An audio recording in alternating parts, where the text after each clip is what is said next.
Let it tell you and me. We'll kiss the sky.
Standing in the cold, cold rain, I don't even feel the pain. Anything to step away, I know we could both do better.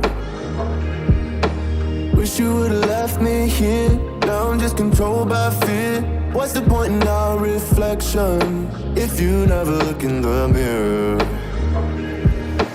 Counting the days until you're gone, waiting for us to carry on. Oh, I'm running, what am I running from? Time's going by, but where's the time going? I tried to give you everything, you took it all and took it for granted. If you're still falling out of love, maybe it's 'cause it's not enough.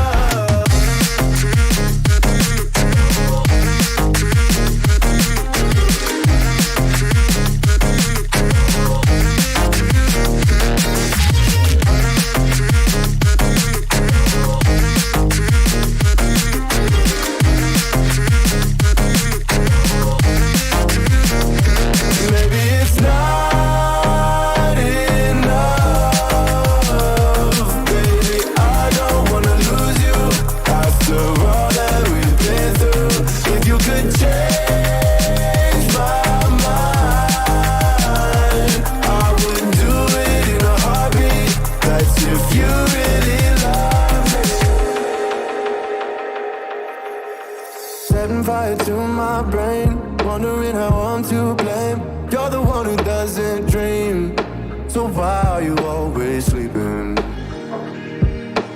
I remember when you said you're afraid of what's ahead. What happened to ride or die? I asked and you just start crying. How are you acting so surprised? Haven't you seen it in my eyes? Oh, I'm running, what am I running from? Time's going by, but where's the time going? I tried to give you everything, you took it all and took it for granted. If you're still falling out of love, maybe it's 'cause I'm not enough.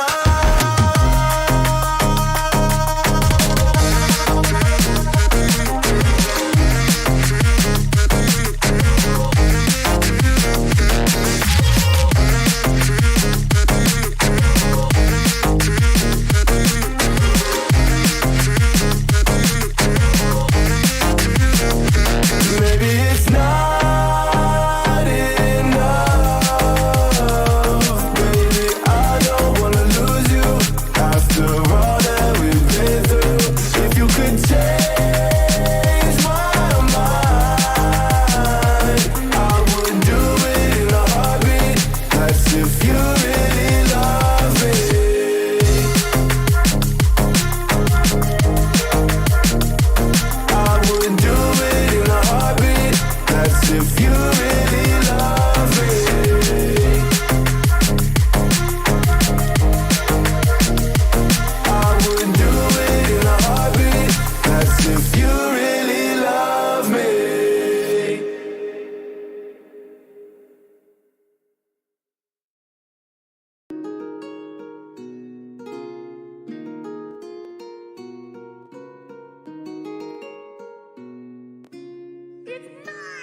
Good evening, ladies and gentlemen. Welcome to this very special evening. My name is Acer Predator and I welcome you all to Acer Predator League 2022. And what it is, it's been a magical one. Some great games, and we've got the best of the gaming fraternity here. And now what's going to happen is something really special. You love PUBG? You're at the right place, because we have 16 teams will be fighting out for the top honors, and believe you me, it doesn't get exciting or more exciting than this one. So what we're going to do is, we will introduce you to the 16 teams who will be fighting out for the top honors, and believe you me, the winner takes something special. The prize money of 4 lakh, and representing India are Japan. So this is something really, really special. The action begins right here as we meet the 16 teams right now. Whoa! Before that, let's make some noise for all these 16 teams. Come on, everybody, give a big round of applause. Come on!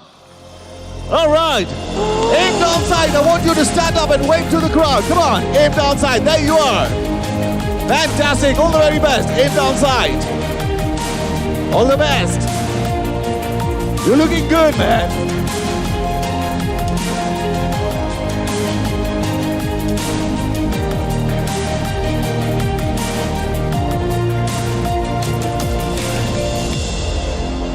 All right, ladies and gentlemen, let's meet the next team, and they're going to come on the screen right away. Please give it up for the Panthers. Everybody, please give it up. The Panthers. I want you to stand up and wave to the crowd.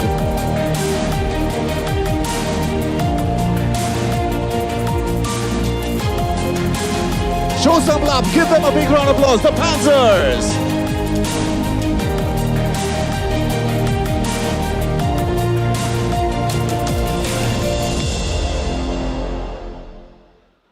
All right, ladies and gentlemen, we're going to be meeting the next one. Is Navi M4. Please give it up for them. Make some noise, Navi M4.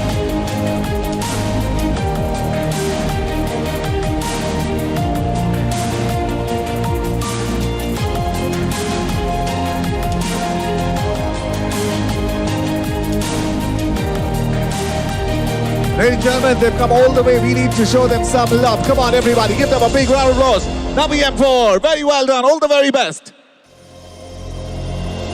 All right, coming up next.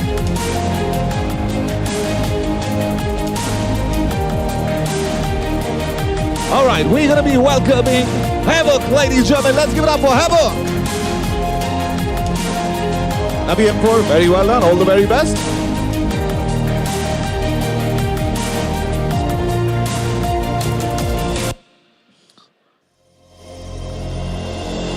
All right, Orky Sports. Let's give it up for Orky Sports. Come on, everybody. Make some noise for them. They're looking good. Fantastic. All the very best. Make some noise. Fighting for the top battle. The top honors. And the next team is Crazy 4. Make some noise for Crazy 4. We've got some really good talent here. Crazy 4, get ready. You're coming up next. There is Crazy 4. Come on.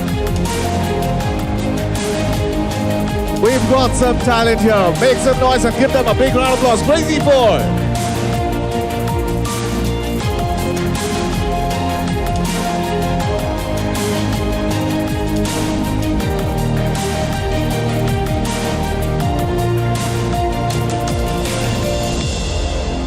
All the very best, Crazy 4. Do well. You look good. And we're going to go for the next one. It's Ocean Gaming. Whoa! Hail Ocean Gaming.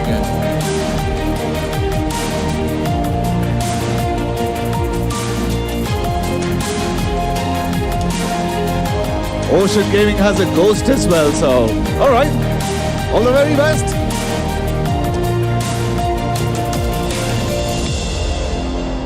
All right, who's coming up next? Chupa Chups, what a name! All right. You guys are good, man. Chupa Chups.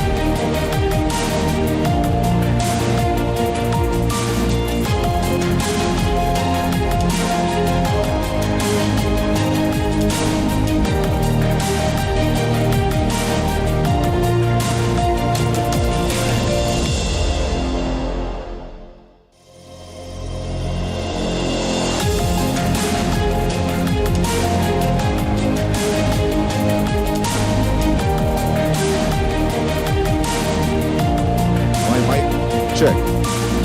Please give it up for Argus. Make some noise, Argus. Right in front of you. All the very best.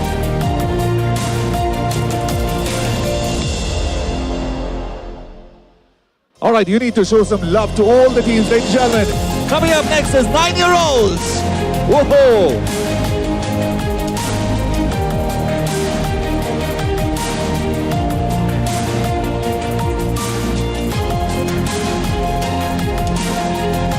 All right, ladies and gentlemen, a round of applause for 9-year-olds. Come on, everybody.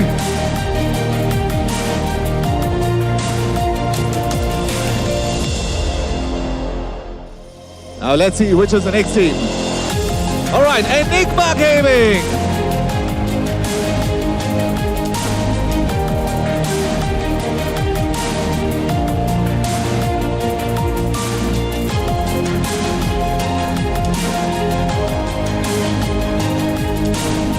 All the best, Enigma. You guys look confident. Let's go with the next team, and the next team is...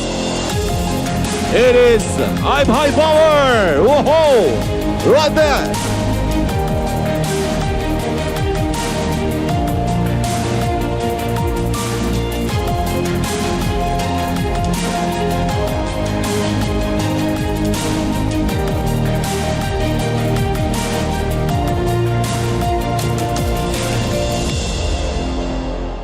Ladies and gentlemen, we've got some really talented teams coming up. Uncrowned Kings, please give it up for Uncrowned Kings right here. Super talent, Uncrowned Kings.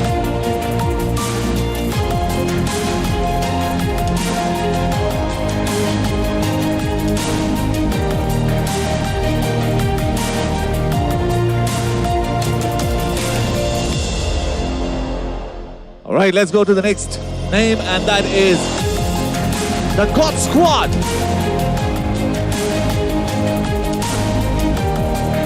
Let's have a little cheer. Come on, everybody. The God Squad right here.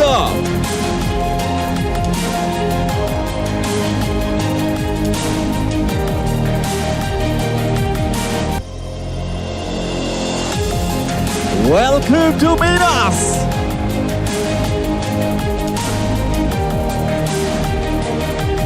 Ladies and gentlemen, show some love. Welcome to Minas.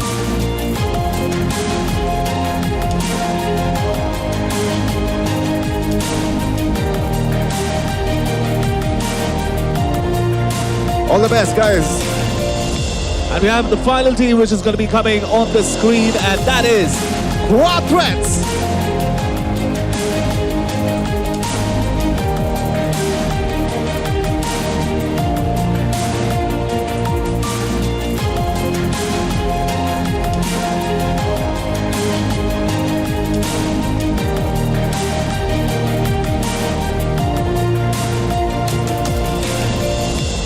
There you are, ladies and gentlemen, 16 fantastic teams. Let's make some noise and give them a big round of applause. Come on, everybody.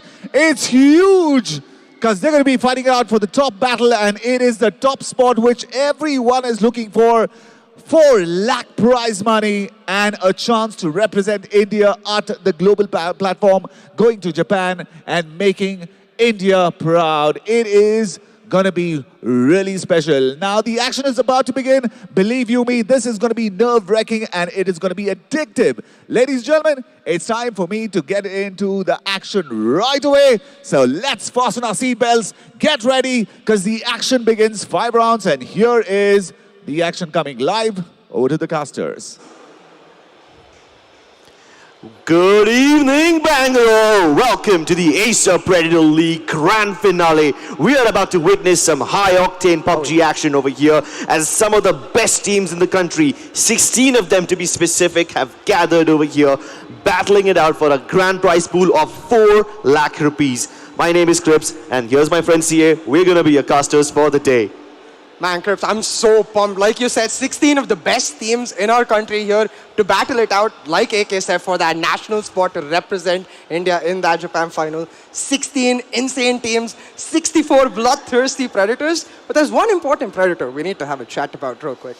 And that is none other than Acer Predator. Their flagship product, Helios 300, provides you the best possible frames and the best possible gameplay quality so that you can go out there and slay in style. And talking about slaying in style, right? We got an amazing introduction to every single one of these teams. They've got to really turn up now. They've got to slay. They've got to show their might. And I'm excited to see which ones are able to really stabilize their nerves, because it's been a long day. I'm sure they've been waiting for it to get ready, but it's time to get going. Let's see what they've got. Let's get going, ladies and gentlemen. Very soon, we're going to be jumping into the matches where these teams will be hunting each other down, taking them down one by one for a chance to go to Japan, wearing the national tricolor on their back and carrying the hopes and dreams of their country, representing them internationally. Sure. And we have some contenders over here who we personally think over here. I mean, at this point, we're kind of getting into our own minds right now. Yeah. We have some favorites, we have some contenders. Let's start discussing about those. So look, keeping it real simple, right? There are certain teams that everyone has their eye out for. Of course, you got that big round of applause for Enigma Gaming. You got Hawk in there with some real OGs from the scene, ready to really rip it apart. But then there are certain teams who come through in the semifinals, winning the semifinals in I Buy Power. And really, these teams, I'm excited to see how they match up against the wealth of experience that those major contenders bring about. Exactly. 16 of them present over here. Not all of them will get lucky. Not all of them will have what it takes to survive in this bloodthirsty lobby. And there can only be one winner. I mean, sure, the prize pool is immense. The top 4 teams are going to walk away with a little bit of money. But let's be honest, it's not money that these teams care about. It's the fact that the number 1 team will get to represent country in Japan.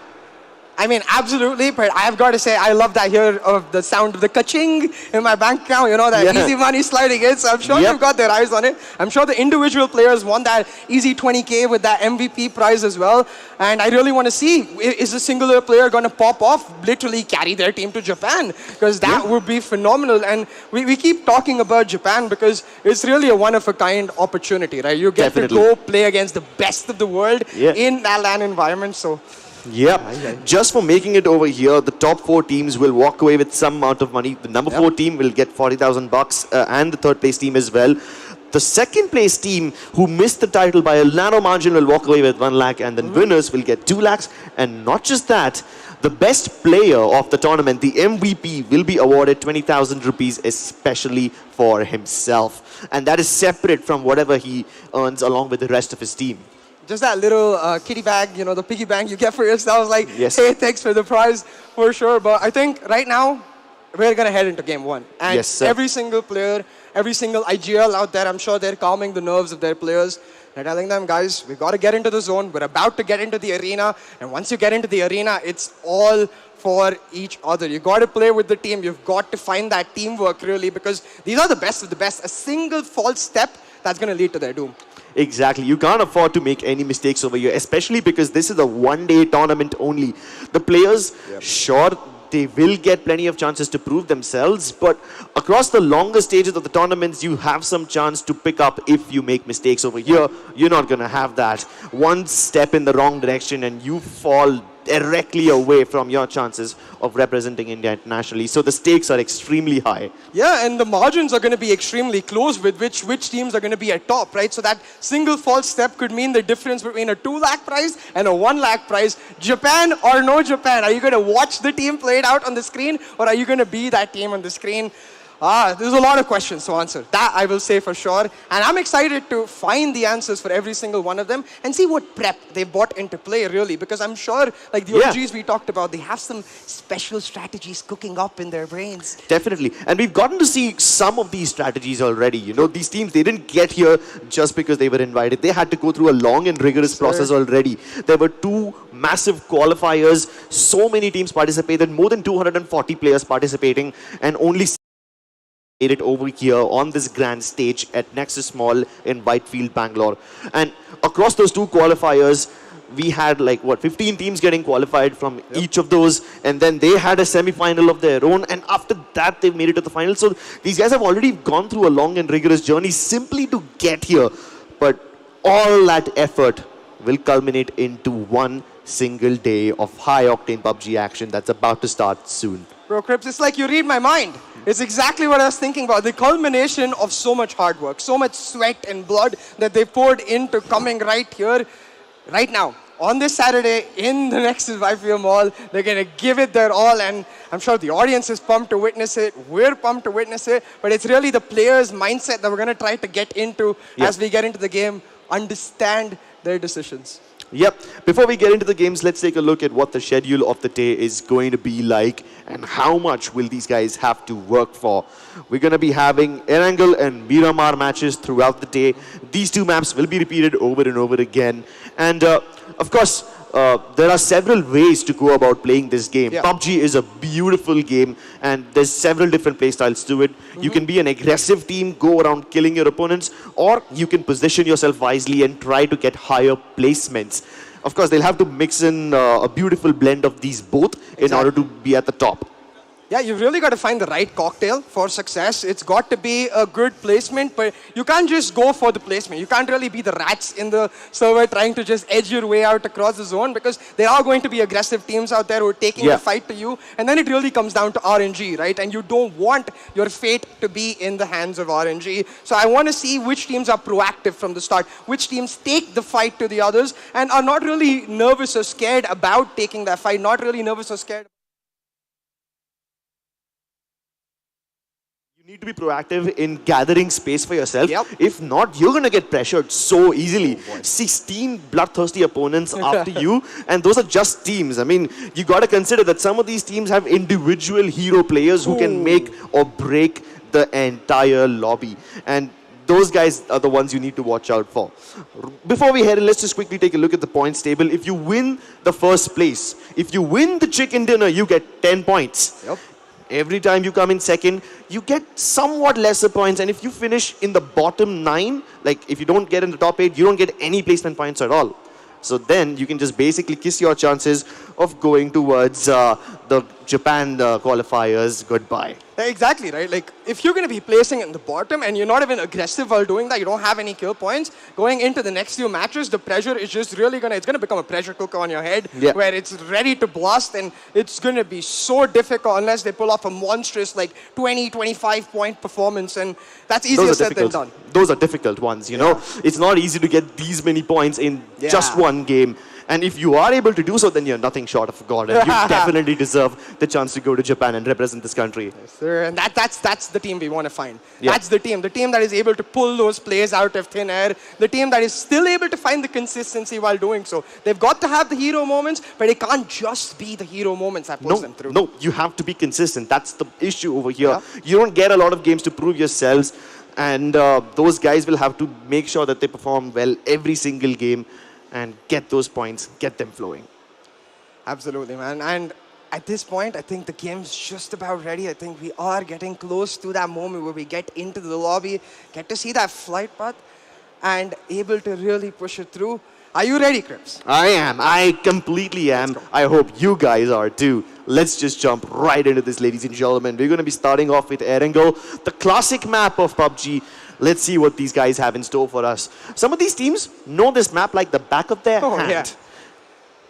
And talking about the teams, of course, we got amazing introduction to every single one of them. But I think this is the perfect moment, Crips, to be talking about the narratives we're going to be seeing in play. So we talked about Enigma Gaming and Hawk, right? These are your primary contenders completely, and besides that, we've got teams like iBuyPower, we've got the God Squad, we've got nine-year-old boys, and I think Uncrowned Kings as well. These teams, they put a phenomenal performance in the online stages, the semi-final stages. And look, we all know it's not necessary that your online performance translates to your offline performance. There's always that question mark, and how are they going to answer that? Are they going to show up with the same level of form?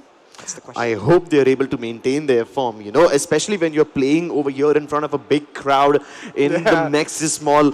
You might just tend to get a little nervous. And this is definitely going to affect your performance versus if you're just playing from the comfort of your own house. So we have these 16 teams on your screen. Some of the best ones so far are the ones we've witnessed in Qualifier 1 and 2. Of course, the winners of Qualifier 1, Uncrowned Kings, are one team to keep your eyes on. the other team that you need to keep your eyes on are the winners of Qualifier 2. Yeah. And some of the all-star lineups over here consist of teams like Enigma Gaming and maybe even the likes of Team Havoc, or one might call them Hawk. It's a pretty interesting story behind that team name, you know? I mean, the HAVK, it's basically them, those guys' initials. And Yes. so we will just get into those games, get into these actions very soon. But before we do that, we're going to go on a tiny break, and we'll see you on the other side of the action. Don't go anywhere.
Welcome back, Bengaluru. This is the Acer Predator League Grand Finals. We are about to witness some high-octane PUBG action, Battle Royale at its finest. We have 16 of the best teams in India gathered over here at Nexus Mall, Whitefield in Bangalore, and we are about to witness them kill each other, slaughter each other, basically squander each other's lives. And Absolute mayhem. Absolute mayhem. Yes, that's exactly what we're about to witness. Absolute mayhem. And all of this for the grand prize of 4 lakhs and a chance to represent India in the international qualifier of this tournament in Japan. And really, Crips, I have to say, already, right, I am brimming with anticipation. I cannot wait. Like the entire day, we've been discussing which teams we've got to look out for, which rotations we've got to look out for, which hotspots there are on this particular map. But we've not got to wonder for much longer. I think the lobby is ready. We're just about to head into the game. And already the question comes about. There are certain spots, easier rotations, most likely going to be in the circle, like Pochinki, for example. There are certain spots that are out there, Novo Ripnoi, where, it's going to be a little slow. You're focused more on the edge of the circle rotations. And there it presents to you two entirely different radical strategies. How does the mindset come about as to which one you pick? Exactly, right? And that's a difficult decision to make. You have to be coming into this tournament with an open mind. You need to be prepared for them both. If the situation presents itself, you can play aggressively. Of course, you can gather those kill points. Keep in mind that every elimination gets you 1 point. Meanwhile, the chicken dinner gets you 10 points in one single fell swoop. But getting that is going to be difficult. So you need to maintain like a little balance. You need to survive long enough to get the placement points, while at the same time, you need to grab as many elimination points as you can. If you don't try to take those risks, you might end up just becoming roadkill at the end of the day with nothing in your bag. And we are about to go live, ladies and gentlemen. Map number 1 of Acer Predator League Grand Finals taking off right now. Let's go. And the flight path coming about already, a very spicy one. We're going to start off from the southeastern side of the map. The area of Novo Ripnoi and Sosnovka that we were just talking about, ending towards Severny and those mountain ranges, the shooting ranges. So already we can see teams dropping about, and we'll let them get settled in. But the screen immediately on one of our main contenders, Enigma Gaming, with that early drop, I believe heading towards Milta over here. Very interesting drop location. And really, Crips, I have to ask you one thing now. Where do you think the circle is going to end about? Because I'm feeling this spicy feeling in my stomach where I think it's going to be a southern circle, lots of bridge play in the works. What do you think? I kind of have the opposite feelings here. Oh, okay. I think there's going to be water involved, but not the one between Sosnovka Island and the mainland. I'm thinking it's going to be somewhere between the river that cuts across this map towards the northern side. But there is going to be some division involved like that. Most of the teams now have just centered towards the map, where the extremities towards the left and right have not been occupied yet being the keyword. But right off the bat, we can see teams like Enigma Gaming try to grab vehicles first instead of grabbing compounds. They drop somewhere in the middle of nowhere, and they try to go towards their respective spots so that they are away from the cluster. And when I say cluster, there's already a bunch of fights breaking out between the Rozhok and the school region.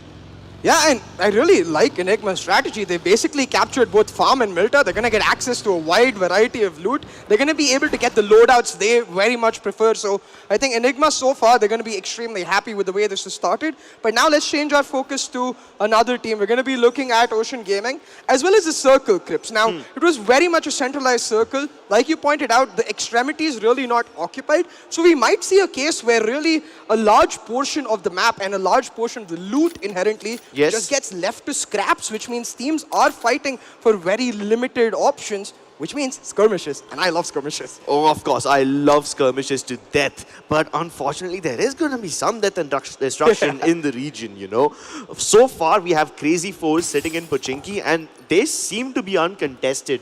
It's actually good that they get the biggest city in the map all for themselves without getting contested. So Crazy Four seem to be having a good time. Although I can't really say the same for any teams who might be towards Yasnaya, because we saw that a lot of teams tried to land onto that road between Yasnaya and the plateau compound, that S road where you get a lot of vehicles. Of course, having control of a lot of vehicles is going to be essential for these teams to keep on rotating. And that's why most of these teams dropped early on to grab vehicles. And now that they've gotten their wheels, they might be looking to get some guns. And that's exactly where the point we talked about in the pre-match, right? The proactivity, it really comes into play. You want those early rotations so you can proactively get those better locations, better angles, and inherently better fights for yourself. Of course, this is just the first circle. We're going to have some chill time, really, before the teams get to meet each other, exchange some blows. But in that time, really, we're going to see how efficient teams are with their decision making. I want to see that single-mindedness in teams, not in the bad way, but in the sense that they're all committed to one particular play or one particular goal. I don't want to see them splitting apart too much. I don't want them to see engaging different fights at once. And Yeah, really that would be a mess. That nerves coming into play, exactly. Yeah, that would be a mess if you end up engaging with two different squads at once. And of course, we can see these teams, we can see who they are, but they can't see each other. So that's one thing you do have to keep in mind. So far, the game has progressed quite a lot. We saw the teams drop a little towards the central regions of the map, and from there, they've gotten their vehicles and gone to their respective drop locations. Chupa Chup now occupies northern George Pole. We also saw Crazy 4 sitting inside Chinky. There was another team who was taking Yasnaya for themselves. So all these teams have taken their entire cities. And I don't expect a lot of early game battles, so I guess we're in for the longer, slower game rather than one of those right off the bat action starts. And really, that expectation we should have, given the fact that, of course, it's the first match, right? I'm sure everyone wants to test the waters. You don't want to jump into the pool not knowing whether it's cold or hot. You're going to jump in, get a shiver up your spine. Yeah. That's not cool. Yeah, and you don't know if there's any sharks or crocs waiting for you in that water, right?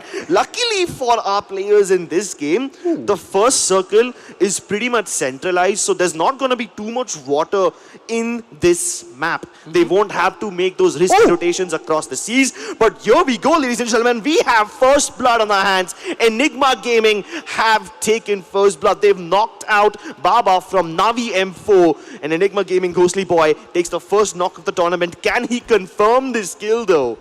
That's the question, because even that knock, as you notice, it was from a nade. So most likely a long-distance engagement. Yes. Does not warrant a complete push-in just yet. But I think Enigma Gaming, they're thirsty for the kill. They might just be looking for it. I see Baba on my screen, but Enigma Gaming, their vision blocked by the smoke just yet. Salman, he's going to be able to find the vehicle to run him over. Gets that first finish. It's Enigma Gaming, one of our prime contenders. Crips, that starts us off. And they have absolutely no intentions of waiting for Navi M4 to recover. Ghostly Boy knocks them out with the grenade. Meanwhile, Salman from Enigma Gaming just runs over, turns him into roadkill, and gives Navi M4 no their player. And you know, Crips, it's really funny because you said it literally. One false step and you're going to become roadkill. That's exactly what happened. That's exactly what happened. You don't even need to commit any more ammo to confirm that kill. You know, just a little bit of petrol, a little burnt rubber, and some squished blood and bones on the road. Yep. Well, with that, Navi M4, they've suffered a tiny loss, but they're still towards the center part of the map, the place where the four crossroads converge. Enigma Gaming haven't really taken too much time to go around looting. They didn't really take any of those major cities. They just went from smaller compound to smaller compound between farm and the surrounding regions. Yeah. And look, we had a chance to talk to these players, right? We know for a fact, perfect timing, production. Thank you very much. I was going to talk about Team Hawk, Enigma Gaming's primary competition, which is expected on paper. Again, don't know which teams are going to turn up. But on paper, I'm sure Hawk's seeing the kill feed. They're noticing Enigma Gaming off to a boisterous start, and they want to match that tempo and pace. So we'll have to see where Hawk can make the moves. Already on the mini-map, I notice, is that Crazy 4 in the horizon? Maybe we get to see an engagement. But Hawk quite split up. I think in that 2-2 split right now, primarily looking for the perfect position, the perfect house to really stack up in. Yeah, and I have a feeling that vehicles are going to be pretty important for these teams because since it's going to be an open circle, there's really no cover except for the vehicles, you know. Ocean Gaming are taking pot shots at their opponents. Not too many of them seem to connect, but hey, at least they've now declared it loud and clearly that the double warehouse compound belongs to them right outside of Pochinki. And Pochinki is the place where we saw Crazy 4 as well. So with Ocean Gaming announcing their position to the world, as long as they control this little compound, they will have no problems for the next two circles. But the thing is, Crips, Ocean Gaming currently, again, a team that is in a 2-2 split, I believe. So the part of the team that announced their location, they are isolated from their other counterparts. So they've got to make sure, like, of course, driving fear into the hearts of your opponents, always amazing. But you've got to make sure you don't step over the line. You've got to make sure you don't warrant that threat back from your enemies, because suddenly they might just run you over. Exactly. We've already seen that. Yeah. Enigma Gaming already showed us a glimpse of what this action can be. But even then, even after 8 minutes have passed, we've only seen one elimination so far. It kind of indicates that it's a slow game, you know. Of course, I'm sure that the audience, both at Nexus Mall over here and the people watching online, are waiting for the action to pick up, waiting for the pace to pick up. But like I said, since there's very limited time for these players to prove their mettle, they're probably going to take it slow and not take too many risks right off the start. Oh, most definitely. They want to make sure they have the best chance to get off to a strong start in the first game. It's like I say in F1, right? Really, you get a good start, you're already feeling that tempo at the back of your mind. You know that you're confident, you can push on through the stretch, and I think that's what the teams are really looking for here. Your hands are bound to be cold, a little sweaty, of course. It is that LAN environment. So getting that good start, make sure that you just forget about these physical factors. You forget about those mental nerves, and you just get straight into the zone, and that's exactly what Ghostly Boy has done for his team. Yeah, and they're holding a pretty centralized position, you know, since they are on this plateau that overlooks the open plains towards the west. Yeah, definitely towards the west of Pochinki. These guys, they have spread themselves out quite far. You know, there's at least 100 to 200 meters between these players. And as they cover a large amount of area towards the northern side of farm, these guys should be able to keep tabs on their opponents really well. And I think that's a similar approach of what all the other teams are also doing. They don't want to invest too much into one compound. They don't want to condense themselves. They would much rather spread out and then try to gather information, relying on their individual players to keep collecting information and not die in the process. So at least this way they cover more ground and they give less area for their enemies to work with. And that area is oh so crucial, Crips. Look, we've got another centralized shift of the circle. Yeah. Those high grounds that you're mentioning, those plateaus over which these teams have the vision points, going to be crucial. If you can find that long-range engagement, it's not about just the finishes that you're getting. It's about limiting the utility your opponents have going into those later stages. You want to make them desperate. You want to make them put into a position where they're not making the right decisions. And we'll have to see which teams are able to hold on to their high grounds. Because right now, having high ground, amazing. But it also puts a huge target on your back. It definitely does. Speaking of putting a target on your back, a lot of these teams will take some shots as they try to move across in vehicles. Of course, you're going to attract a lot of attention towards yourself if you try to make those preemptive moves, but that's the question you have to answer.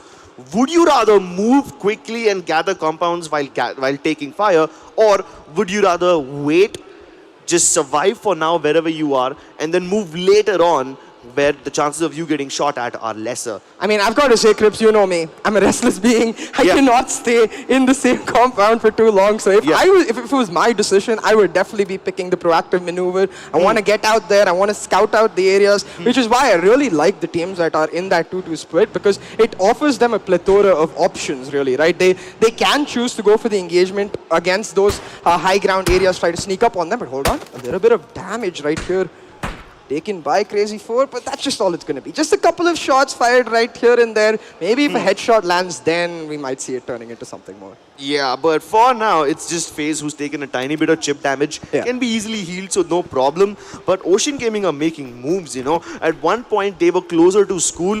In their vehicles, they walked past two teams. They walked past the members of Crazy 4 as well. And they have now taken a position which is more closer towards the western side of Pochinki, where the plain grounds begins.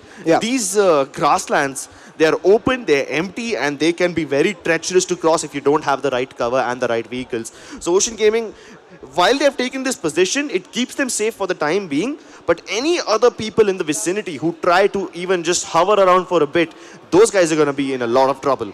Exactly, and this is where really your IGOs start coming into play, the predictions they have for the future zones, because look, we've got about 50 seconds to go before our next zone starts closing in, and soon we'll find out where it's going to go. But if we take a look at what has happened so far, two centralized shifts, it tells us that we're most likely going to end up on the plains, and it's a brilliant point you mentioned, which is the vehicles. They're not only going to be your transportation to get across such treacherous terrain. They will be your cover. Exactly, Crips. They will be your cover if you have nothing else to hide behind.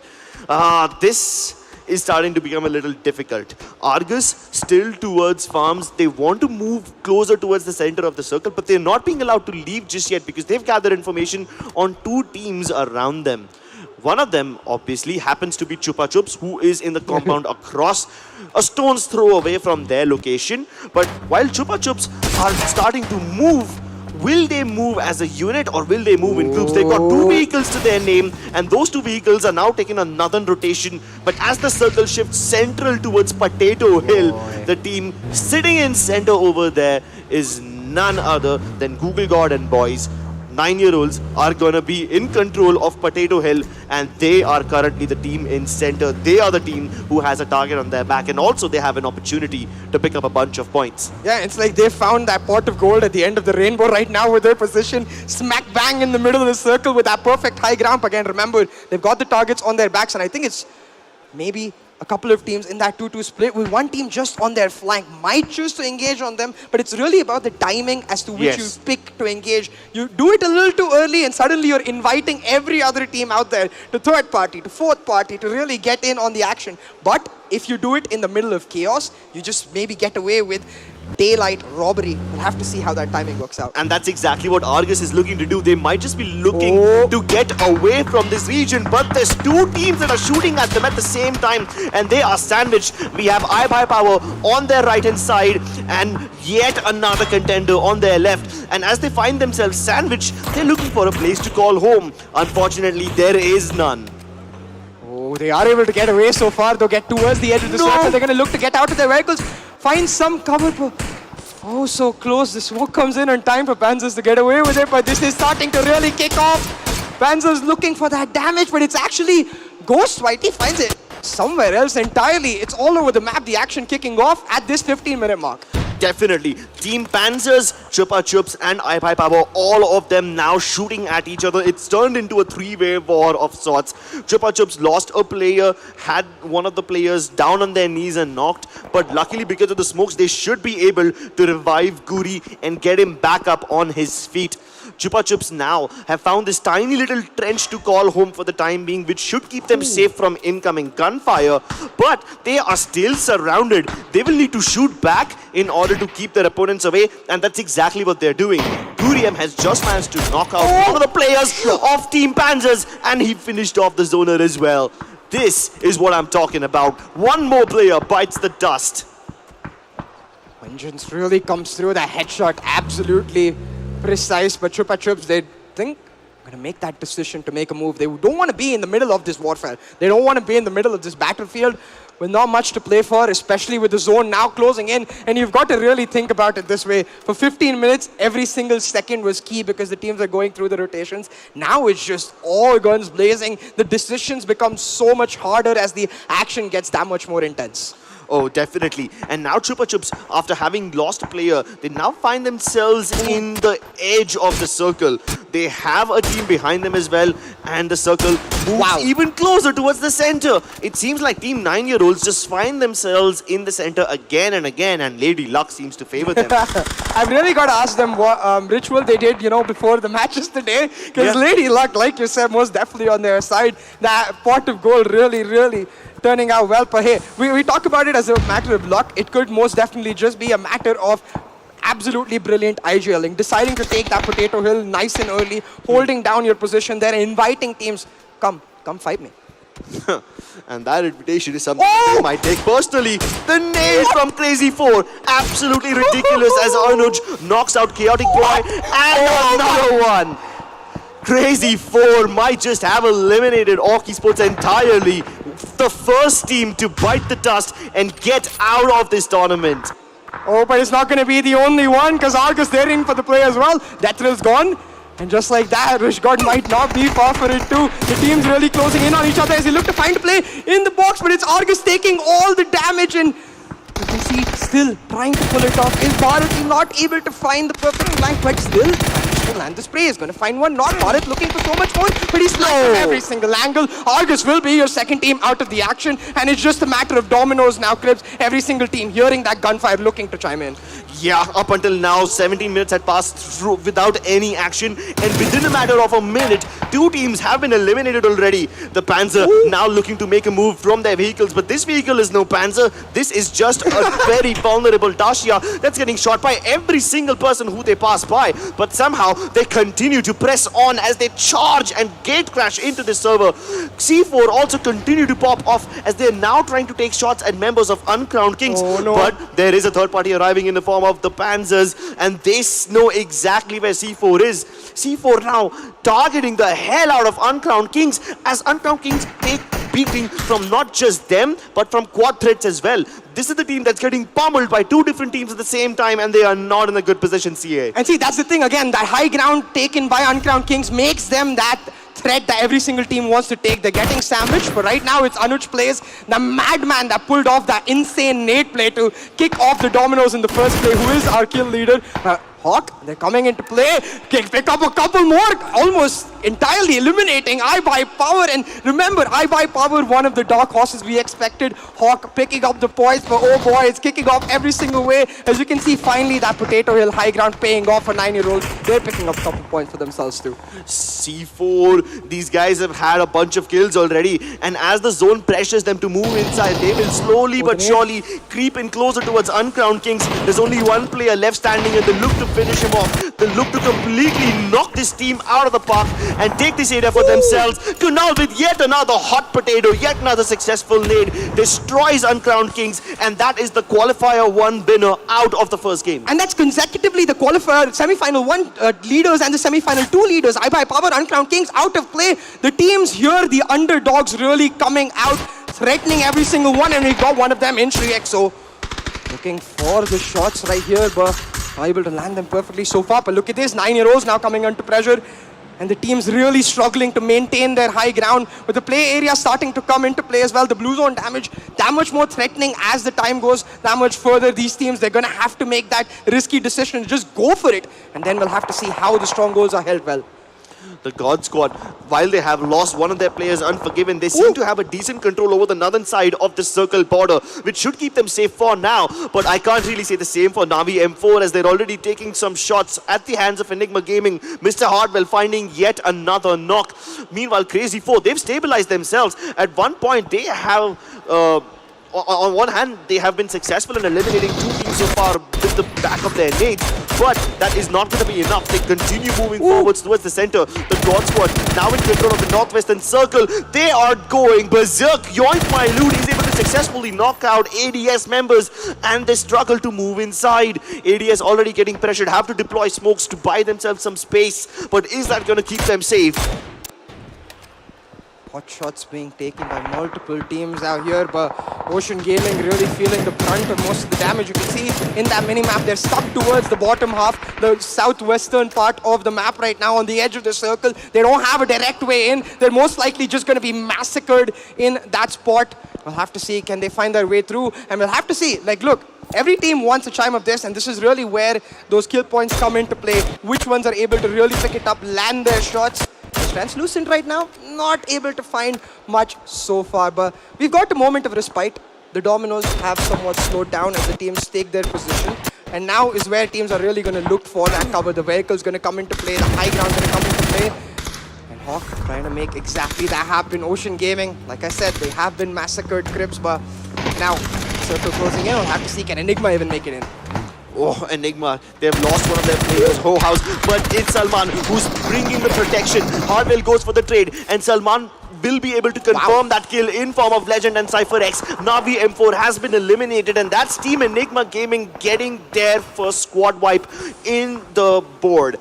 With this, they should have enough space to revive Salman and Ho House, their fallen members, and get back up to 4 players strong. Now remember again, center of the circle, that Potato Hill, 9-year-olds really controlling the action, but all around them, every single team chiming in on this madness. Hawk, they pick up a couple for themselves. Oh my god. Left, right, center, but it's no way! Moving in for the kill, annihilates 9-year-olds, takes their spot and says, boy, this is where we came to play.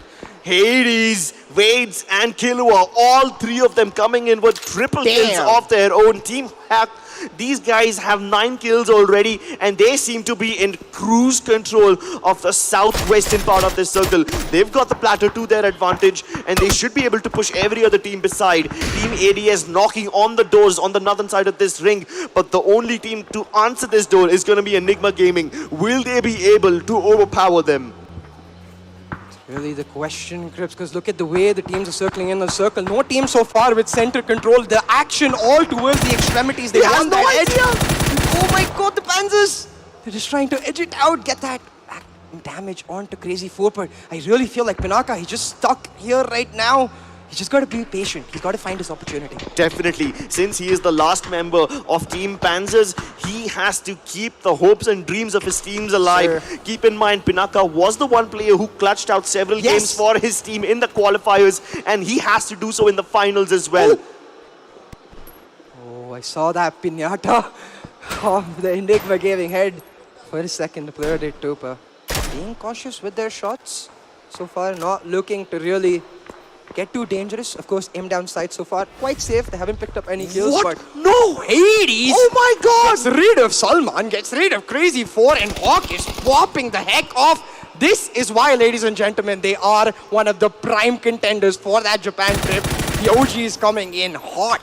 I am feeling even worse for Team Crazy 4. These guys are getting shot by Quad Threads, Enigma, and Team Hawk. And while Team Hawk were busy shooting at Crazy 4, Hawk decided, hey, Enigma Gaming seems like a juicy target. We might as well start engaging them now as they go in for the full send. ADS trying to get a piece of the pie as they're knocking down players of the God Squad. Meanwhile, Hawk and Enigma Gaming going head to head. They take a shot at Team C4 as well. And that is going to be Crazy 4 out of the game as Hades delivers the killing blow.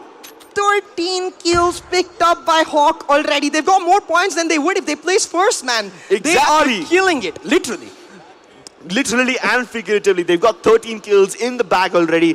With the top 5 placement, they should have 5 more. And if they continue to play the way they are doing right now, they should be the prime contenders for that chicken dinner. They've got the high ground over every other team. They've got 2 members of Enigma on their right-hand side. Meanwhile, they also have a couple members of Team Quad Threads on their left. Meanwhile, Quad Threads, they're just busy trying to take pot shots at Team Havoc, and Pinaka wants to make good of this. He's the one ratting around, but he can't win the 1v1 duel.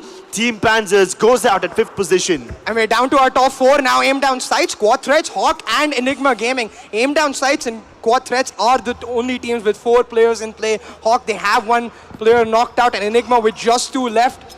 They have to approach this appropriately, but look at Hardwell, Crips. I love the way he's positioned himself. He's gone further, a little more aggressively, scouting the circle and got that central high ground for himself where he can be safe and leverage his options that much better. But Quad Threads putting down the pressure onto Hawk right now. They find the knock onto Aurum and Killua, not letting them get away. Oh my god. 3 knocks pulled up. Hawk might just be eliminated. And that is it. Quad Threads have eliminated Team Hawk. These guys are one of the favorites of this game, and Quad Threads have taken out the Kings. But hey, the Kings didn't go down without swinging their sword. They took down plenty of players along with them, and those skill points should help them stay afloat in this tournament. Meanwhile, Enigma Gaming, they use that chaos as cover, and they use that as an opportunity to reset themselves. They're down to just Mr. Hardwell and Ho House, but these 2 players now have to move forward. It's 2 men of Enigma Gaming versus 4 players of Quad Threads versus 4 players of ADS. 2 versus 4 versus 4. Oh, and it's really about the timing now, because look, again, like you said, Enigma Gaming, they've got the circle to themselves, while you see Quad Threads and aim down side struggling for entrance towards the western side. That fight might be the perfect opportunity for only 2-man Enigma to capitalize and somehow find the chicken dinner, because Quad Thread, they're down to 2 men. Enigma, they've got to pick the right moment. They've got to pick the right moment to push in here and find that 3rd party. But right now, Quad Thread just trying to hold on to their ground, not able to do so. Oh my god, Quad Threads down to their last player as Sneepal now has to carry the baton forward. Mr. Hardwell from Enigma Gaming looking to confirm as many kills as possible. Meanwhile, ADS is trying to get a piece of the pie. They're moving in from the high ground. Admiral Bulldog has knocked down 2 of the players of Quad Threads and they are eliminated. It's down to ADS versus Enigma Gaming. 2 versus 4. Admiral Bulldog flanking from the right hand side. Meanwhile, unknown player flanking from the left. Ho House is taking care of Horny Teams and now it's down to a 3v2. But Ho House, he gets the successful spray down to a 1v3. Will Mr. Hardwell be able to clutch this one out? He won't. And we have our first winners of the game, ladies and gentlemen. Team Aim Down Sight, get that chicken dinner. They played it perfectly. They played it safe till the very end. They were at that 0 kills, but when they picked up the pace, they picked it up quick, finding that perfect moment between Quad Threats and Enigma Gaming, Yeah. not letting themselves get flanked, because there was a moment Hardwell might have sneaked up on them, but they were aware. Definitely, definitely. And while Hardwell was able to get at least one knock, it simply wasn't enough to convert that into a win. A 2 versus 4, obviously you guys have the odds stacked against you, but ADS, they leave nothing to chance, ladies and gentlemen. But that is not it, ladies and gentlemen. We might be done with the first game, but we still have plenty of more high-octane PUBG action, which we will be showing you after a tiny break. So don't go anywhere, as we'll be right back.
Welcome back, ladies and gentlemen, to the Acer Predator League. And boy, oh boy, Crips, what an astounding map one we had, jam-packed with action and an absolutely thrilling experience, really. Oof, I mean, I'm sweating already. I can't even imagine what these players must be feeling like. You know, what a astounding finish to that first game. And what a way to start the day, honestly.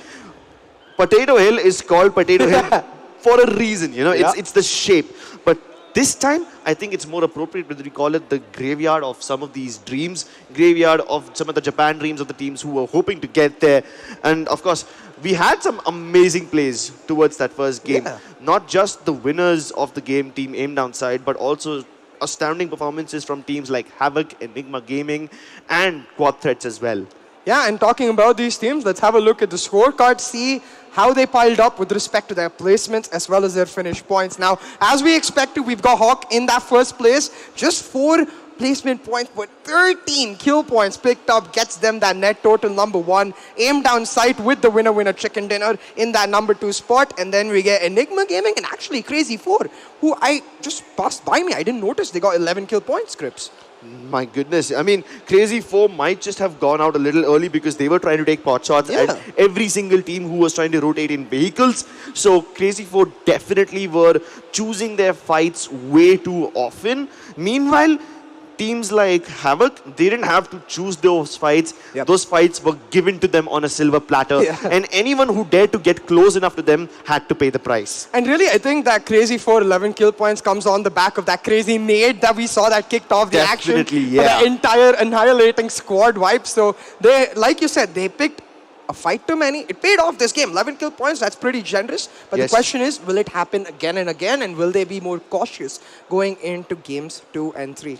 But hey, Crips, all this talk about the astounding experience we're having with these games, I have to mention there is an amazing experience available for our audience as well. We've got this Acer Experience Zone where Flipkart is actually giving away coupons worth 5,000 on Acer products. So the audience over here, quickly head on over to the Acer Experience Zone, grab yourself a look at the amazing products on display and maybe a coupon too.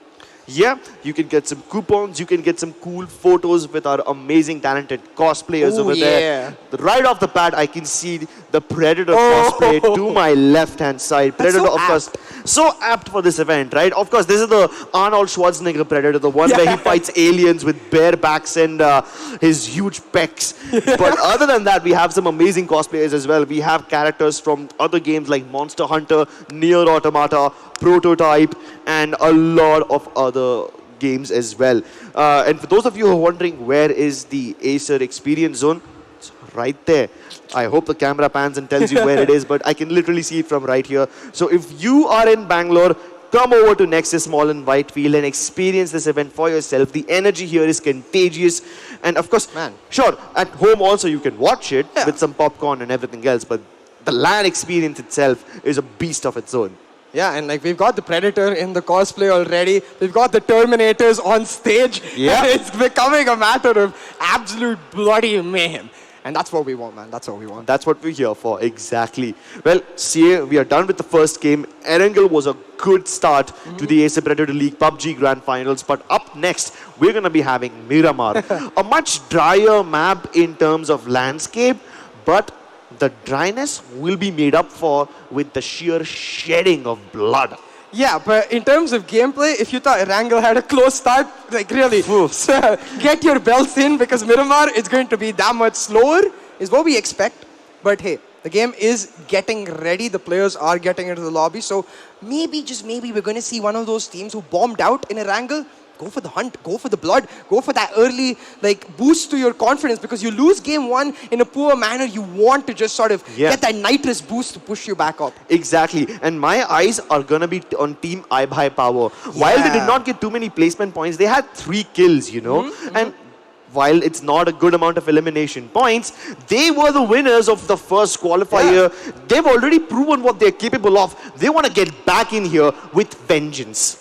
Absolutely. And another team in that same narrative is going to be Uncrowned Kings. Again, a bomb start to that first match. They didn't get the points they wanted, but most definitely a team with that caliber because like iBuy Power, they finished at the top of that table in their respective semi-finals. So coming into Miramar, it gives teams an opportunity to really stabilize themselves. Yeah. Macro, extremely crucial when it comes to Miramar. Your decision making has to be key. And teams like Hawk have already shown us how good they are with making quick snap decisions. So hopefully the others will too. Yeah. Oh, I'm glad actually that I got this opportunity as the camera pans towards left hand side. There is the Acer Experience Zone. Keep in mind, ladies and gentlemen, that Flipkart is giving away coupons worth 5,000 rupees for Acer products. So go ahead over there and check out some of the amazing Acer products. My personal favorite is the Helios 300. It's a beast, CA. It's a goddamn beast. It's equipped with the Core i9 latest 12th-inch processors with an RTX 3080. Those specs are enough to crush any games that are thrown at them. So go ahead and check it out. We've also got some amazing cosplayers. Of course, my personal favorite is Mr. PK Prop Shop with that Predator cosplay. Right next to him is the Prototype cosplay as well, along with several other characters from other games. We have characters from Monster Hunter, from Nier Automata. We have some anime characters as well. And of course, one of my favorites as well, the Tomb Raider Lara Croft. All these amazing cosplayers can be seen at the Acer Experience Zone, where you can also find an opportunity to check out some of their other products as well, such as the Aspire 5 and the Aspire 7 series laptops. And that's really the best part here. You get a wide variety of products in different ranges that might suit you, that might fancy you really. So I hope our audience does check it out. We've got that special offer lined up for them, just for the amazing people here with us at the Nexus Whitefield Mall. But for you guys at home, we've got the amazing action coming up real soon, so don't you worry. And really, that action, I'm excited to see how these teams play Miramar, because we've got a pretty tame circle, if I may say so, in Erangel. Nothing really spicy. Like, I know Potato Hill was fun. I know the teams came in together, but it was central shifts, you know. No surprises, no whammies thrown here and there. I want to see, like, the PUBG gods really start to shake things up now. Get some masala in the mix. Get some masala in the mix, throw in a little bit of that paprika and some salt. Of course, plenty of sweat and tears in the mix as well. We'll add to the saltiness. But ladies and gentlemen, keep in mind that while Acer Predator has some of the best offers and some of the best products, they are also providing the best opportunity to Indian gamers. The winner of this tournament, keep in mind, is going to be going to Japan and represent the country internationally. Of course, the pressure is going to be mounting and it's going to start building up slowly. Yeah, and really a one-of-a-kind opportunity, right? To be able to represent your country nationally, to be able to fight in that LAN environment. I've been seeing Japanese LANs recently. Yeah. And man, they pop the heck off. Oh, it's an absolute vibe, man. It's an absolute vibe. You just have to be there to experience it. Just like this area right here. Yeah. So if you're in Bangalore, head over to the Nexus Mall. Of course, this is for the people watching online, and for the people over here who are on menu, go ahead and check out the Acer Experience Zone. While you're doing that, while you're waiting for the next game to start, check out some of their amazing products like the Helios 300, the Aspire 5, and the Aspire 7 laptops. And once you're done checking those out, you can maybe even try a game or two. I think they will let you play. We have some amazing community interactions as well. And we're going to be playing some fun mini games as well to keep the audience on site entertained.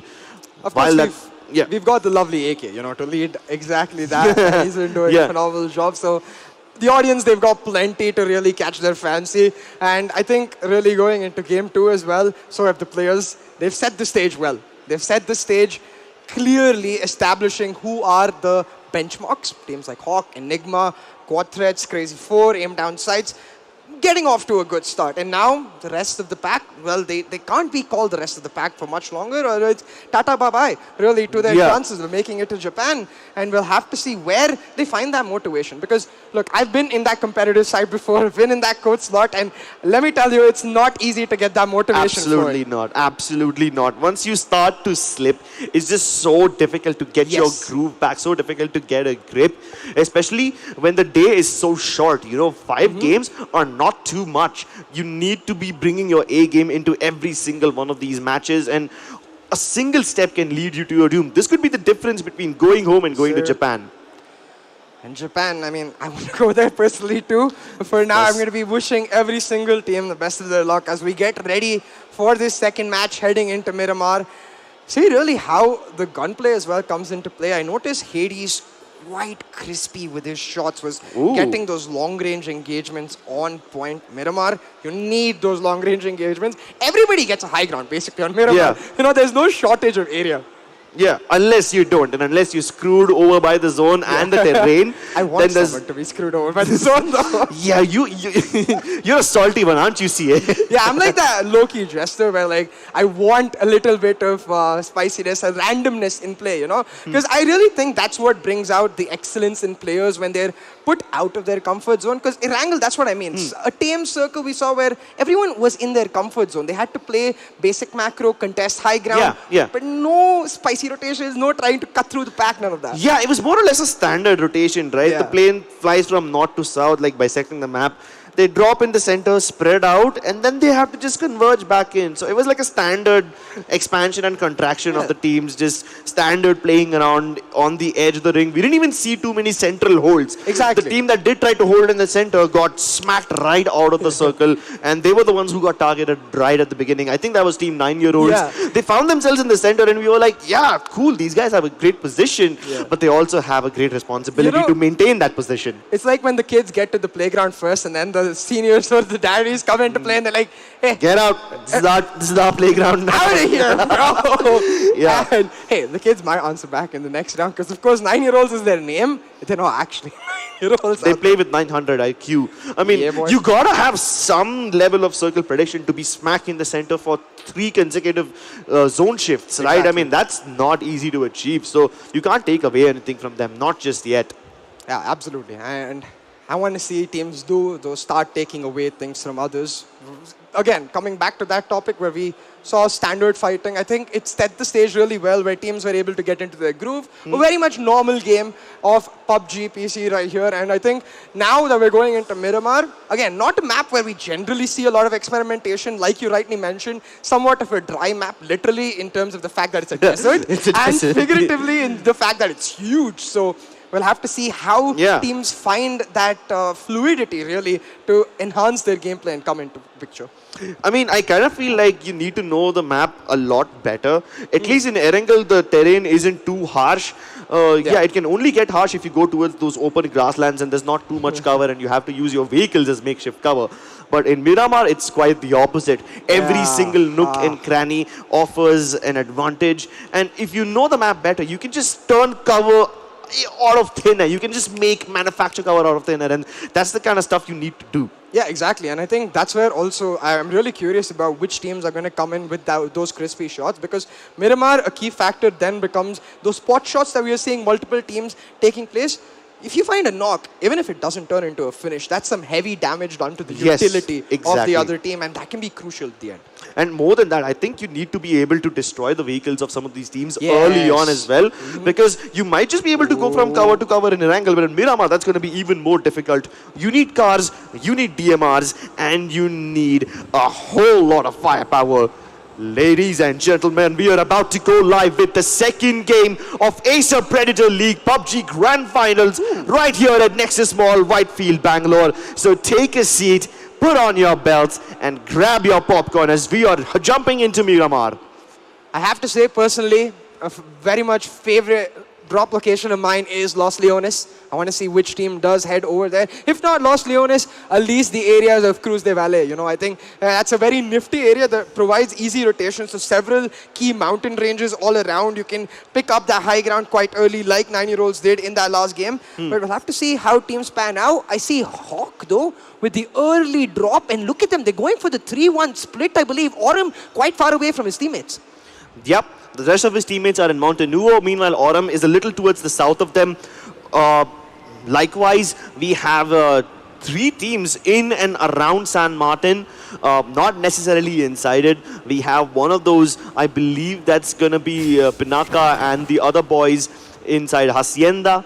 And those guys have a decent amount of control over the western side, the eastern side of San Martin. Meanwhile, the actual San Martin city isn't occupied. You know, there's teams around that area, but nobody inside the city. Ooh, okay. It's not a centralized shift this time. We get something going on towards the northern. But I really want to come back to Hawk for a second, because the point we keep mentioning about the the crucial factor, which is vehicles, or him dropping away from his team, getting a vehicle early, now grouping up, gets them that extra advantage. And I don't see many other teams doing that. Most of them actually looking to stick to the pack, but there are a couple of teams still engaging in that 2-2 split, looking for the right ground. Now, talking about the circle crypts, though, that crater field, that mountain range, entire area, it's going to be spicy, man, because, of course, high ground is amazing, but that particular mountain range, it's so easy to get flanked on. Exactly, and you need to keep your eyes peeled out, especially for those flankers. Some of these teams might just play together, but when they start to split apart, that's when the real danger begins, because you don't know when one of them might sneak up on you and surprise the hell out of you. Orc Esports took a little bit of damage, especially Kade, but they seem to be safe for now. Although they won't really be getting too much loot, especially when they are landing in the middle of nowhere and they need to move towards bigger cities. Meanwhile, aim down sight, they've got control over Tierra Bronca. We have Ocean Gaming inside of El Azahar. And while there's no other teams in El Azahar around the team Ocean Gaming, they will need to make a rotation via that death road, the road that has valleys on both the sides, and that's when it can get treacherous if you don't scout properly. Yep. Ooh, a nice scorer found by unknown player. He's most definitely going to look to carry that towards the end of the game. Just aim down sight, I will say. They played it really well, but it does seem that in terms of that lady luck factor is most definitely on their side. It's been a good day today, probably a good breakfast too, and now they want to eat these teams for dinner. Oh, they want that chicken dinner for sure, but will they be able to get it? I'm kind of nervous about this year. I have to mention Team ADS, all four of them moving in a single vehicle. Can you imagine what's going to happen when they get sprayed down and the entire vehicle blows up? That's the entire team out, eliminated right off the start. I do believe that they should strongly split up and get more vehicles for themselves. The thing is, though, we noticed this even in the last game. They like to stay together. They like to avoid fights, right? We talked about this in the pre-match lobby where there's two clear differing strategies where there's going to be certain teams like Hawk or Enigma looking for early skirmishes, or Crazy 4 even in that matter. But there's going to be teams like Aim Down Sight that want to focus on those late circle fights. They want to make sure they have the manpower when it comes towards the very end to be able to pull off a successful placement while still getting those key squad wipes, but only towards the end. And I think the way they're moving, it definitely pans to that strategy. But yes, the risk very much present. If anyone spots them on these highways, just a single spray, that's going to be the end of them. Is this Baba? Was the first man down in the last game? There's Enigma who found him. So far, though, they will be safe. Okay, wait, hold on. No, not like this. No. Hey, you gotta cut them some slack, CA. While they might have fallen off the vehicles, they still aren't out of the game and have all the rights to do so, you know, because these guys had the highest skills. I believe Hades was the person with the most number of eliminations in the previous game. He had 5 eliminations to his name. Killua and Vades also had 4 each. Aurum didn't have any, but he didn't need to make much impact while his teammates were doing all the heavy lifting. So you can call them whatever you want. You can call them Havoc as well. You can even call them Hawk. I mean, HAVK basically are their initials. It's Hades, Aurum, Vades, and Killua. So that's basically what they mean, you know. If you want to call them Hawk, go ahead. They definitely want to fly high above everyone else. I'll tell you what you can call them for sure. Our leaders in terms of points coming into this matchup. Yes. And really the benchmark the other teams are looking towards. But hey, let's look at another team right here in the God Squad. See them in a split with Yoink My Loot looking to capture the high ground while the rest of his team in the vehicles look to join him nice and easy. Now we've got plenty of time. I'll state it out right here. It's really that 15 to 17 minute mark where you're going to expect the dominoes to start flowing and teams to start finding the action and the skirmishes against each other. But I may have just cast a curse that in a sense where I do notice now, Orc, they might have their eyes on Hawk right here now. Orc, they didn't have a great match 1 Crips. If they're able to take out our leaders early, that's a great confidence boost. Oh, not just a confidence boost. That's a massive upset. Yep. Team Hawk are definitely in the lead in terms of kill points, and they have plenty of firepower. So in case Orc Esports decide to pick a fight against them, they better not miss. If you're going to come for the Kings, you better not miss. Team Quad Threads, I mean, they don't need to exactly aim for their opponents right now. Even if they shoot out the tires of that car or blow up that vehicle, they're going to leave Uncrowned King stranded in the middle of nowhere. And that's really what ShriXO is going for over here. And he did get a knock. It's his teammate Sneepal who's able to knock out Siri. Will he be able to confirm this? Will Uncrowned Kings be able to recover their fallen jewel? Will they be able to get their player back up on his feet? I think they will, because just at the nick of time, I think they managed to get themselves at the throw of a hill, so they had a bit of ground. But actually, no, we're going to get our first finish. It's Nepal who picks up City. Uncrowned Kings not finding any sort of momentum in this series so far. Quite unexpected, considering, again, they were our qualifier champions. But again, that's where the fact comes into play. LAN environment, online environment, two Very different. radically different. Yeah, radically different vibes, radically different approaches, and the pressure is going to be unreal. Especially when these teams feel forced to rotate early on and capture those crucial compounds. Some of these teams will end up running into each other. This is something that might just happen with the Panzers, as they have now taken the compound directly south of water treatment. And while this does offer them quite a decent position, this is a compound which lies on the top of a plateau. So in case any team tries to get close to you, you should be able to see them coming a mile away. Yeah. You can see them coming from a mile away. So defensively, the Panzers are in a good position. But do they want to stay defensive? They've already announced their positions by taking pot shots at their opponents, Argus, who are just across the hill from them. Yeah, I'm quite fearful, I must say, because if you remember the first match, Spinaka left all on his lonesome. Yeah. With his teammates eliminated quite early. I'm sure they don't want that. But at the same time, we've talked about how the teams who didn't get many points in match one, it's not like they've got all the time in the world, you know. It's a limited number of matches. You've got to make your stand at some point. So the earlier the better, because it does give you the opportunity to upset some of the teams and push them down at the same time. But hey, we'll see how it all pans out. Right now, back our eyes are on the Panzers, and really, I think, again, this team, they have individual potential. We know, like you mentioned earlier too, Pinaka popped off in the qualifiers. I want to see them band together, find that teamwork. I think that team it might just be coming into play. The Panzers have finally found a knock onto one of the Argus members, but is that going to create problems for them? Netix, he's in a safe spot. They should be able to revive him without any problems. And even the Panzers realize that they have a missed opportunity on their hands. While they might have gotten the knock, they did not move quickly enough. So, hey, their opponents, Argus, will just simply recover. All they do is make them expend their meds and their armor early on. Look, there's not much water in this desert map of Miramar, but there are plenty of shocks, and once they see that knockout, they smell the blood, they come to play. You see the God Squad starting to hear these shots, you know, just inching closer and closer, looking for that third party, as the Panzers and Argus, they just won't give up, keep exchanging blows again and again. And right now, this is a massive firework, like a big red flare for every other team out there, like, hey, yo, we're fighting, come take us. Yeah, and these are three teams who have announced their positions. The God Squad and Argus, both of them, while they are fighting each other, have to be careful of Team Panzer as well, who are just in the vicinity.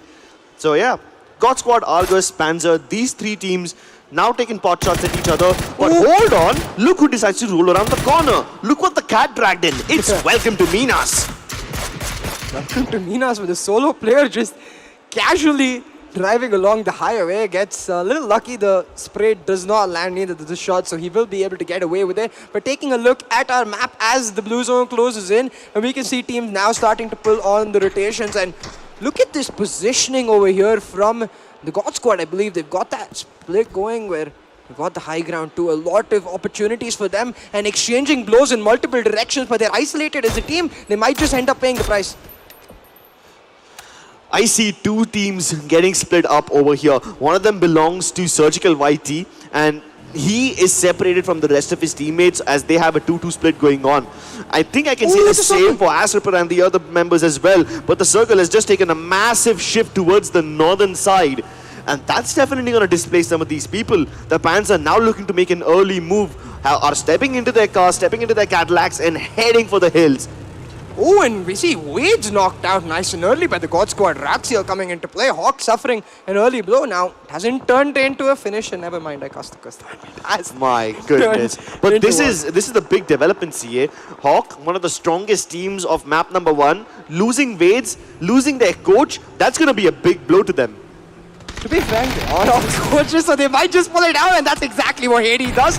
Finds the vengeance for his fallen mate, Raxiel taken out, and Hawk now looking for the bounce back. They want the rest of the God Squad, but the God Squad, they get out quick. And ooh, the finish stolen away by Chupa Chups. The sneaky voice coming into play, steal that from Hades. He's not certainly going to be pleased about that. Oh, definitely. Hades worked so hard to exact the revenge for Vades, to exact the revenge of his fallen teammate. And for that kill to be stolen away, that's really going to hurt. He's going to start developing a grudge now, not just against the team who eliminated his player, but also against the team that stole that morsel from his mouth. Ghost though with the headshot on Zoda. This is what I was talking about in the pre-lobby clips. The long-range engagements, they're key. Definitely, they are the key to success. But what also matters is not just getting the knock at long range, but also dealing sufficient enough damage and keeping your opponent paralyzed long enough for you to move in, close the distance, and deliver the finishing blow. Yeah, you really got to make them suffocate almost, and that's exactly what you can see Enigma might be feeling right now. They haven't really got much opportunity to move. They have got the vehicles, but shots continuously fired at them, and they do take the damage.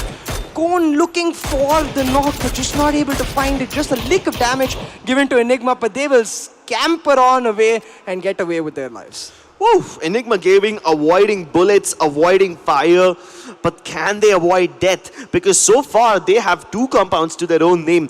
Of course, one of their players is split away from his team. The other ones are condensing inside one of those factories. And those are really good compounds to hold. Not only do they give you elevation, but there's plenty of rooms that you can play around. So in case there's 2 teams coming at you at the same time, you should be able to hold them at bay. Argus, on the other hand, are in quite the opposite kind of compound. This is one of those claustrophobic L-shaped compounds which has tiny buildings, but they have plenty of buildings in there. The thing is, Crips, given the number of nade kills that we saw in Wrangle, it makes me scared when I see teams in these constrained compounds where really that one precise nade can mess things up nice and quick. But I have to say, right now they are safe. But the same cannot be said for Chupa Chups. As well as the team they're battling, both teams again. It's all about landing your shots, but at the same time not giving away too much info to the others. Oh no. At the start when it happened to Hawk, it's alright. But in this moment for quad threats, that might be dangerous. Definitely. If quad threats are losing their players by falling out of the cars, that is not good. I just hope that no other team is around to punish them. Plenty of room still available in this map, see it. Meanwhile, we haven't really seen too much sweat. Enigma Gaming in their vehicles moving right across. And there's so many teams in the vicinity. If they're able to crash into this very compound, that they should be able to find members of the God Squad isolated, and they might be able to exterminate them as well. Meanwhile, Enigma Gaming have a different problem. It's UK Uncrowned Kings who have destroyed 9-year-olds once again. 9-year-olds is a team that's been struggling from the first map, but they continue to struggle more and more. Crazy 4 definitely getting a piece of the pie over here as they try to take shots at high power as well, and not just take the shots, they might just be able to paralyze them. They're stopping them from getting away to safety, and they won't let them do so. Surgical Ryan, precise as ever, going for the confirmation on these kills, and he's making mincemeat of Team high power.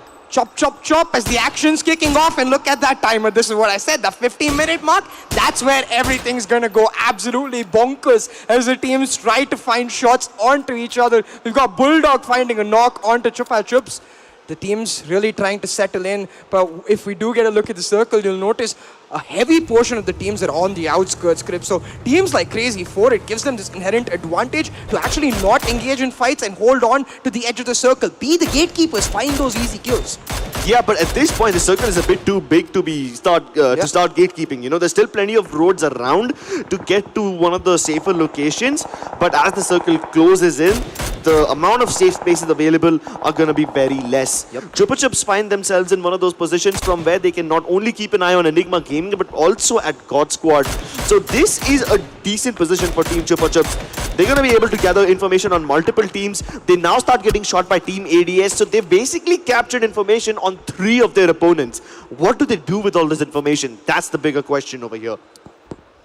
The decision making coming into play. You can see several teams just constrained in small compounds, but a long range spray coming especially clutch against aim down sight. Now, coming back to the strategy for aim down sight, our winner chicken dinner holders from match 1, it's all about staying safe. All about waiting for that end, that later phase that you mentioned. And we are nearing it. The phase 3 now closing down as the blue zone starts to circle in. And really the damage ticking in that much more for against these teams. So they've got to pick up the pace. That's where Enigma Gaming, I feel like they are a little suffocated. They don't have as much open space as they did in map 1, but actually could work out in their favor because in map 1 they were split apart. They lost a couple of their players early. They weren't able to make the impact they wanted. Now, all 4 strong. All 4 strong. I hope they're able to convert this into a win as well. But I think Team Havoc have different ideas as they continue to pop off. The circle shrinks even slower now. And as it gets smaller and smaller, the amount of room available for these teams, it becomes lesser and lesser. God Squad, while they do find themselves in a more or less centralized position, they don't really have the high ground. Multiple teams can peer onto them, those being Chupa Chups and Enigma Gaming. Yeah, and while that sandwich is going on, Hawk has got themselves a huge high ground next to an airdrop as well. Looking nice and easy for their later run over here. But it's really this sandwich that I'm curious as to how it works out. Because the God Squad, as well as another team putting Enigma smack bang in the middle, is the God Squad and the Chupa Chups. Now, Enigma, look, they are an experienced team. We're expecting them to be primary contenders for that #1 spot. If they get themselves out of this situation, that's, I'd say, a statement in itself for why they are those. Oh, Killua, just precise as ever with that Car 98. He's putting Minas in their place. He's showing them that, hey, you might be welcome to Minas, but you're welcome to get a piece of this Car 98 any day, twice on a Saturday. Welcome to my world, says Killua, as like, hey, this is how I play, and he gets that knock. But look at this, Uncrowned Kings, they didn't get off to the greatest start, but since Pro G got that huge squad wipe, it seems like the team's just been buoyed by that wipe in itself. They do say a rising tide lifts all boats. You know, you need that one player to really pop off, bring back that confidence for them, and maybe we see Uncrowned Kings popping off. But hey, the one thing we know for certain is that Caster Curse is real, and that's why Hardwell finds the knockout to the Uncrowned Kings. Hawk's position is immaculate. They are not only taking shots at Chupa Chups and Uncrowned Kings, but they also just managed to get one more team. A nice little knock over there. But it's unfortunate, you know, because Hawk are getting all these knocks. Unfortunately, they're not able to confirm a lot of these kills.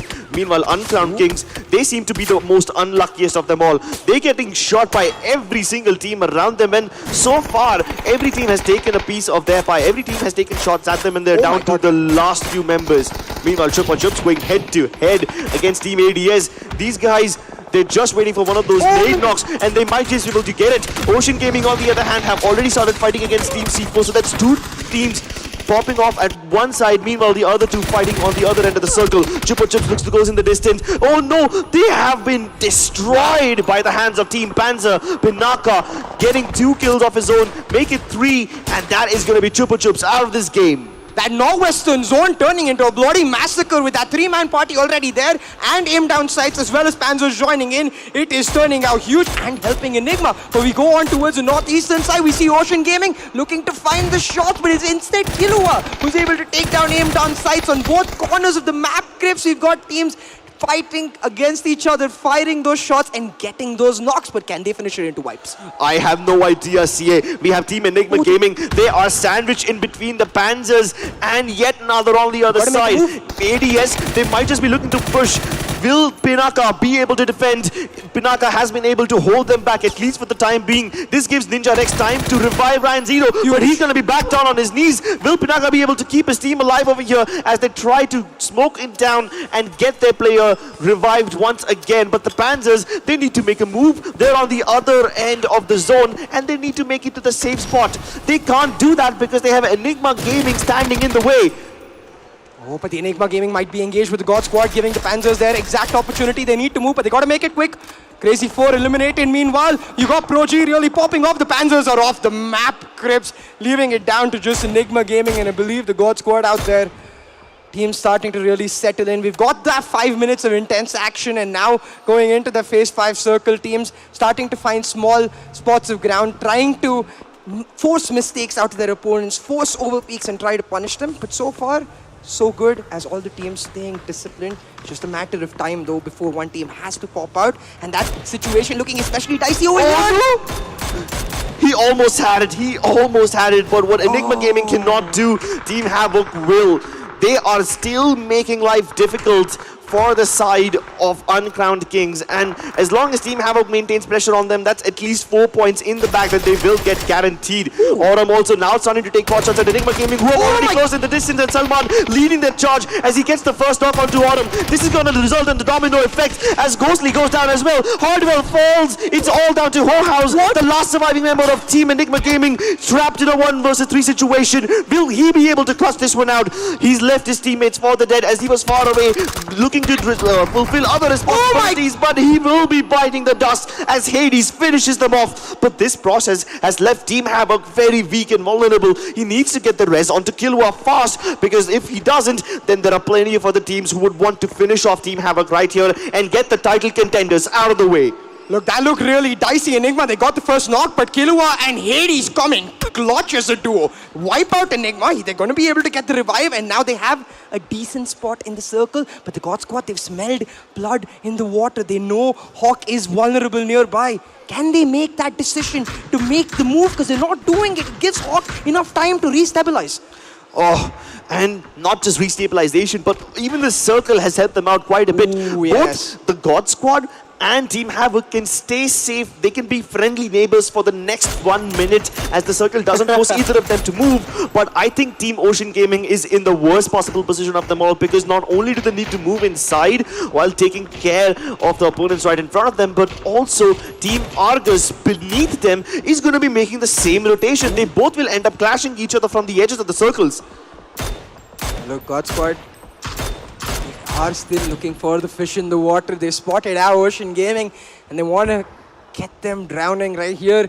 Already a knock found. Ocean Gaming just trying to build cover with those smokes. But again, the fact comes back to the treacherous terrain that is on Miramar. It's not easy to be able to find that cover whatsoever, and you can see Ocean Gaming really struggling because of it. Oh my goodness, going down on his feet. While Ocean Gaming are definitely trying to get their members back up, the God Squad simply cannot confirm these kills. They get the knocks, but in doing so, they've just alerted their opponents who were at one point in a very vulnerable position. Now, not so much, as they've taken better positions. Now look, Ocean Gaming and Welcome to Mina stuck. God Squad need to convert these stuck teams into squad wipes. They get Cone. It's a good start for the God Squad, but can they get more? That is really the question. On the other side, though, we thought M4 was lurking on to Orc, but they've got their eyes out clear. They find them, get an easy headshot to find a knock, and I will put that statement out. Don't you dare challenge us.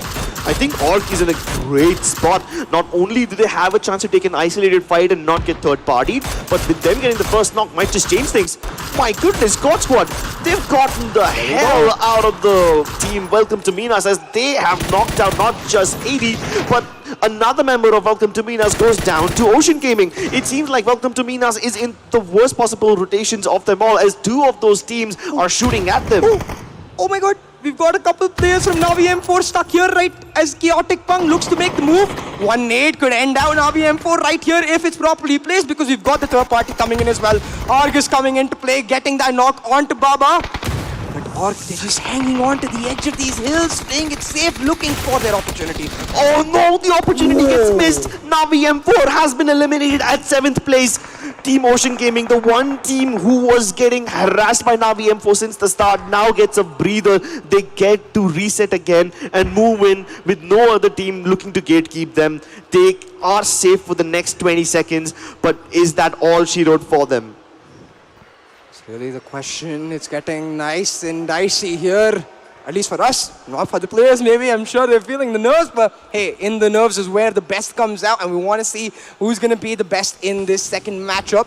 6 teams left to play, 15 Predators alive, and here's where it all comes down to, as the circle takes another shift towards empty land and several high grounds in play as they try to traverse this range and find an area for themselves. I feel bad for Rishgard. He's got to look left, right, center, up, down, everywhere. He's scared.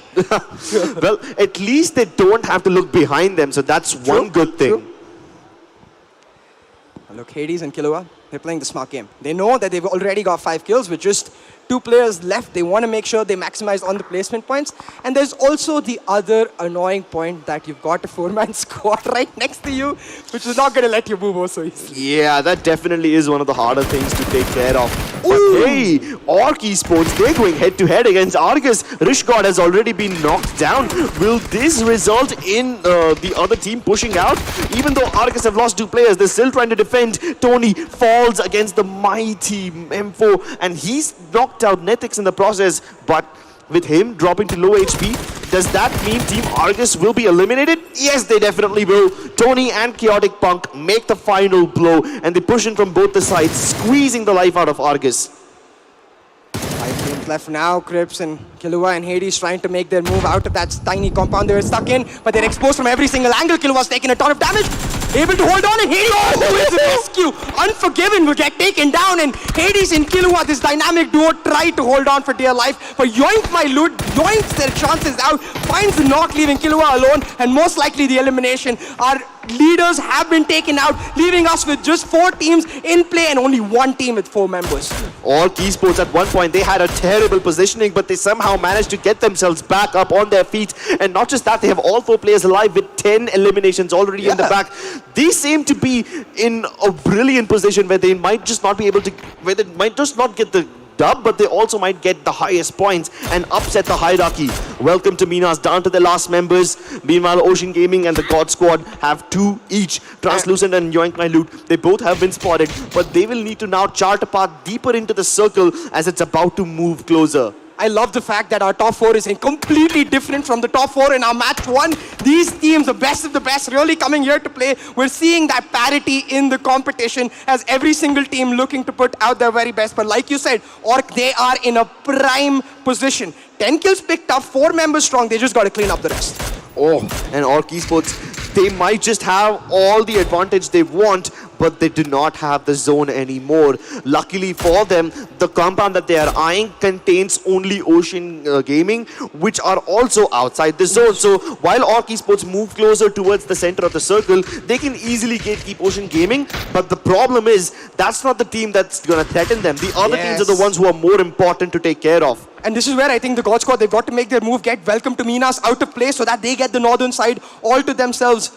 Perfect position, but look at this, the God Squad instead, they have their eyes on something else. Yoink My Loot tries to find the little bit of chaos where Orc was trying to move in on Ocean and finds a knock onto Orc. Now, if you can get that damage in early, neutralize the man advantage that Orc has got, the God Squad might have a chance of picking up that chicken dinner.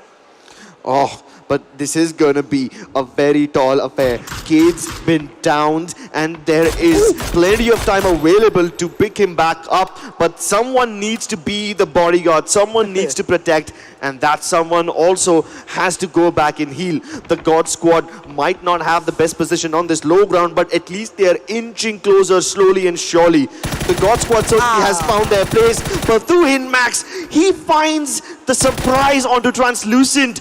He wouldn't have seen this coming in a million years. Welcome to Minas now have reduced this competition to a 1v1 between them and the God Squad. But no, Yoink My Loot wins that 1v1, eliminates Team Welcome to Minas. It's down to a 1v2v4, and Pacho finds the opportunity. He finds the flank onto Tony. He's got the knock, but can he get the confirmation? There's no backup available right now, as Ocean Gaming also tried to surround Team Orc Esports from both the sides. They might just get sandwiched over here. Oh, but Chaotic Punk finds the trade onto Pacho, neutralizes that flank pressure and makes sure Orc, they are still in very much a comfortable position. But now we're heading towards that final portion of this matchup. Orc still 4-man strong, playing against 2 squads with just 1 player each standing. Ocean Gaming, they have a chance to revive Pacho. I don't think they get the time, but look at this. Oh my God! But Yoink My Loot coming in is the perfect third party. Spots on head after head and finds every single one of them. The 4-man squad of Orc eliminated. Ghost comes out of the shadows and shuts them down. What a play, man. What the hell did we just witness? Wow. We had 1 versus 1 versus 4 going on. The team that had all the numbers, all the advantage, just dies all of a sudden. What the hell just happened? This was not supposed to go down this way. Orc Esports had the game in their grasp, but they just let it slip. They dropped the ball, and now it's down to a 1v1. Ghost representing Ocean Gaming. Meanwhile, Yoink My Loot has the perfect nade primed. He just needs to echolocate his enemies. Oh, the nade might just have given away the position. It's down to a 1v1. Which one of these players will come out on top?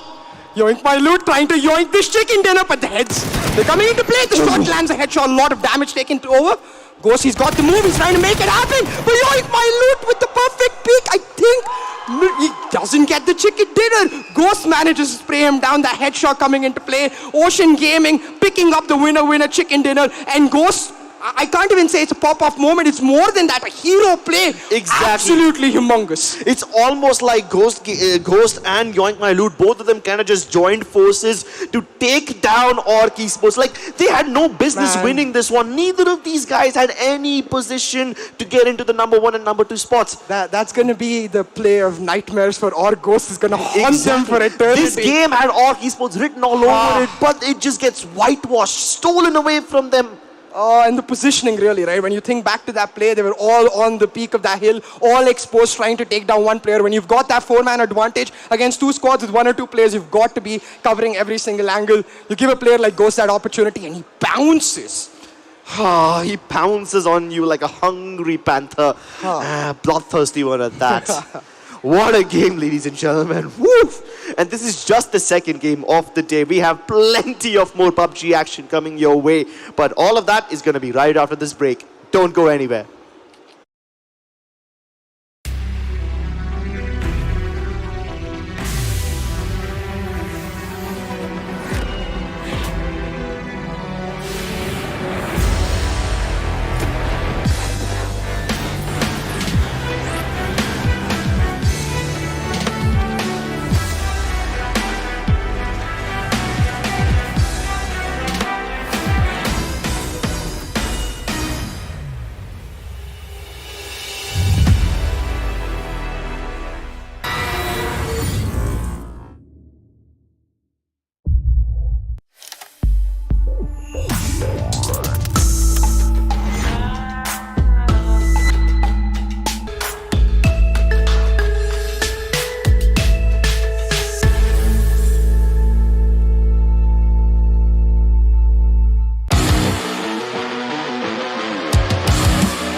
Welcome back, ladies and gentlemen, to the Acer Predator League, the PUBG PC finals now under play. And we're down with 2 matches, Crips, and we've got quite different results in both of them. I'm really excited to see how the scorecard ends up after all this. Exactly. I mean, at the start of the day in the Wrangle game, we had some of the more known contenders like Enigma Gaming and Team Hawk getting those top spots. One team on the basis of placements, the other on the basis of their elimination points. But then in the second game in Miramar, we saw the tables turn so hard. It's almost like they did 360, 720 and then kept on going. And let's not talk about tables turning. I'm still lost in that clutch that Ghost pulled out of nowhere to get that. Wow, I still can't believe he was able to get that chicken dinner. And I'm excited to see like what the conversation went about in that Ocean Gaming squad. I'm sure Ghost must have been like, guys, I got mine. Now come on, it's time to pull your weight. Yeah, I mean, Orc Esports at one point had the best position in that entire lobby. Best position, best manpower, like... Yeah, exactly. They had the high ground, they had more numbers, but suddenly the 2 remaining teams, even though they had dwindling numbers, decided to pounce on them at the same time, and they got overwhelmed. And that resulted in probably one of the biggest upsets of the day so far. So far being the key word. Let's take a look at the points table and see which team is in the lead, which team is trailing, and whether things have changed for the better or worse. So, of course, this is our scorecard for the second map particularly. Ocean Gaming with a mirror in terms of that placement as well as that kill points. Pick up a casual 20 points. Absolutely humongous from their score side. God scored not too far away. But I will point out, with respect to the fact that of who were the top 4 in match 1, it's only Hawk that we see even in the top 8. None of the other teams, Enigma, Quad Threats, Crazy 4, even nowhere near. Aim down side lost. Yeah, and that is the biggest, the biggest turn of the tables, right? Aim down side. They won the first game, and then they finished last in the second game. Talk about drops. Drops? Oh no, this wasn't a drop. This was a hard drop from the top to the bottom. You experienced everything. Even gravity is not required in a drop this hard. And that's the thing. We talked about the volatility of the strategy they employ, which is try to stick together as a unit. Sometimes your rotations span out. Sometimes you get caught. And when you get caught, you're going to get caught out as a unit. Your entire squad wiped out. You don't have as many chances to have one player maybe playing for the placements or one player trying to pull it off. But hey, it's just 2 matches done. We've got 3 more to go. So I'm sure these teams will come through for the fight, and I'm really curious how it is set up now in terms of the overall scorecard. But I can tell you one thing, Crips. One consistent thing is the fact that we've got Hawk here maintaining their lead. Oof. They really don't have a lot of placement points. They don't even have double digits, but they definitely have 18 eliminations, which is keeping them on the top. 25 points in just 2 matches so far, and I think we have a lot more of where that came from. But look at Ocean Gaming, man. They picked up only 3 points in their first game.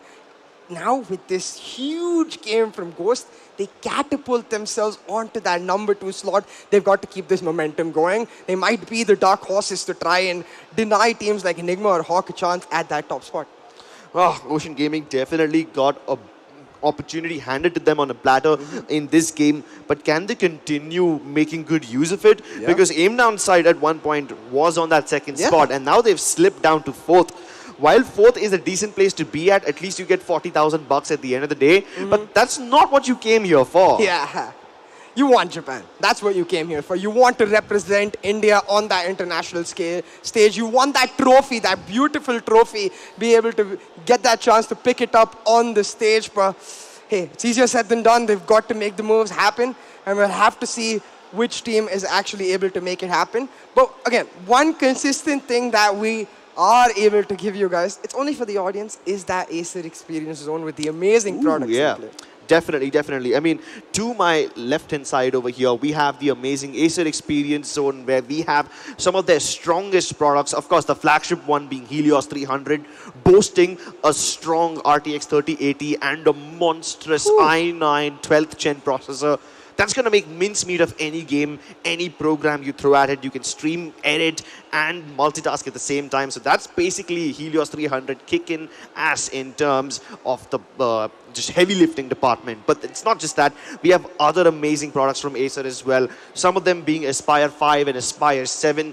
Not to forget the Nitro.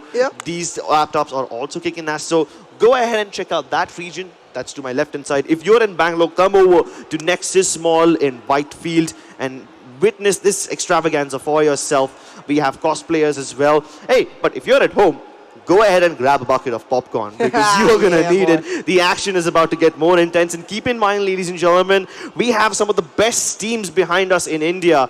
The winner of this tournament goes to Japan to represent this country internationally. And that's the grand prize we are all looking at right here. Absolutely. Now, though, heading into Game 3, Crips, we were talking to the players yesterday, and we were talking about the different ideas that you could adopt really to come into play. And they expected the first 2 games to be standardized. They expected teams to stick to their strengths, stick to their preferred drop locations, work it out in the later stages. But Game 3, Game 4, that's where the opportunities start coming up. Teams start thinking, do we hunt? Do we challenge those spots? What do you think? Are we going to see some spice from the teams in Game 3, or is it a little too early? I think it might just be the right time to start seeing that spice. You know, both the maps have been displayed. We've seen one game of Erangel, one game of Miramar. At this point, the teams are aware about each other's drop locations. They know exactly where which team is going to be. They can use that information from the past, make use of it to make value and generate some leads, generate some points. Hopefully out of thin air. If not, you can always manifest them by working hard. They've got the data, right? They've got the ability to translate the information they got from map 1 into map 3 and take advantage of it. And we'll have to see which teams are actually that aware and proactive to make use of that data. But it's still match 3. I'm sure teams are still a little concerned about going too aggro, or about getting a little too dicey on that trigger finger. So maybe we're going to still see that cautious approach. Personally, I'm a risk taker. I want to see teams taking risks. I want to see teams really going all out to get their spot in Japan, because right now, let's be honest, Hawk, they're quite comfortable up there. They're the only team that has consistently managed to give a good display in both of the matches. Exactly, right? And they've only been able to do so because they've been proactively picking up these battles, proactively picking up fights. They don't really care about getting eliminated early on. As long as they get a good inflow of points from those eliminations, they're more than comfortable. They are stacked, racked, and ready. And if they continue this trend, if they are able to perform once again in the next map of Erangel as well, I think they would have done more than enough to secure that spot to Japan. Yeah, and the thing is, given the amount of competitiveness we're seeing on this stage right now and the talent, it's a very dicey line, because even if you look at Miramar, right, Hawk, they were almost eliminated. Hades and Kilo are pulled off. Huge play. These guys are popping off. Exactly. Can they do it again, though? That's the question. Can they keep doing it? Because teams are going to keep threatening them. I mean, we can question the consistency. We can question the possibility of doing it again and again. But then Hades and Killua have done it already in both those games. Hades especially, right? This guy is on fire. Vinay Rao repping the Orangutan squad, now playing for Team Havoc over here. Hopefully might represent the country, India, as well. I mean, by name, he is the god of death, and by game, he's certainly looking the same. So, like you said, they are looking absolutely killer. But that puts a threat on your back. That puts all of these teams into motion. Hey, if we're going to hunt, why not hunt the best? Why not wipe out the biggest threats? Exactly, right? If you're going to aim for the king, you better not miss. And we did see some misses. That's exactly why Orc Esports lost out on that opportunity. Tiny errors, tiny little decisions that result in such massive impact. And impact is what these teams need right now. It's the tiniest of margins, man. It's that little small decision that it could go either way. Honestly, like in a normal ranked game, if we were playing, we'd be like, yeah, whatever, go next. But they can't do whatever, go next here. There is very limited amount of games. There's 5 games to be precise. Even if you say go next, you better make those last 2 maps count. Yes, sir. And that's where this middle Erangel, basically the second Erangel, is going to be crucial. And we'll have to see how that works out. But right now, we're going to go to a small break. Get ready for that third match and see you real soon. Don't go anywhere. Don't go anywhere.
Here for match 3. After that short break, I hope you're ready with your popcorn for the action that's about to pop off. Because I know for sure Crips and I are.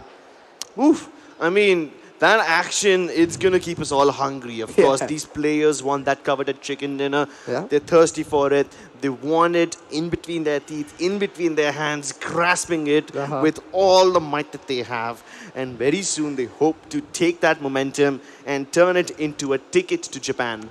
Exactly. And it's really going to come down to which team truly grasps it, like you said, truly steps up to the plate and takes control of their destiny.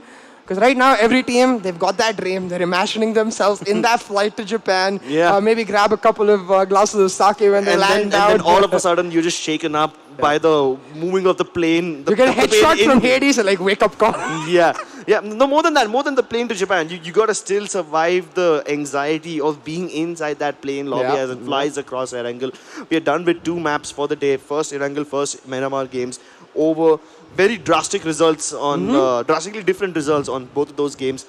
The return to Erangel in third number game.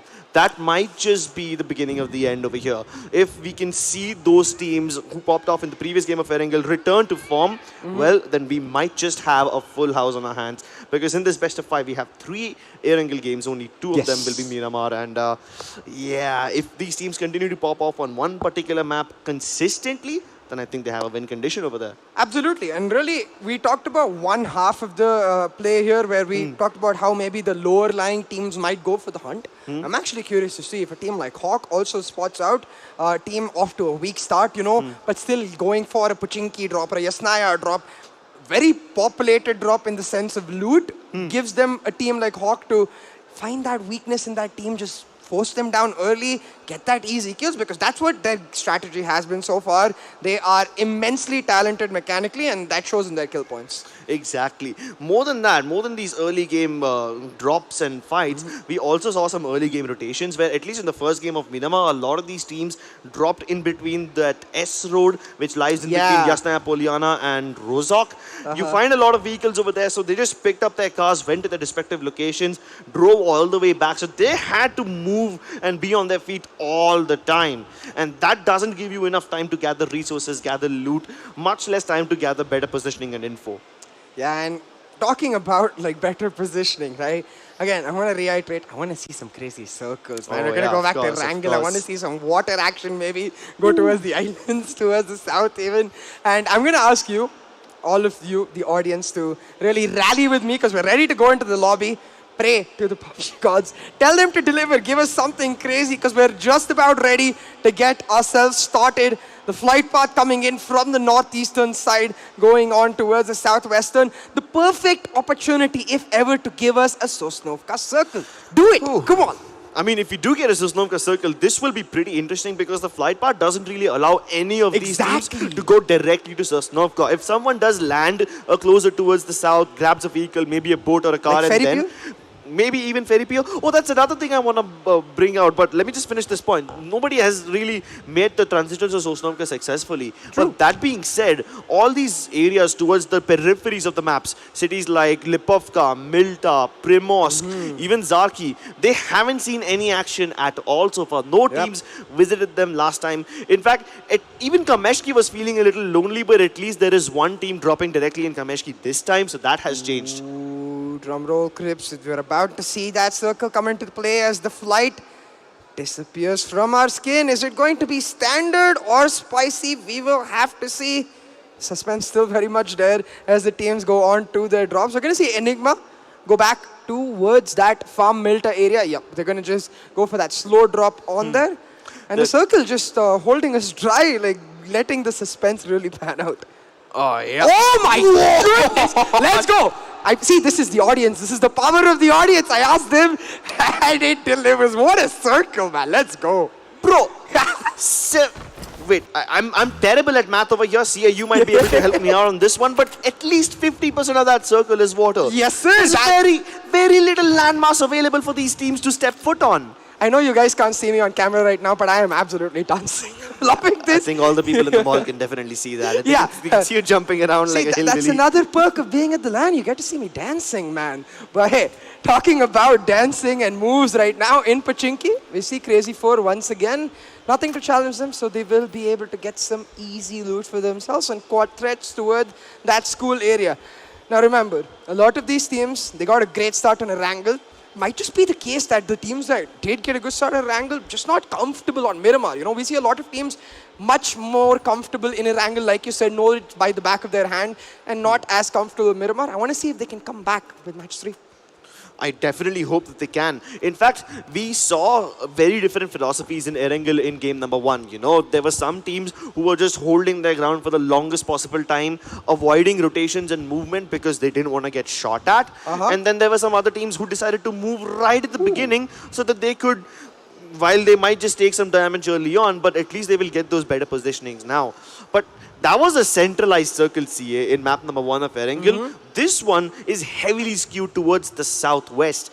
And this is going to change a lot of things. Yeah, I really like this stat. Thank you, production, for it. You can see why we really hyped up Pinaka earlier. We know he popped off in the qualifiers as well. Now with the highest skills, number 7.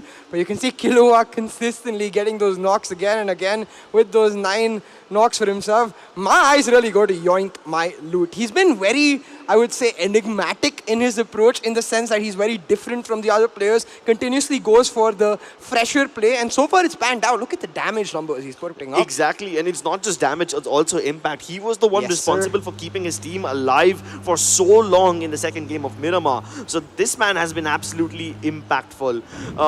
And if he continues to do the same, well then we might just have a champion on our hands. Speaking of champions, we have uncrowned kings on our screens right now, the champions of one of those qualifiers that took place on the road to Acer Predator LAN finale. While they were able to perform well in the qualifiers, uncrowned kings so far have been nothing but unsuccessful. Oh, never mind. I saw a shadow in the window. I thought it might have been opposition. There was actually just a teammate. But on your point, Crips, absolutely. Now, in the last match in Miramar, Pro-G was able to pull off a huge knock. And I'm hoping that's the sunshine they need to really get the rest of their team up in their spirits and up in the mood. Because we know they've got the capability. We know we've got the talent. It's just about now finding the points and translating them into good finishes. But hold on. Little trouble with the driving. I know you've been taking driving classes recently. Maybe you could teach them a thing or two. I mean, the clutch that I press and the clutch that these guys look to get are very different, CA. Yeah. Oh, but here we have some road wars on our hands, ladies and gentlemen. It's Crazy 4 taking pot shots at Team Panzer. And while the Panzer definitely means a tank in GTA language, this leaves them in a very vulnerable UAZ. C4, they decide that this is not worth it. They change directions as they try to now move in closer to one of these vehicles. Team Panzer, they're splitting up as well, but will they be able to go up against Crazy 4 like this? I think they're going for the hunt. They see one pass by and Kunal is actually going to get caught out. The hunt suddenly turning towards them instead. The Predators becoming the prey as Crazy 4. They're now going to look towards cover to find themselves in a good spot. They need to recalibrate. They need to re-establish themselves together as a unit and then go for it. And that's exactly what they're going to do. In time, getting themselves into a house. No crazy shenanigans. Ooh. Crazy 4 really had us going for it. Yeah, I got dicey for a second. Not just dicey, I got excited for a second because we've seen action, we've seen car action, but we haven't seen car and guns at the same time. Yeah. You know, we've seen people fall off of vehicles and die in embarrassing ways, but this would have been the peak of PUBG gameplay so far. And Crazy 4, while they take pot shots at Panzer, no knocks were had, no blood was drawn. They just go their separate ways and decide to engage in another dimension another time later on. Yeah, and Crips, because of this circle, there's going to be several teams going to try to make early rotation, just like we see right now, the God Squad and Enigma Gaming trying to get towards that western side, colliding with each other's pathways. All of these teams well separated, and the God Squad committing to just hightailing it on out of there. They just want to get to safe space. And Enigma Gaming, they're unable to land the shots, so the God Squad, they might just get away with this. Little risky play from God Squad, but hey, it pays off. Oh, it's going to pay off. It's going to keep the opponents away from them. Yes, but hey, Enigma Gaming, these guys have got a coastal position for themselves. While this position isn't really going to help them much right now, but if they can stick to the beaches and then continue moving into the zone, this will be nice. This is a position closer to the eastern bridge that we have between the main island and the Sosnovka Island. And sure, it's a good place to hold. It gives them options, it gives Enigma options where they can rotate via boats as well. They can rotate via vehicles, land vehicles as well. So having more options is definitely the best thing to do over here. Oh, absolutely.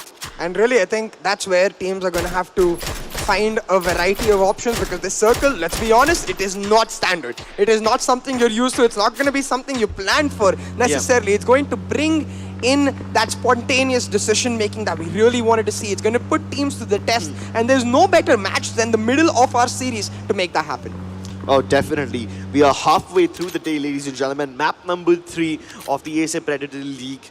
And hey, just to keep things fresh, just to keep things entertaining, the PUBG gods have blessed us with this weird-ass circle that only has a part of Gatka, Ferry Pier, and Primorsk inside the circle. The rest of the map has been negated and neglected. Yeah. And it's going to be really interesting which teams. I'm especially curious about Quarry. I think it's going to be a very crucial power point with this circle, because it gives you those trenches to play on now. But oh no, every single game we see some car shenanigans. This time it's Uncrowned Kings with Pro G getting knocked as he falls down. But oh. I just feel like cars are unlucky for Uncrowned Kings. I mean, last time they were trying to rotate, they got shot out of their vehicles. This time they don't even need to get shot. They just commit their own mistakes, and that's something that has to be avoided this late in the game. And look, we've got Ocean Gaming and Crazy 4 sandwiching Wades. He's in a bit of a dicey situation in the crosshairs of both teams, but he's going to play it smart. He's going to play it safe. Not taking any engagement so far, waiting for his team to come through, but they've got to come soon. Wades might just get isolated and gunned down otherwise. Oh, but Wades, he's the kind of person who loves making these kind of moves. With him being trapped over here, sure, he's in a little bit of danger, but he also gathers so much information. And with his power position, if his teammates are able to play according to his positioning, if they're able to play off of his calls, they should be able to surround one of these teams from multiple angles. But that's the problem, right? Having flanks is not the more important part over here. It's avoiding third parties. That's the priority. And that's the thing, right? HAVK, Hawk, they're a team of coaches. Every single one of them has been a coach, Yeah, and at this point, in this crazy circle, they're the team to look to as to how they predict the circle will move, how they make their decisions, and how it pans out. And also adds on to the fact that they're, of course, our leaders. But Ocean Gaming on a high of another level after Ghost pulled off that huge clutch. They've got to keep it going, man. I don't want to see that Cloud9 brilliance that we saw from Ghost coming into a meteoric crash into that match 3. You've got to be able to find that consistency and really establish yourselves as a dark horse. But Blue Zone's closing in. Where does the circle go now, Crips? I mean, at least in this particular game, I think we won't have to wait too much to see how this action, and it shifts even further down south. 50% of the area is nothing but water, and these teams have very little landmass. Oh, this is going to get super sweaty, see. I already feel claustrophobic. I can't even imagine what these players must be feeling like. The Swamplands out of the picture. Ferry Pier negated. Primorsk is still very much in the zone, but even Quarry has just the edges of it inside this safe zone. And Bates is in prime position now. He holds the area which is right next to the edge of the circle, so he should be in a good position to stop other teams. But it's not just him who's creating problems for the others. It's also aim down side who are now barreling at them. Yeah, that's the thing. Even though Wades is giving a ton of information, his team still not able to capitalize on it because of how split apart they are. They need to find a way to reset, regroup, and use that position that Wades has got for himself. And you can see they're trying to do exactly that. Aurum and Hades in that vehicle. Killua himself with a vehicle trying to make the moves, but so far getting stopped. On the other hand, a team that we expected a lot but didn't get much from in iBuyPower, finding that first finish in this game. They take out House from Enigma Gaming, a huge first finish for iBuyPower. That's not the kind of situation that Enigma Gaming are used to seeing themselves in, Enigma Gaming were the team to draw first blood in this entire final. They were the team to open things up, start the action in the first game of Erangel, and now they find themselves on the receiving end of that same treatment. How the tables turn, how the tables turn. Have to see now how Enigma Gaming is able to make those tables turn, because let's be honest, their rotation has not been easy whatsoever. They ran into the God Squad, they're now running into the Crazy 4, and they have several teams to contest because everyone wants to stick to the coast. Everyone knows the value of that beach line. Yeah. The day at the beach might just be a picnic for some, but definitely not for Welcome to Minas, as they are about to welcome Team Chupa Chups with open arms. Rockar starting things off by getting the knock on to Baby Rek, but Guriem, he responds right back, trades out Yor Babu, and will that be the end of Welcome to Minas? They've already thirsted him as well, so it's down to the last 3 members of these teams. They don't have the elevation, but they had the nades. Unfortunately, Guram spots them before he can toss that hot potato out. What did the... he's trying to go for the revenge over here. He's been able to successfully trade things out, but now Guri is the last man standing. Can he actually pull Chupa Chups out of danger? He's got the elevation he requires, but his teammates, will they be able to provide information even though they are down on their knees? He needs to isolate these gunfights, and he should be able to at least finish off some of the downed members of Welcome to Minas. Down to a 1v1 CA. Oh, we saw Twin Maxo previously on his lonesome in a flank position. He's going to try to make use of that once again. The nade going through does not do much damage, but he's closing in. He smells his prey. He's looking for the finish. The nades again and again looking for their victim, but so far just a lick of damage as Chupa Chups managing to scrape their way out of their Guri, playing at the edge of his life. Will he survive? The answer is no. Tuhin and Rockar finish it off, and Chupa Chups get eliminated from an advantageous position. Oh, but this has left Welcome Minas so weak and vulnerable. They're down to the last man, and with that, they go out as well. That fight was a zero-sum game. None of them walked away with anything. Both of them getting eliminated right at the start with 3 kills and 4 kills each, respectively. Quartet's like, thank you very much. We're going to try to bring back the momentum we had in Erangel 1. But wait, hold on. Did I just see our first zone down Unforgiven? What? Oh, sorry, the zone right here, not our first zone, but it's really curious because we haven't seen that in the first 2 matches, and it tells us how crazy this circle is and how unprecedented it is for the players making those rotations. Exactly. I mean, we haven't really seen anything related to the zone so far, but we can already see the God Squad just choking away, still inside Fairy Pier, having no way to get back inside. I mean, even if they do find their way back in, they're going to have to fight their way inside because teams might just be able to gatekeep them.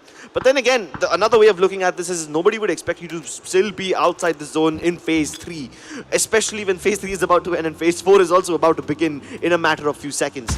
Unforgiven has been finished by that damage, but I have to wonder, the God Squad, now they're in the top 5 of the overall leaderboard. Maybe they take this game for what it is, crazy game, and go for the heal battle and just try to survive, get as many kills as possible. I mean, for that to happen, one of the members of those teams will have to relinquish all the meds. But here we have Crazy for relinquishing the game entirely as Navi M4 exact revenge. They also haven't had too many good games, but finally Navi M4 getting the squad wipe that they wanted since a very long time gives them a decent amount of points inflow, and that's exactly what they needed. Hopefully this should keep them afloat.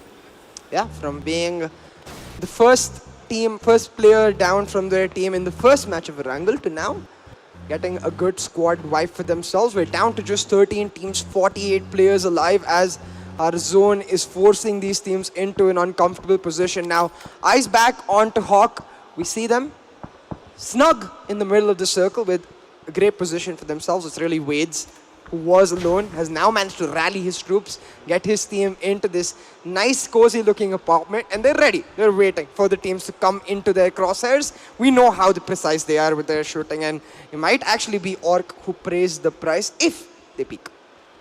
Ooh. Uncrowned Kings, I think they've seen each other. They definitely must have. Both of them just jiggling across that tree line. Kilua God takes the shot, misses, but hey, it's the warning that counts.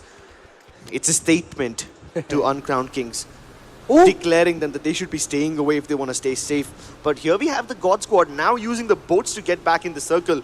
It's about time to start moving, you know. Phase 3, you might be able to tank it, but the moment that circle hits Phase 4, the damage amplifies, and at that point it really starts to hurt. Oh, 100%. But again, our eyes on Kilua. We've seen him with this car before be so precise. He is the player with the most number of knocks, now looking for more. But the circle, it turns the tables once again. Water were the last 2 moves, but this time it's like, Let's go back to land, let's go back to Hawk, and let's find this circle in that quarry area where really the nades are going to come into play because we've got these small compounds and trenches where the teams are going to be settled. One nade can just erupt, make the entire playground erupt and have these teams engaging with each other. Exactly. And in a situation like this, having the elevation is so important.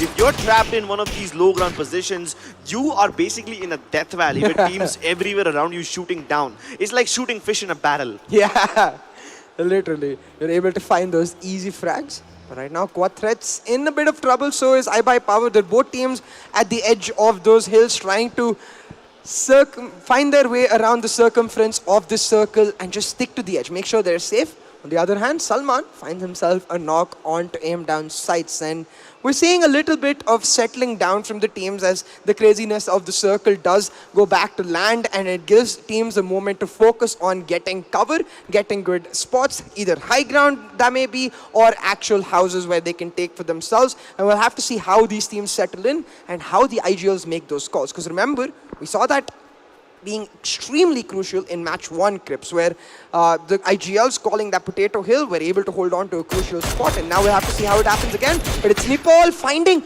a free opportunity but is not able to finish it up. That was a player just smack bang free in the middle. He's just not able to find the knock. Gets away with his life, the Panzers player. Oh, I'm starting to keep my eyes on Quad Threats right now.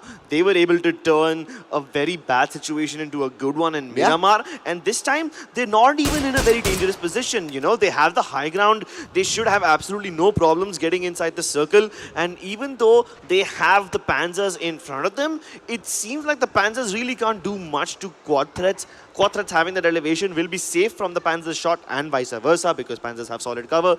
This fight might just become a stalemate unless one of the teams above them in yellow has something to say about it. The thing is, there's another factor to talk about here, which is the blue zone now coming into play, right? It's going to do a lot of damage, so Quad Threats are going to have to make their move. Now, if they find even one knock onto the Panzers, that's going to be the instant slam down to try and take away this compound from the Panzers, eliminate them. But if the Panzers can hold on to their stronghold and just play it smart, play it safe, play it cautious, they might be in the better spot. But oh, Salman. And those fights between the God Squad was happening towards the the western side of the map. Meanwhile, towards the eastern side of the circle, towards Quarry, the fights have really started to go ham right now. It's Argus who are actually going in for the full send onto Quad Threats. And Argus was not even in the compound, you know. These guys were still on the higher ground, and the God Squad who was inside the zone, they now have to start moving in as well, but they're going to be succumbing to death at the hands of 9-year-olds. So that's the southern fights coming to an end. Meanwhile, Argus and the God Squad still going at it, still going against each other. Oh, the 9-year-olds have to deal with yet another opponent before they get comfortable in the circle.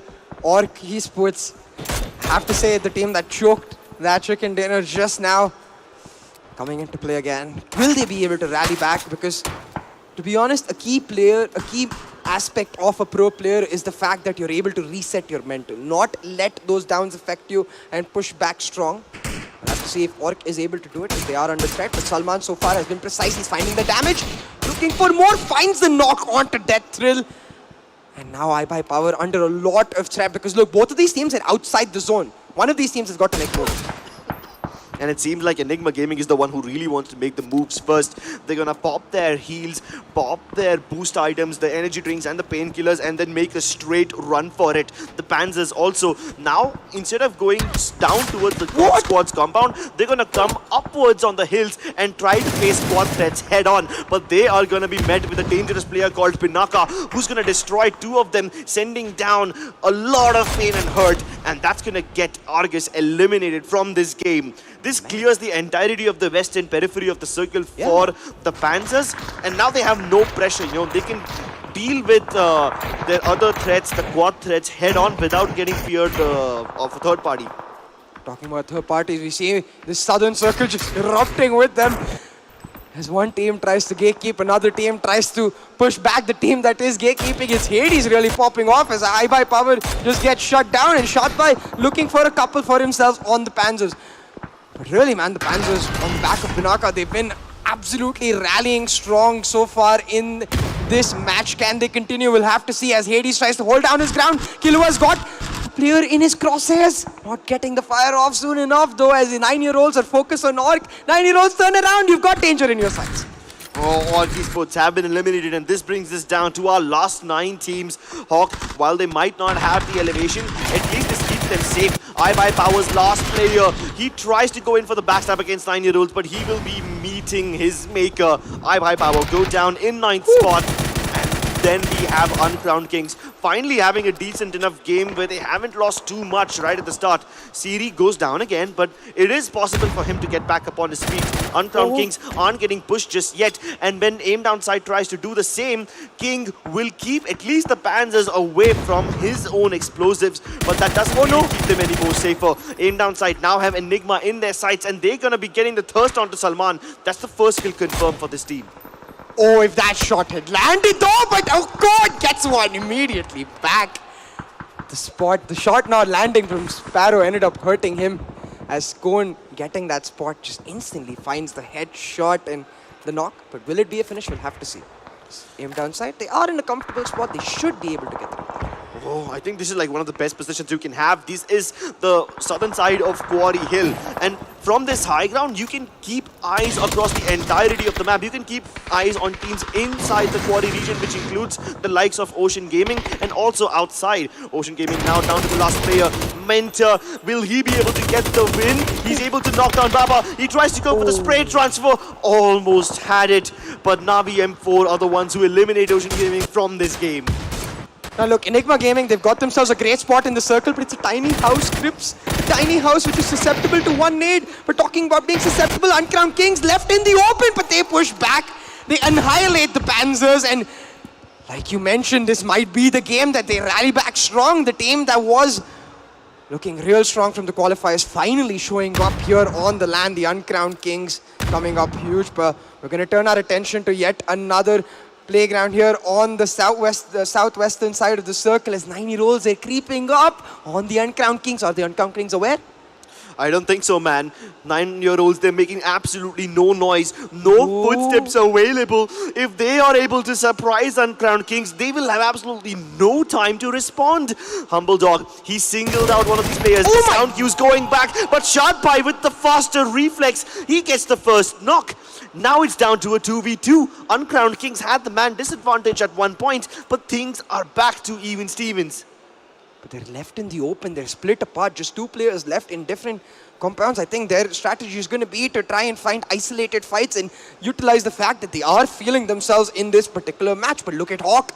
They're coming in like the Hawks they are, the Predators they are, smelling blood in the water and trying to find it. But 9-year-old takes the fight to them. Guardian looking for the shots, finds a lick of damage but not enough. And instead it's alerted Hawk to their presence, and as a 4-man squad, they're going to try to move in for the kill. Too many teams on the southern periphery over here, man. See, this is getting really sweaty. Hawk, while they're looking inwards, are aware about the fight happening towards their left-hand side. And while Uncrowned Kings and 9-year-olds are knocking 7 shades of shit out of each other, Hawk are just looking for the perfect opportunity to full send it in, to go in for that third party and finish off both those squads as the nades start to sail in. Hades will lead the charge, and the massive nade! Admiral Bulldog thirsting to finishing off Hardwell as well. Enigma Gaming has been wiped. See, this is what I was talking about. While the position of EG was great, they were in a tiny house. Just one perfect nade, ADS, they pull it off, and this opens up the floodgates for Hawk to come through and wipe every single team across. Remember, Hawk, they've been one of the most proactive teams in terms of engagements, but this matchup, they did not fight much in the early game. They chose to use this crazy circle to get themselves a good spot, and now they're looking to leverage that to get themselves a chicken dinner. But ADS, they're going to look to fight back themselves as they find a knock and a finish onto Navi M4. Now, ADS and Hawk, the only teams with 4-man squads. It's got to be one of them that makes the move and finds the damage onto the other. Yeah, but these two teams are on the opposite ends of the circle from each other. In between them, every other weaker team with lesser numbers are just hiding and biding their time. King realizes this might just be his last rodeo, so he's gonna pop every single energy drink and painkiller he's got to move inside. And he just has to wait a little bit. If he can piggyback off of Havoc's momentum, then he might not even need to make any moves. All he needs to do is stay hidden behind them while he uses Team Hawk as his own personal bodyguards. Make them do the dirty work. talking about bodyguards, ADS, they had 4-man strong, but Navi M4 despite being a man down, they fight back, they knock and finish a member of ADS, and that northern side erupting with the fights. This is perfect, like you said it, Crips. Hawk, they're going to look to move in on the back of this fight, and King is going to utilize it. Yeah, King is just looking to utilize the cover of Hawk. Meanwhile, Admiral Bulldog has been burned alive. There's fresh kebabs on the ground because of the Molotov. And Navi M4, I mean, Legend has the M4 in his hands, but he's now taking pot shots at a far-away team, and that's going to be Team Hawk. I hope that Navi M4 don't end up biting a bit more than they can chew. ADS is a dangerous opponent by themselves, and if they try to fight both those teams at the same time, then this might just be trouble. Oh, we're definitely smelling trouble, but the question is it trouble the teams are in, or is the trouble the teams that they're walking into? Because right now, Hawk, they've removed that thorn on their sides in King.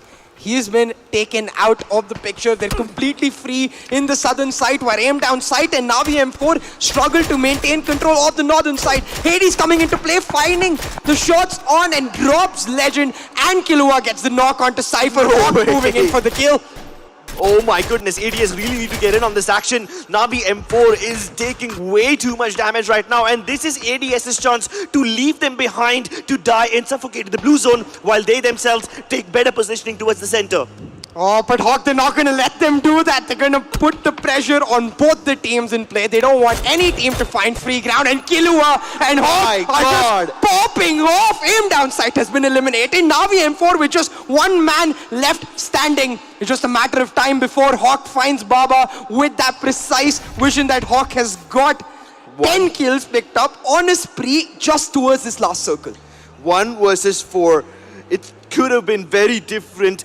They have a chance to get back in this game. Navi M4 still haven't lost all their players, but Baba, while he tries to make his dream come true, a stylish finish towards the end, jumps out of the vehicle, and Hades puts that final bullet in his brain and the final nail in that coffin, as Team Hawk not only get the chicken dinner, but do it in style. Look at that man, he is pumped. Look at that team, they are feeling themselves, and towards the end it literally looked like Hades was the angel of death coming up in the air, looking down, staring down the eyes of their opponents and making that statement. Guys, come on, you gotta pick it up if you want to take us down. Oh, ladies and gentlemen, give it up for your winners of game number 3. That's gonna be none other than Team Hawk. They've been on fire all throughout. Phenomenal performances in game 1 and 2. I mean, at least in those first 2 games, they didn't have all that many placement points. They only had elimination points. Now they've got the best of both worlds, and they might just be well on their way to representing India internationally and making sure that they wear the tricolor on their backs while they go to Japan. And see, that's the thing, right? They've shown us that they're very much capable of being that early aggressive team that takes the fight to their opponents, finds a huge number of kill points, but they're also able to make the macro play like they did in this match. They're able to use the position of weights to get themselves in a comfortable spot in the circle, be really that viper snuck into that sandpit waiting for its prey, and the minute they saw their prey, the way they moved in for the kill, just absolutely thrilling, but most importantly, dominating. They never looked under threat. Yeah, it's almost like they had absolutely no pressure. You know, they were the ones putting the pressure onto their opponents. At one point, you had Team ADS and Navi M4 both on the high ground and Quarry just beating each other up. Meanwhile, Hawks just sitting far away, taking pot shots, and they're still getting all the shots. You know, it's almost like the wild, wild west for them. Whatever you see is yours for the taking. That's basically the philosophy of Team Hawk over there. And of course, I have to commend Team ADS over here. They had the opportunity to move into the zone much before Navi M4 did. So they took it, they grasped it with both the hands. But still, moving ahead and getting a position deeper in the circle might be one thing. Winning from that position is something completely else. And that's where I'm almost starting to notice a tendency for ADS. I feel like they always will choose to make the safer play. They had the option to even move in onto Navi, secure the squad vibe for themselves. That's 3 more points as compared to if you move up one position, you get maybe 2 more points, you know? So you see ADS, they're very comfortable playing it safe. Whereas compared to Hawk, very much comfortable playing it very differently. And I think that's going to be the clutch factor. Teams are going to have to move out of their comfort zone. You can't play one style throughout this series or you will get punished. Exactly. I mean, I think they will be forced to move out of their comfort zones because of the zone. I mean, this zone was pretty damn uncomfortable. You I know, loved it it. went all the way down towards the south. I mean, I thought maybe we are heading towards a Primorsk urban finish, but then we had further plot twists. Yeah. It went between Primorsk and Quarry, and in those bumpy hills, the team found their final graves and have found their final calling. And with this chicken dinner and with the amount of kills that they've accumulated in this game, I think they might just have doubled their lead. Oh. They were at 25 points. They definitely have earned more than 20. They've somewhere around breached the 45-point mark. And they're think- very close to a half century. I think they got 13 kill points coupled with the chicken dinner. That should put them at about 48 points. Damn, And damn. the second that's- place team next to them was Ocean Gaming at 23 when they got eliminated at 8th spot. So, Yeah. like you said, that lead is really huge now at this point.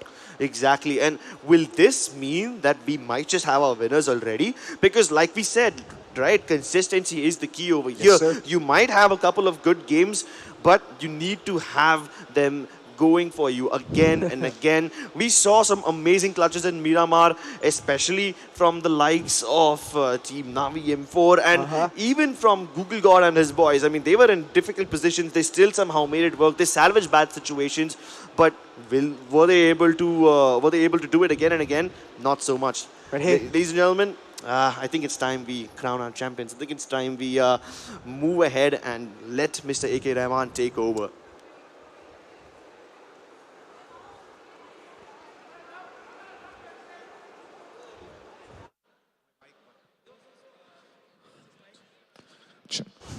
All right, ladies and gentlemen, thank you so much. The casters have done a fantastic job, and what an evening this has been. It can't get better than this one. Let's give a big round of applause for all the action which happened all evening here tonight. Whoa! All right, you know what?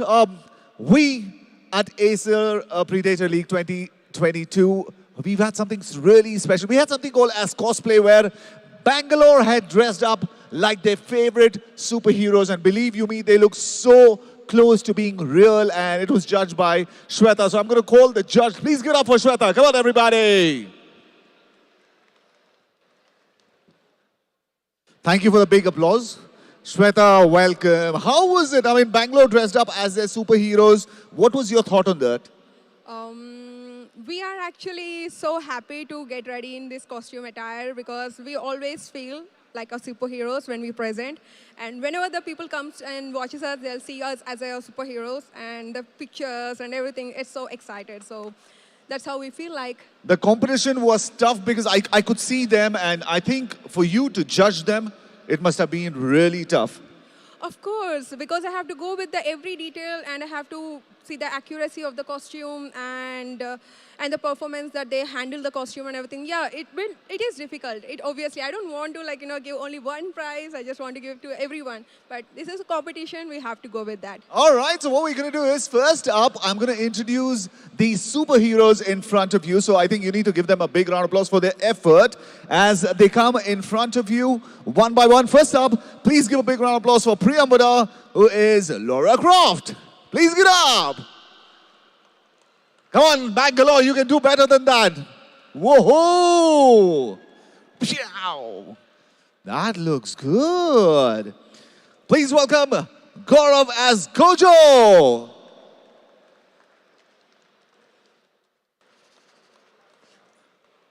Fantastic. Round of applause. Come on, everybody. This is amazing. Well, you can see through that blindfold. मैंने पिछली बार ऐसे try किया. I banged into the pole, you know. All right. Atharva as Uta.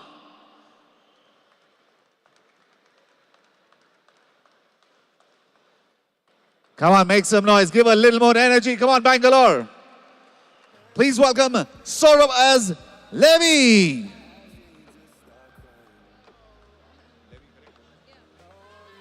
Come on, everybody, make some noise. Jin ke haath hai, whoever's got hands, give applause.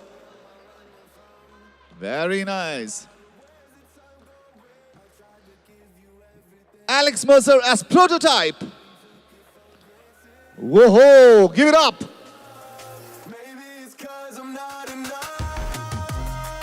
Oh boy, this looks amazing.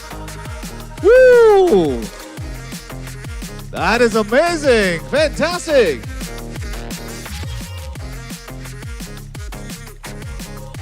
Boy, oh boy, that is so cool. Please welcome Desi as Other Walk.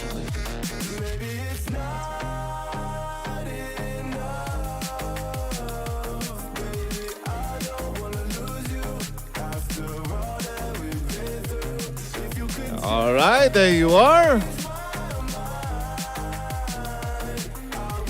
Please give a big round of applause and welcome Shireen as Sugoro.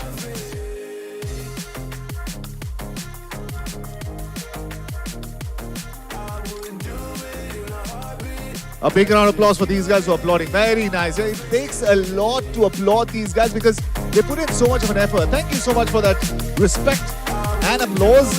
Sabir Sheikh as Ajura. Whoa. This looks amazing. Come on, everybody, make some noise. Ajura looking awesome. Please welcome Twinkle as Todoraki.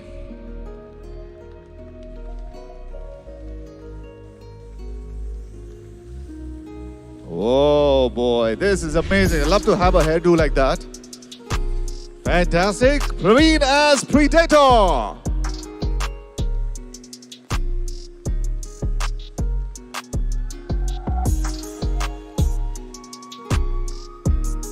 Boy, oh boy. Ladies and gentlemen, let's give a big round of applause. This is amazing.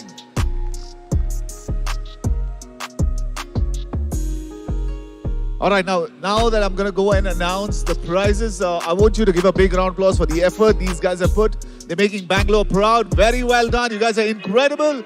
Winning or not winning is just a part of it, but then for what you've done, we give you a big round of applause. Thank you so much for being so good. All right, ladies and gentlemen, we've got some big prizes. The second runner-up gets 10,000 rupees. 10,000 rupees is what the second runner-up gets. And please give a big round. Any guesses, by the way?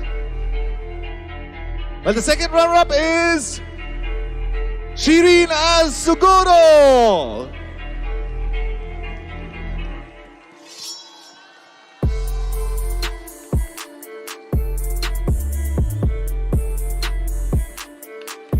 ₹10,000. Give it up. Come on, everybody.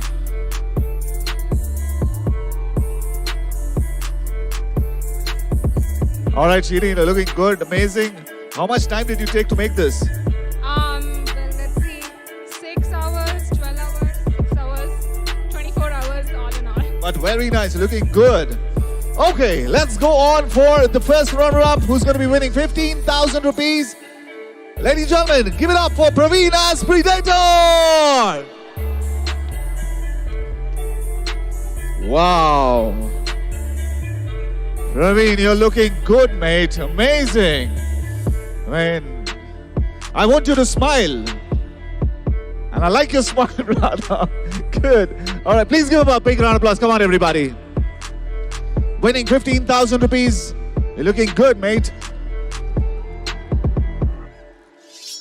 Wow. I'd like to have a hairdo like that. Very good. Okay. Ladies and gentlemen, the winner. Any guesses? The winner who gets 25,000 rupees. Please give it up for Samir Sheikh as Azuro.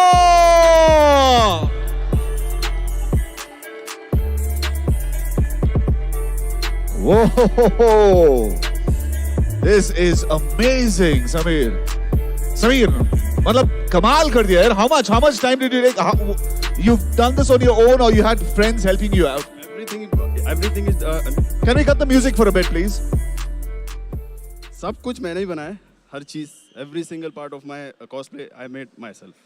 Samir, I have to tell you, your dedication, the look, and your attitude really was fabulous. Let's give him a big round of applause. Come on, everybody. You win yourself 25,000 rupees. Incredible, mate. Thank you so much, Samir. Are you going to go back home like this? Yes. How are you going, driving? Yes. Okay, I hope you get into the car safely. All right. Thank you so much. And ladies and gentlemen, let's give a big round of applause for all our other contestants. You guys were very good here, guys. Very nice. Keep the energy high, keep doing well. And make India proud. All right. Thank you so much, Shweta. Thank you so much. Well, ladies and gentlemen, there's more coming up. It is Action Unlimited. We've been having a great time. It's time for us to figure out who's going to go on and win the big prize, represent India in Japan. But for now, we take a little break. When we come back, it's over to live action.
acquainted with us, joined by the also amazing Crips as we now head into match 4. Crips, it's going to be dangerous territory. Makes it that much more exciting for us. Oh, definitely. I mean, dangerous territory is basically the entirety of the battleground. No space is going to be safe. But hey, cheeky humor aside, we are halfway through the day. Yes, 3 sir. games are over. And one of these teams has a massive lead. Team Hawk, or as some people might like to call them, Team Havoc.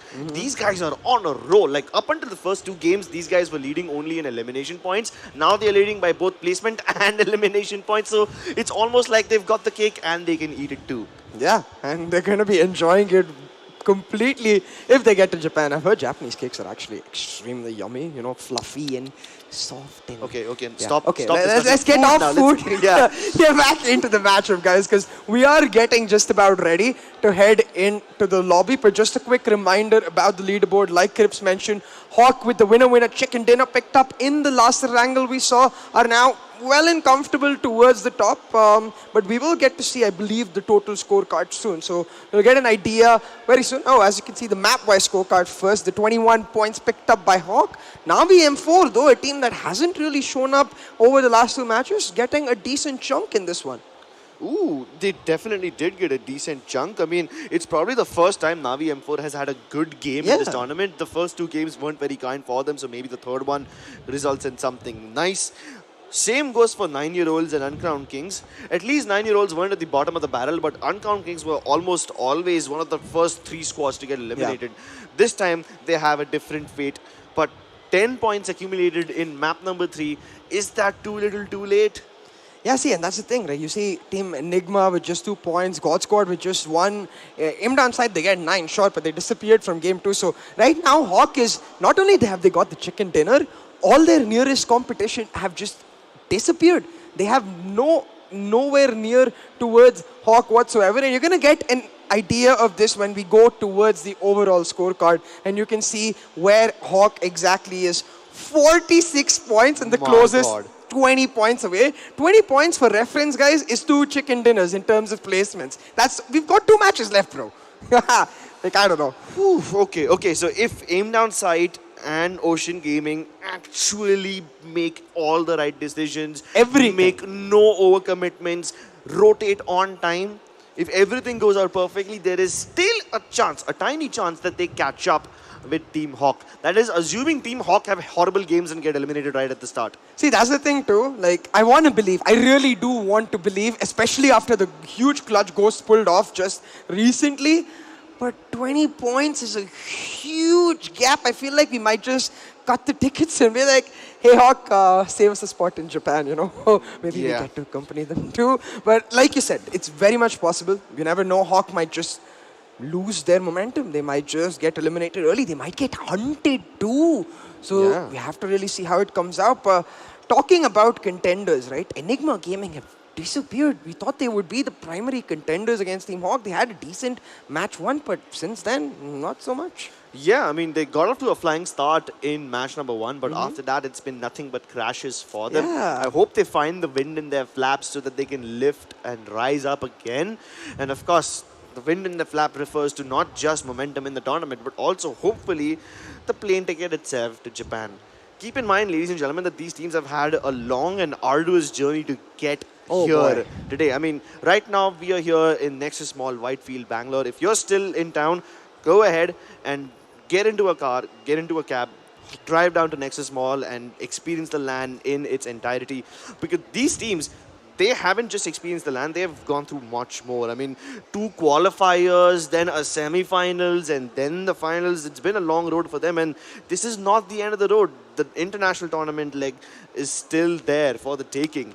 And one of these teams is going to be going there representing India. Which team is it going to be? We will find out soon as we jump into map number 4 of the day, ladies and gentlemen. We are live with Miramar. I'm going to like this flight path very much towards the southern side. Not exactly splitting the map in 2 like the flight paths we've seen in the first 3 matches. We got a spicy circle in match 3. Come on, audience, use your power and get us that spicy circle again. Okay, yeah, maybe a little bit of chanting, maybe a little bit of praying might just get you there. But so far, the only place where I can see these teams going is getting as far as up to maybe San Martin max. I mean, anything beyond San Martin is not accessible via your airdrops. You can't just fly there. You will have to land on the ground, pick up vehicles, and then go northern more. I mean, towns like El Pozo, La Cabrera, Torre Ahumada, Cruz del Valle and everything, these things are practically inaccessible without vehicles right now. And I'm feeling like we're going to get a northern circle. So those highways towards the west, right, where the El Pozo highway, basically, where there's a long, long ride towards the top. I feel like if you control crucial checkpoints on those highways, you might just be in for a lot of success in terms of finding those stragglers who might be trying to rotate. Because on Miramar, we're expecting teams to go for early spits, really try to focus on getting themselves cars. But look, we've already got some early fights as teams just towards the south of Monte Nuevo. I see grounders, 9-year-olds, I think, as well as Orc in that vicinity. Oh, and these two teams have already gone off to a good start. Orc, these guys are one of the teams fighting, and I kind of feel nervous about this year because honestly, Orc has been the kind of team that has not had the best of days. I mean, they had a brilliant opportunity in the previous game of Miramar. They had 4 men, they had the better positioning, but then they lost it. Yeah, it shows you how close it is, right? It can go either way in a matter of moments. It can go either way, but at least in that particular Miramar game, they were able to get to the top 3 and maybe farm some points. If they go out right now, right at the beginning, then they will have absolutely nothing to work with. Yeah, exactly. And the Quadrats comfortably secured in that spot of Picardo, I want to know what is going down with the God Squad, the rest of the God Squad at least, not Unforgiven right here. Orc and 9-year-olds in that spot towards the south of Monte Nuevo. Right now we look towards the Uncrowned Kings, again, comfortably settled in their spot. Nothing to contest them right now. And so far it's as we expect, but at this point we're going to have to see if teams do elect to go for that early hunt. Do we get to see that early rotation? And how does it come through? Well, at least Pro G and the boys are safely in control of Chumacera. Team ADS now driving north, passing Junkyard and heading towards the northernmost part of the map. At least this is good for ADS. You know, they will make this early rotation, and since Miramar is such a massive map, and if they start to rotate this quickly, nobody will be able to shoot them right at the beginning. But yes, I am a little concerned with the fact that they are all inside one singular vehicle. I am almost never a fan of that. If that vehicle gets blown apart, your entire team gets eliminated right at the start. Hawk, on the other hand, are going for a very different approach. They are split up across multiple vehicles, but what they're doing is essentially driving down the periphery of the mainland. They are sticking to the coastline between Valdemar and the mainland, so that coastal road, they're taking the scenic route, they're taking their time and enjoying the ride. Talking about scenic route, infected right now with a pretty nice... Okay! I am sorry, but we just got our first look at this. These circles really love their corners, don't they? I'm just gonna have to say thank you so much, audience. I love you guys. This is your power coming into play with these crazy circles we're getting to witness.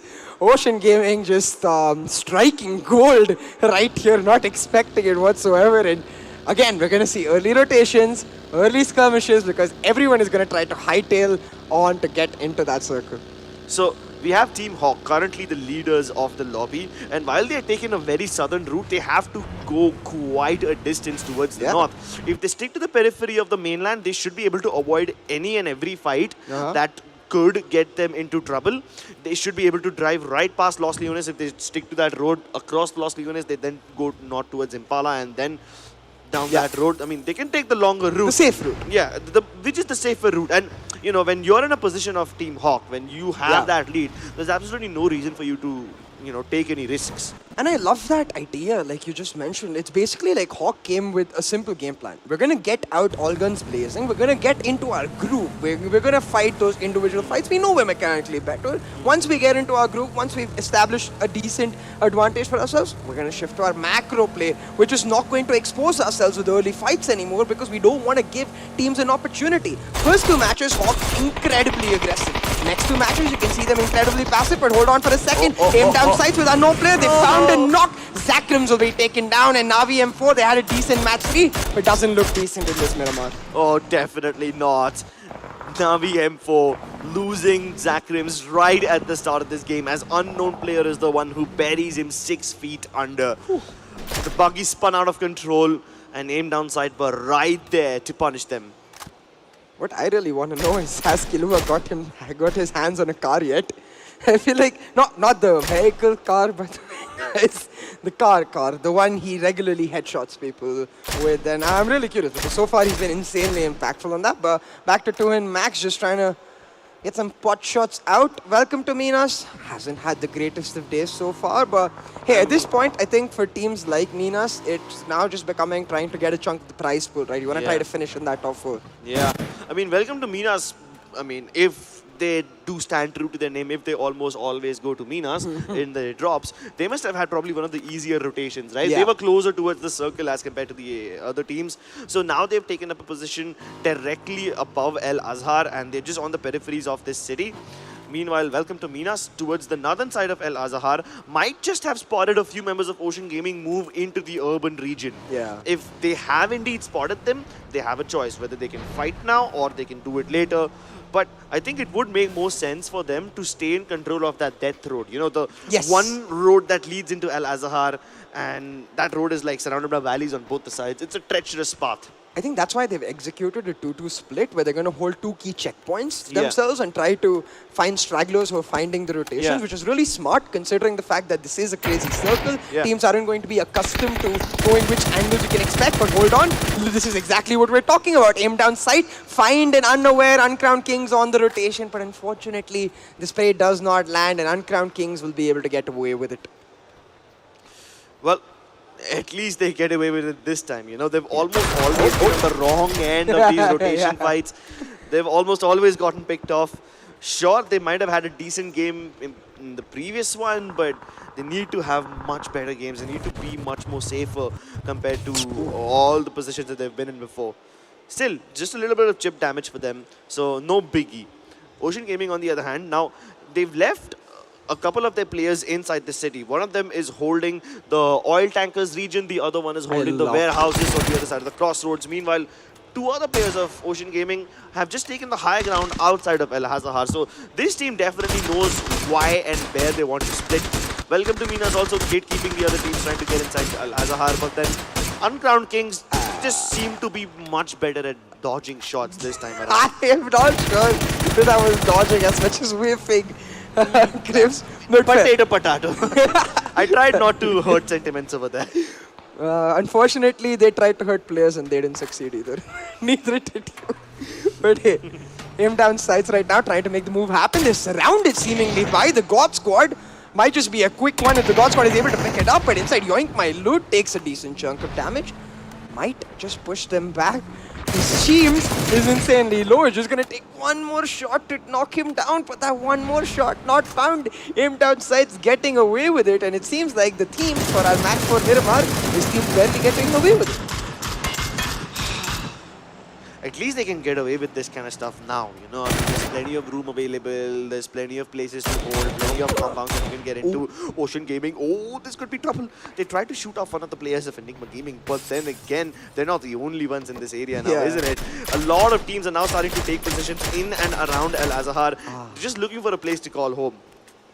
Yeah, the Panzers trying to find their way through, get unexpected help from Enigma, who shut down the spray through. Ghost not able to land the shots. Should mean Panzer will be able to find them, and just in the nick of time, I could see their car billowing. That grey smoke could have been dangerous if a few more shots landed. Yeah, and if your car blows up in the middle of this map, it's like almost like an instant death. Yeah. I mean, even if you manage to jump out of the burning car at the right time, you know, bring like, out your inner GTA survival instincts, you're still left stranded in the very it's like off the frying pan into the fire. Yeah, yeah, exactly. Into the sand, which then might just swallow you, and, you know, with that place where you land might just become your grave. Oh, but talking about graves, ADS able to find another knock right here. As Uncrowned Kings, they're engaged in a battle with the Panzers now. Uncrowned Kings quite split apart. I think they need to regroup because currently They were engaging in that solo fight, and they're doing exactly that. Gonna instead take up this compound for themselves and make sure they just play it safe. Because of course they're another team, again, didn't have the greatest of starts, so they need every single point they can get. They can't afford missteps anymore. So Welcome to Minas have gone for a changed approach now. At one point, they were the ones splitting up. Now they've more or less regrouped together. Interesting. Yeah, right? I mean, one would assume that you go for the regroups towards the later stages of the game, Yeah. but it seems like they are getting the feeling that this area is getting more and more crowded. And if they've gotten enough information on 2 or 3 teams in the vicinity, then they're like, yep, this is enough. We can't afford to stay apart from each other anymore. Yeah. Need to regroup and consolidate. And you can see that congestion right here. And to be fair, like if you are going to split up and look for stragglers, that might instead end up being an announcement to other teams to try and pick you off isolated. So I do like the safer move. But Navi M4, they found a finish for themselves. As the God Squad is moving in from the northern side, we're going to see Hawk actually maybe engage towards the southern side, but back to the God Squad. I think my loot quite low along with his teammate, but they're going to be able to heal back up real quick. Now, aim down sight at the site of God Squad in this lower ground area. God Squad, though, not making any moves just yet, comfortable being on the edge of the circle. Yeah, they're safe over here. The God Squad really has nothing to worry about. They've got space in the zone. They have 2 teams in front of them. They have info on both those teams. So really nothing can go wrong for them, at least not for the next 1.5 minutes. But Chupa Chups, now the position that Chupa Chups is holding is a pretty interesting one. There's no teams around them, but there are plenty of compounds which teams can capture if they want. Chupa Chups, on the other hand, have decided to play on the terrain instead, where they're going to park their cars in safer locations and just make sure that the elevation of the plateau keeps them safe. While this will keep them safe for now, I'm not sure if this will be a good position to hold on to as the circle continues to shrink. Oh boy, we saw the top performers of the last match and it was quite well spread amongst every team. And then we saw the domination from Hawk in the last game. And Hades, rightfully so, as he was in the end of the last game, like the Angel of Death. Highest kills, highest damage, highest knocks. Hades indeed, he's the god of death, man. My goodness, I'm seeing 3 of him on my screen right now. A triple threat, capable enough of handling almost an entire squad by himself. I mean, if you have 3 Hades, all you need is like 1 more player and then you guys have the complete picture. But then again, his teammate Killua is also on the leaderboards along with him. So it's almost like a statement of domination right here from Team Havoc or Hawk, whatever you would rather call them. Hey, whatever you want to call them, you can call them winners maybe very soon. Yeah.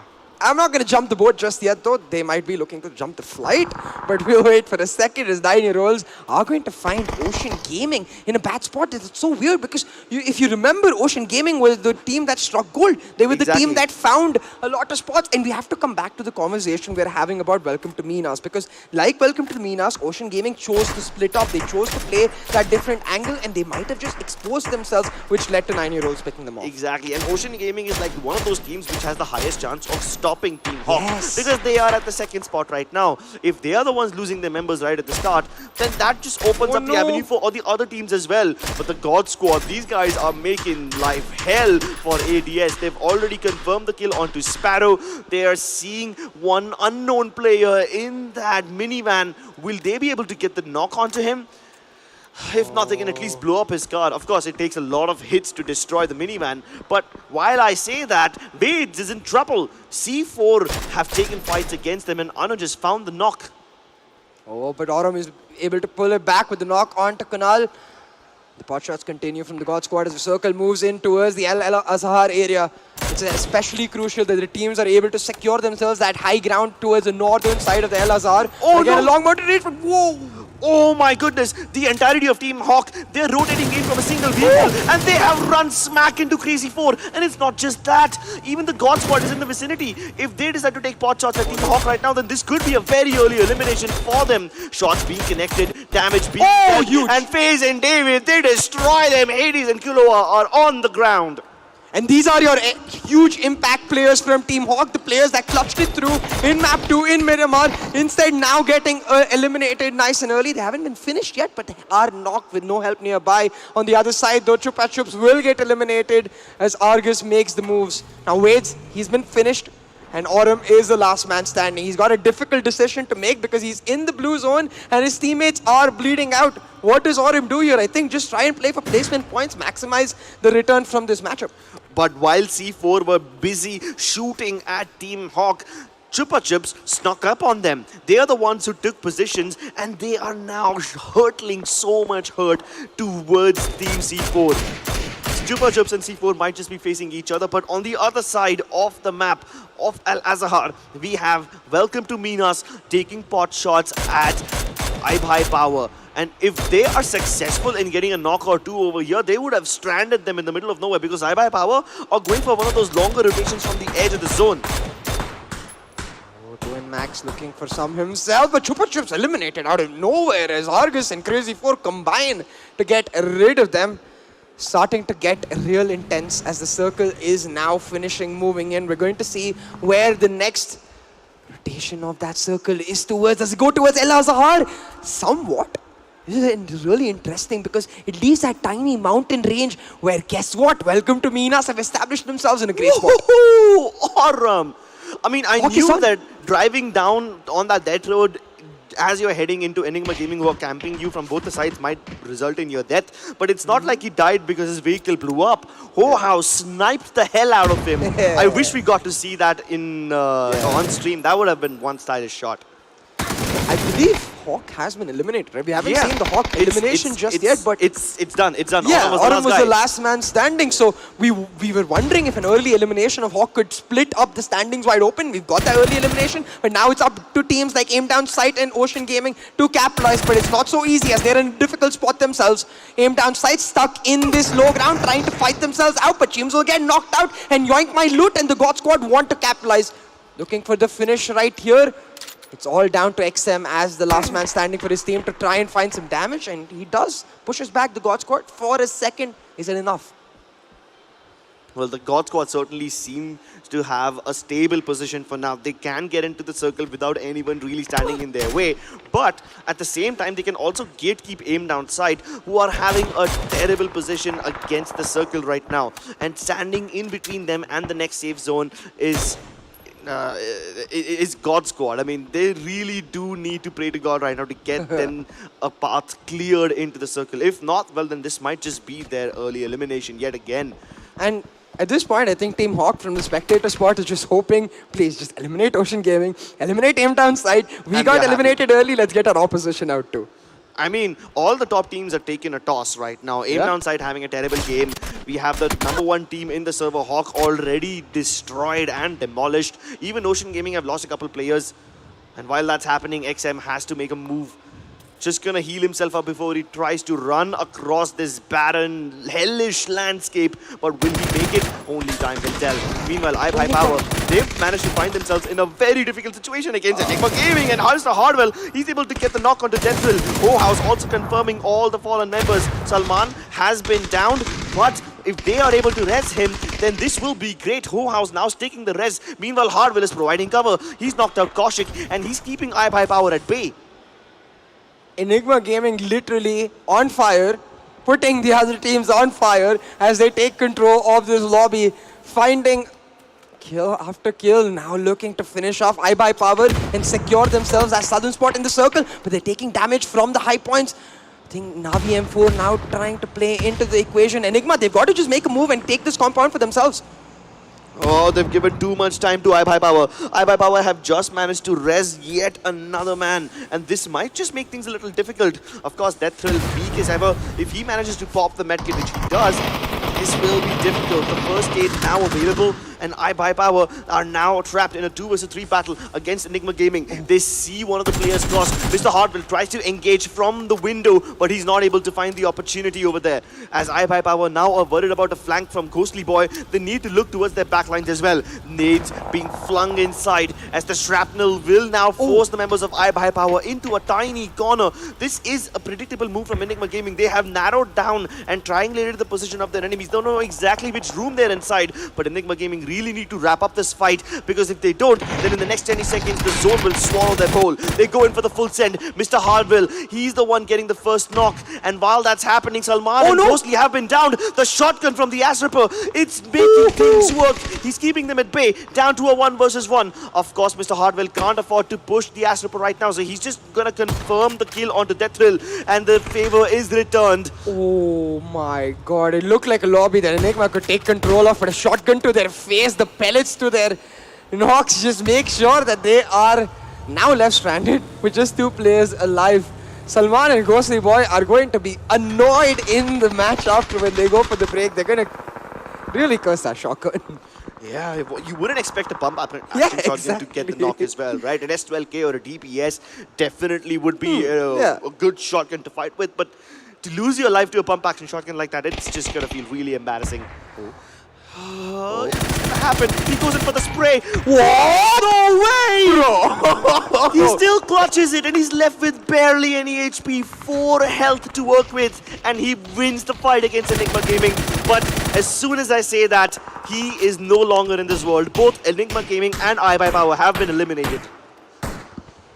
The Ripper, with his best Arnold Schwarzenegger impression, pulling out the shotgun and pumping his opponent's face full with bullets, shoving it down their throat and eliminating any chances Enigma Gaming at this point have of making it to that first spot, because they're down in that 8th spot. It's looking real difficult after the elimination, but let's come back to this matchup. The circle is going to end up closing in, and the question remains, is it going to be an urban finish, or is it going to move towards these opposite mountain ranges with teams going for those long-range engagements? Because right now, you see teams like Uncrowned King and Welcome to Minas, they're in a great spot. Uncrowned Kings, Welcome to Minas, all of them having great spots indeed, but I'm really concerned about the teams who are in the urban regions, especially Navi M4. The zone is choking them, and while they try to get inside the circle, there's going to be 2 teams that stand in their way. Ryzen, he's trying to gatekeep one of the smaller houses, the L-shaped one. Meanwhile, Argus, these guys are holding the other side of the road, just pumping down guts, pumping their bodies full of lead. And at this point, that lead might just turn this city into the city of the dead, with the circle completely moving away from the urban areas. Every single team, which is, we have 10 teams in the lobby, and there's only 3 teams not in the urban areas. 4 if you count the quad threats. So 6 teams are going to have to make their way outside of that southern part of the area. It's going to turn into a massacre real fast, real quick, Crips. Definitely. Orc Esports might just be in the center of that massacre. They do have a few smaller houses for themselves, but these houses are the only ones that are inside the zone right now. And Argus, the remaining members of Navi M4, the Panzer, and Ocean Gaming will all descend upon Orc Esports. They find themselves in one of the better positions, but do they have enough firepower to hold off the stragglers, which the circle will now drag in? Oh wait, what? Look at this. 9-year-olds, instead of going directly into the circle, they're crossing the road and they're knocking on the doors of Ocean Gaming, who are now face-to-face against 9-year-olds, and they have Navi M4 behind them. Meanwhile, the last member of the Panzers, he now reveals his face. The shotgun, it's successful at that range. Netflix, he gets one more. He does get the double knock, but unfortunately will be traded away by the last member of Ocean Gaming. The Ghost now able to get one more kill in his bag as they all start to move closer towards the zone. I genuinely never thought that I'd see so many shotgun kills on a Miramar. On map for the Miramar, but hold on, Ocean Gaming now under fire is Navi M4 trying to shut them down, but the backup comes in from Pacho, and instead Navi M4 is eliminated. Quad threats, on the other hand, moving in on Welcome to Minas, who will look comfortable in their mountain spot as a fight erupts in every single vicinity of this circle. Welcome to Minas fighting back, so are 9-year-olds stuck in that urban area. It has to be Orc Esports, Crips, who capitalizes on all this. Once again, in a Miramar, Orc Esports in a great position. Hold on though, CA. Welcome to Minas has just been eliminated. This was one of the teams that had all 4 members alive, and Quad threats just make mincemeat of them. Of course, they did lose one of their players in the process, but at least they're able to revive Olaleo, and they should be able to run back into the zone. It's not too far away from them. I just noticed the full name. Olalalale. It's kind of like the Kingfisher theme, isn't it? Yeah, it's exactly like that. But hey, maybe they can be the birds of prey like that Kingfisher. Oh, right now, definitely. Pacho left on his lonesome. Maybe if this was a Friday, he could pull off something insane. But this is a Saturday. I'm not sure if he's going to be able to do much. You had to say it, of course.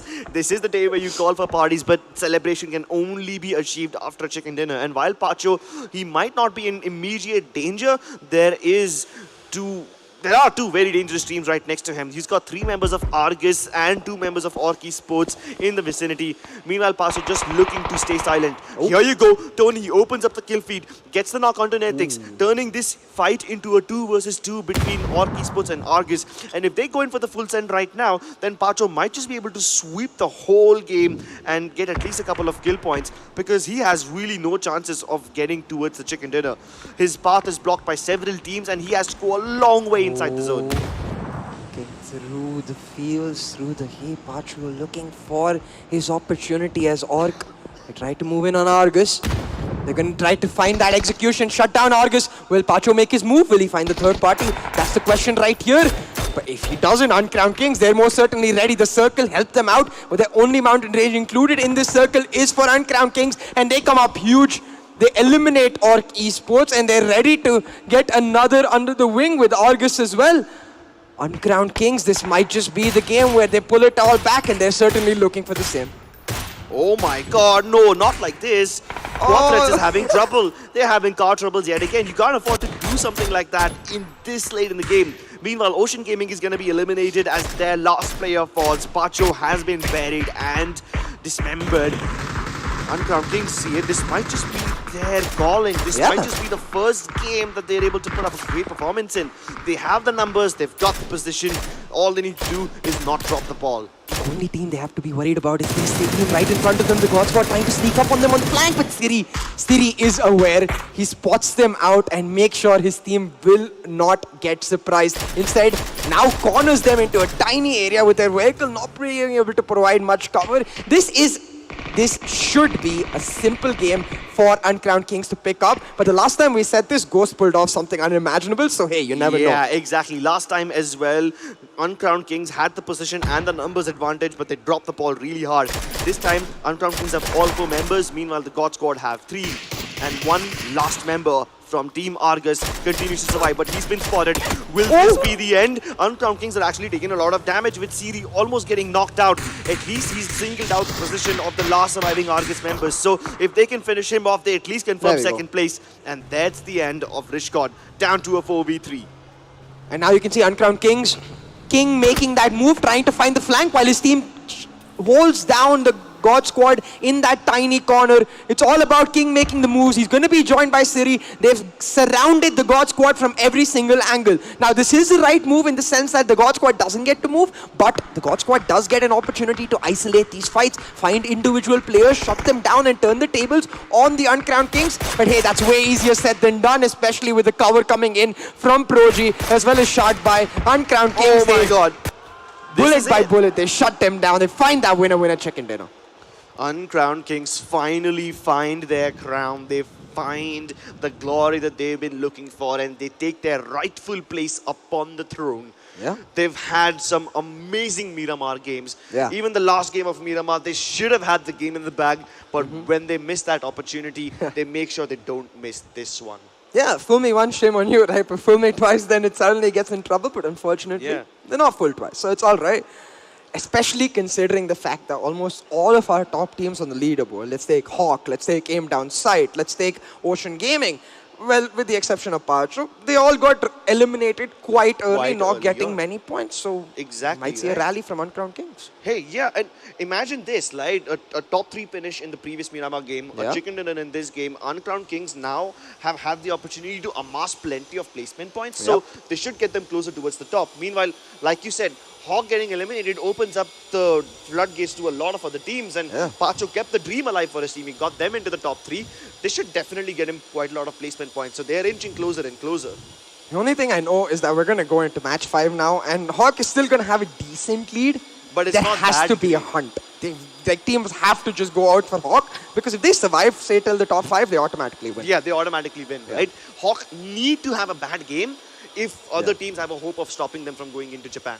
Or if they have like an average game as well, then I still think Hawk will win. Exactly. So other teams have got to go out there, put Hawk under pressure. But hey, that's all for match 5. Still, we're just finishing up match 4. Things are getting real dicey, Crips. Definitely. These guys, the pressure is going to be unreal as we approach the end of the day. But before we head into map number 5, we're going to head into a small break. Don't go anywhere, ladies and gentlemen. We will soon be crowning the champions and getting one ticket punched for a team to go to Japan. See you on the other side.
teams in the country sitting right behind us on this grand stage. These guys have worked really hard to get here through 2 sets of qualifiers, a semi-finals, and 4 grueling games have already taken place today. Now, only 1 game separates us between the winners who's going to be representing India in Japan. It's the grand finals of the grand finals, baby. It's everything on the line for all of these teams, and to really set up how this match is going to look like, we're going to have to look at the scorecard. So first, let's go back to the Miramar. Match 4, let's have a look at which teams were able to get the most number of points. Now, of course, we expect Uncrowned Kings to be there. They got that chicken dinner, 19 points picked up for themselves. But really, the fact that I really noticed is that besides God Squad, no team from the top 5 overall leaderboard in that top 8. Uncrowned King, Argus, even God Squad for that matter, getting points which they weren't able to get before. Yeah. At least God Squad had a decent enough game in 1 and 2. Yeah. But they haven't really popped off before, right? I mean, this is the first time they got more than 10 points. They hit double digits for the first time in a single game like this. So good for them. Meanwhile, Quad Threats, these guys have been consistent enough. They were really good in the first game as well. And now in game number 4, they make a resurgence. Ocean Gaming, on the other hand, they were at second spot up until now. But with only 5 points in this game, they must have taken quite a hit. Yeah, I think the gap between Hawk and Ocean Gaming was over 20 points, and they're only going to be able to recover 4 points here. So 16 points still too much to recover. But hey, let's have a look at the overall scorecard and see for ourselves how these teams are going to have to go about to secure their spot to Japan. Now, Hawk, still number 1 spot, but Uncrowned Kings with that chicken dinner coming real close, just 9 points away from Hawk as well as Quad Threats, like you mentioned. 15 points, way more, of course, than the Uncrowned Kings, but still very much a possibility if, and again, I say if because this is a big if Hawk has a bad game. I mean, they had an early rotation this time around. They were going for the lengthy one across the southern part of the map. They avoided all early game fights up until circle number 3. And they didn't go all the way towards the center of the zone, right? They were still hanging on towards the periphery. So this time when they moved, and they basically shot themselves in the foot because all the other teams had elevation around them and they took that death road, the infamous death road around Al-Azhar. So yeah, they were basically destroyed over there. And Quad Threats also getting closer. So this has displaced Ocean Gaming from the second spot. It's just, I have to see one of these teams attack the Hawk because you go back to Erangel in match 5.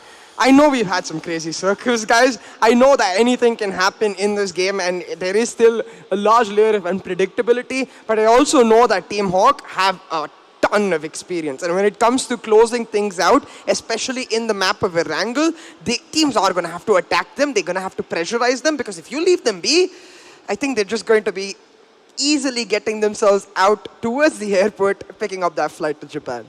Oh, definitely. It really hurts me to see teams like Crazy 4 and Panzers, who had a good start to the tournament, now struggle to even get inside the top 8. Even Enigma for that matter, right? I mean, they had 18 points up until the previous game, and this game they only gained like 3 more. So Enigma Gaming also not having that great of a time.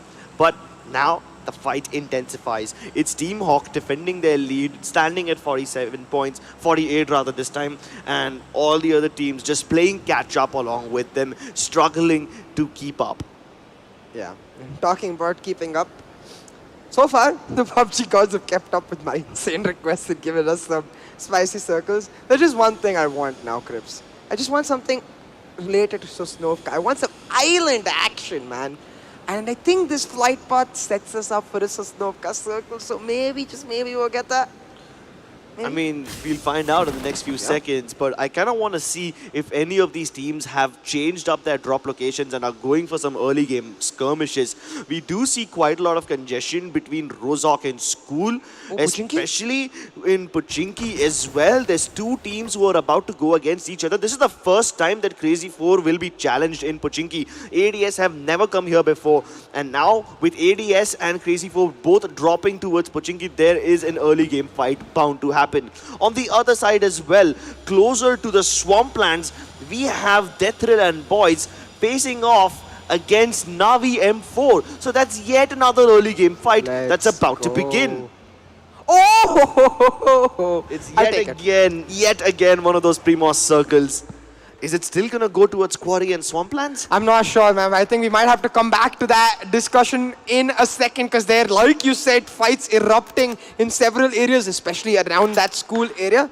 Right now, Crazy 4 just comfortable in Pochinki. And it's kind of funny, don't you think? That there's fights erupting everywhere and Pochinki is free.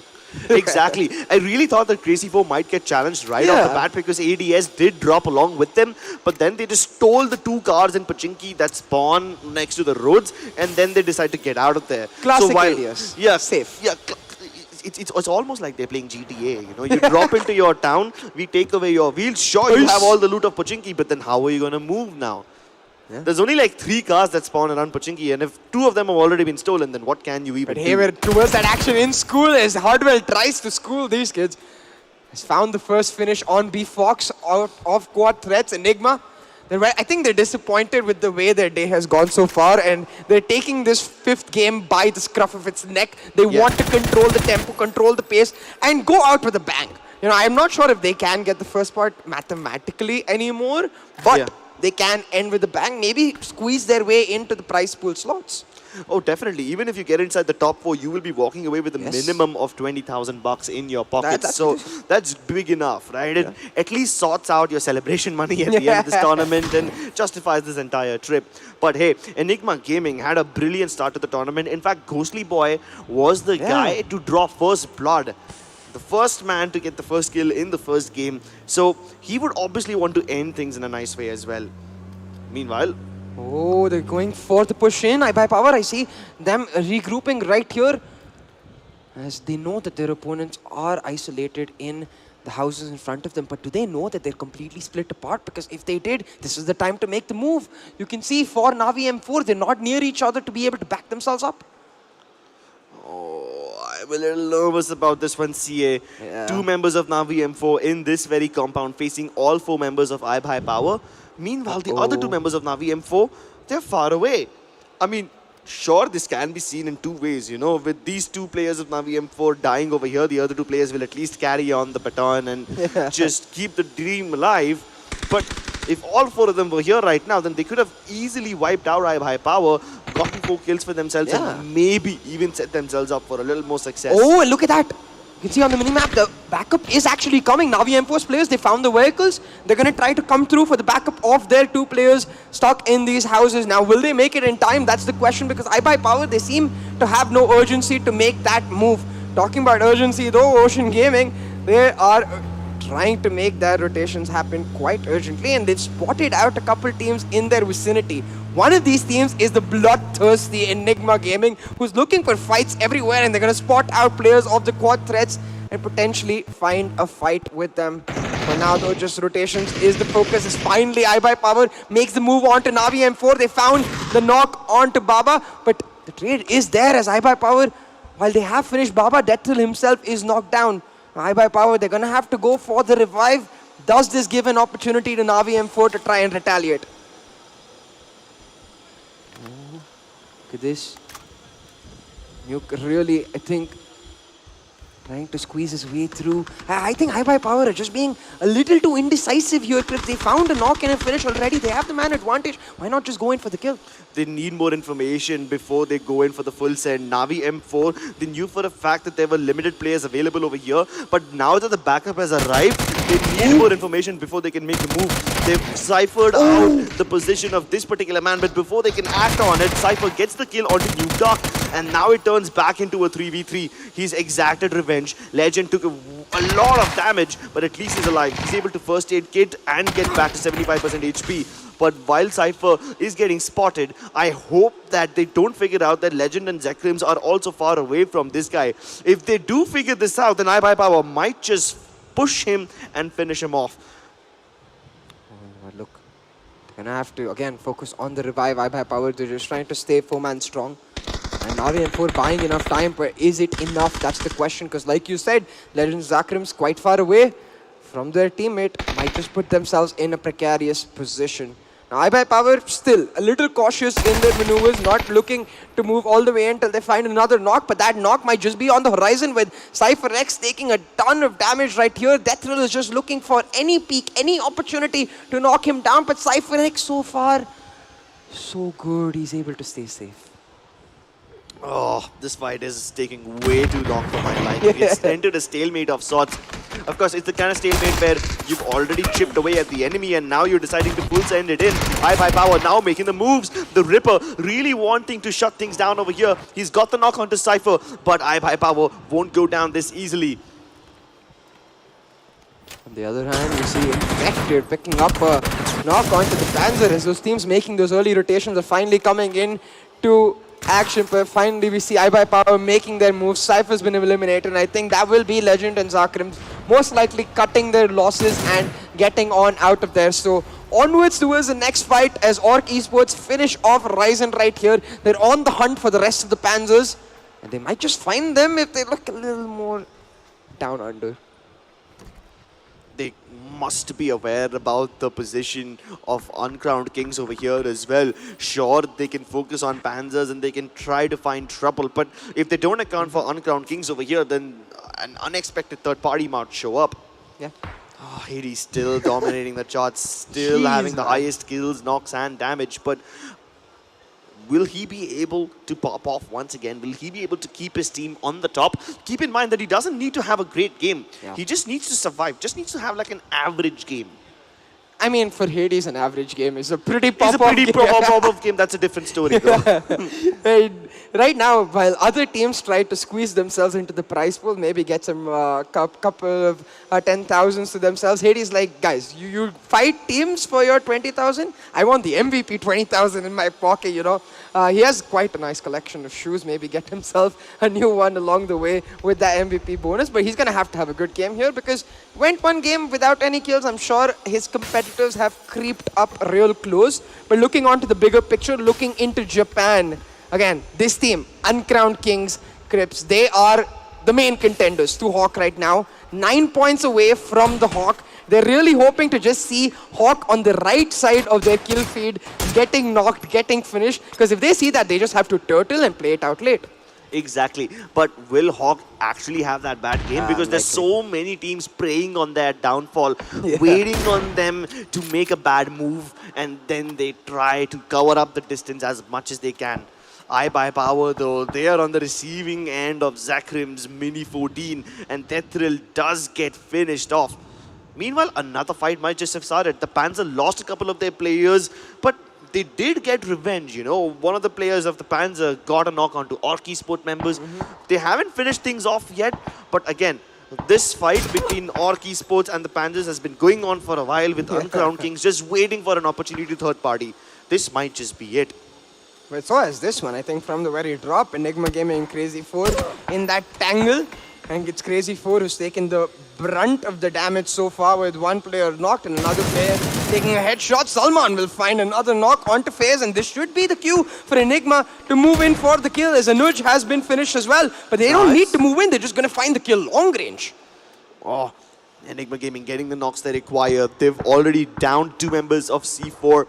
But a revive is happening as we speak. They won't let it happen. They'll bury Kunal right here and now. And all of this is going on in positions where third parties cannot show up. So Enigma Gaming are more than safe over here to finish off Crazy 4 and not get punished for it at the edge of the zone. Bro, the circle. The circle, Crips. The circle has absolutely gone bonkers as it takes a western shift, half of it in the water. But hold on. David, last surviving member of Crazy 4, is he? Yeah, he's going to be able to get the first aid kit barely in time, will be able to hold on and try to find the placement points. Denies the squad wipe to Enigma, but Salman, he's not going to let him off oh so easy. They're spreading themselves out, making sure David gets no entry back into the circle and ensuring his death whatsoever. But it will delay Enigma Gaming to a large extent in their own rotation. Yeah, but hey, Enigma Gaming still have no things to worry about. I mean, it's just phase 2. They can tank the damage if they want, and I'm sure that they'll be able to find a vehicle lying on the other side of Pochinki. You know, those 2 cars were stolen at the start, but if you go a little towards the south, you'll still be able to find some vehicles. So that's not the issue over here. Enigma Gaming could still be safe. I'm more concerned about Primosk over here and all the teams who are making moves to find real estate. And making moves through treacherous bumpy terrain right here. Look at the number of teams in our mini-map. None of them taking a shot yet though. On God Squad. And man, I can think of so many times where God Squad has got it away with it, but hold on. They found themselves in the middle of Team Panzers. They get the car knock on Ninja Rex, but Pinaka immediately with the trade. Now Raxiel, he's stuck in the middle. God Squad, they're gonna have to try to find their way out of this yikes situation, because now Chupa Chupu. You forget the name. Even Chupa Chups is trying to get a piece of the action. The God Squad literally rammed into their opponents, into the Panzer over here, but this tank has a much more firepower in the barrel. At the same time, Uncrowned Kings, they had been waiting the third party all this time, but now this might just be a fourth party opportunity with them aiming for the bigger bounty, the bigger prize. But there's another team, Orc, right there towards the southern side. They're moving in for the kill as well. Every single team, they seem to have been alerted by this action going on, and they want a piece of the pie. They want a taste of the cake. But it's easier said than done, man. Yeah. Again. We've spoken about the domino effect all this time, but God Squad was like, you know what? We will be the catalyst. We will be the one to give you the push, the nudge, and let the gravity do the rest of the work. Right, and it's especially funny because I was going to say the number of times you've seen God Squad making these random moves through the middle of teams in their rotations. They've gotten away with it every single time. Exactly. Now finally they don't get away with it, but they still kind of get away with it. It's just Yoink my loot who has to pay the price. Yeah, I mean, we've seen teams like Hawk get destroyed in the previous game because they go for a move similar to this one. They got punished so hard, but surprisingly, God Squad is able to get away with only one loss, so that's still pretty safe. But hey, look at this move now. Orc moving in inch by inch, taking every single compound in the vicinity and really forcing God Squad into this tiny area where they're sandwiched on either side. But the circle, man, the circle is key. If this takes another western shift, I will officially lose. I think it's going to move away from the water now. I think the PUBG gods are going to give us a sensible sensible circle. It's gonna circle. go west. I told you. I think you just cursed and it's going to go west. It's not that bad, you know. There's still some room No, it's left. amazing. It is amazing, right? Only 3 teams have been displaced so far. We have, I believe, Argus Gaming now taking pot shots at Hawk, and this might just be the most important fight of the tournament so far. Keep in mind, CA, 13 minutes into the game, no team has been eliminated yet, and Hawk are once again finding themselves in a deja vu. They're getting shot at while moving. And again, I have to remind everyone, while we've lost 10 players from the arena, we haven't lost a single team. And that's what Hawk and the Uncrowned Kings are looking forward to. They want to see the downfall of each other, but instead, Raids and Autumn, they combine their car and the gun to find a finish for themselves. 1 point picked up, and each point is that much more threatening to the Uncrowned Kings. They've got to make a move. They have to be proactive. They cannot let Hawk run away with this. Oh, definitely they can't. Keep in mind that Hawk right now are surrounded. If they try to leave this compound, that they will face a lot of difficulty. The best thing that they can go for right now is at least kill Navi M4 and eliminate one of the directions that they need to look inside. Hawk just playing it safe for now. They're at the edge of the circle. Their game plan, very much simple, Crips. They want to survive, survive, survive. The name of the game is survive, and if they survive, they get to Japan. But EG, on the other hand, they don't care. They want a chunk of that prize pool. They're hunting teams down. They're looking for kills. And right now, the team they have in their sight is aimed down sight. But oh no, the luck for aimed down sight getting that much bad. That nade bouncing off his own teammate's car. That's not even the bigger problem over here. The problem is that Argus also wants a piece of the pie. And now ADS have to fight both these teams at the same time. Enigma Gaming at least have the hill towards the western side of this one. But Argus are spread all over. And they've basically trapped this team in an ugly sandwich. Enigma Gaming realized that the third party has come in, so they're now going to take the longer route around. They go south towards the beaches where their cars are parked. They get inside those vehicles, and now they start to move back into the zone, avoiding this fight. But Argus, they don't want to do anything with the word avoid. They want to go in deeper and deeper and continue pummeling them. And finally, we get our first team elimination as David was on his lonesome. We'll get eliminated, but aim down sights now fighting back. A huge nade from Cheems. Finds a knock onto Orange as well as a finish onto Bharat. And this should be the moment now for aimed on sights to try and move in for the kill. As Rishgod, he is quite isolated. Can't really get to the aid of Orange and find the revive. So So just going to set up the smokes and back off. But Salman, he is on a spree. He's going to finish off Orange, steal that finish, and keep pushing EG towards that 4th or 3rd place spot. Hold on. Is Orc Esports really still fighting Panzer? Still, that fight has been going on since minute 8. It's minute 16 now, double the amount of time, and that fight really hasn't ended. So at this point, I'm just assuming they're trying to burn each other's resources out. Yeah, and it's not going to help either of them out in the long term because they're just going to get punished by other teams. But hold on, Rishgard now trying to get himself out of the danger zone into some familiar territory, but there's not much place to go to, as everywhere he goes, he will find some trouble. Nitix, on the other hand, finds our guild leader in this lobby, Salman, and finishes him at the same time with a clean headshot as Enigma Gaming. Again, it looks like they're getting into the groove. It looks like they're getting into some momentum. They always face these blows like they have throughout these last few games. Yeah, but hey, at least Salman took down 5 players before he bit the dust. So he's gone down swinging. Like, now it's time bro. for the rest of the players on his team to also do the same job. Ghostly with the SLR gets a lovely shot onto Rishgard. James has been finished off. So that's ADS down to their last members. It's Netix who needs to get the res onto Rish. But will that be allowed to happen? I mean, he's getting pummeled by Enigma Gaming and they're just trying to find angles. They're throwing down the Molotovs as well, hoping that it will clear out the remaining members of ADS. But it seems like they got the time they required. Nice. And the moment I say that, Hardwell finds a lovely nade, knocks Rish back down on his feet after he was just done reviving. And they're going to have to repeat the process all over again. Rinse and repeat, pick up the points, easy peasy, lemon squeezy. Hardwell picks that up. We're talking about picking up the points. Hades, he has a nice headshot onto Cohen, but I doubt they'll be able to finish him off. So it should be stolen away by another team or revived, as OG is in a lot of trouble. And there you see, it is Gurum able to steal that finish onto Cohen.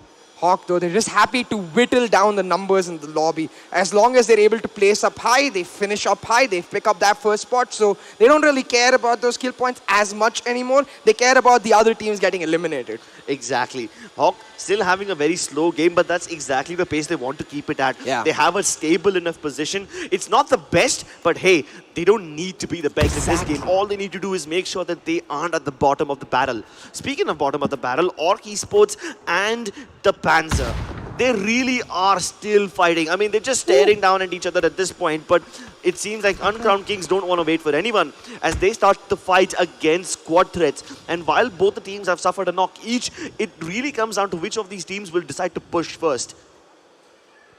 Uncrowned Kings, they need that fight to go in their favor. It was a knock traded on either side, so far just even Stevens.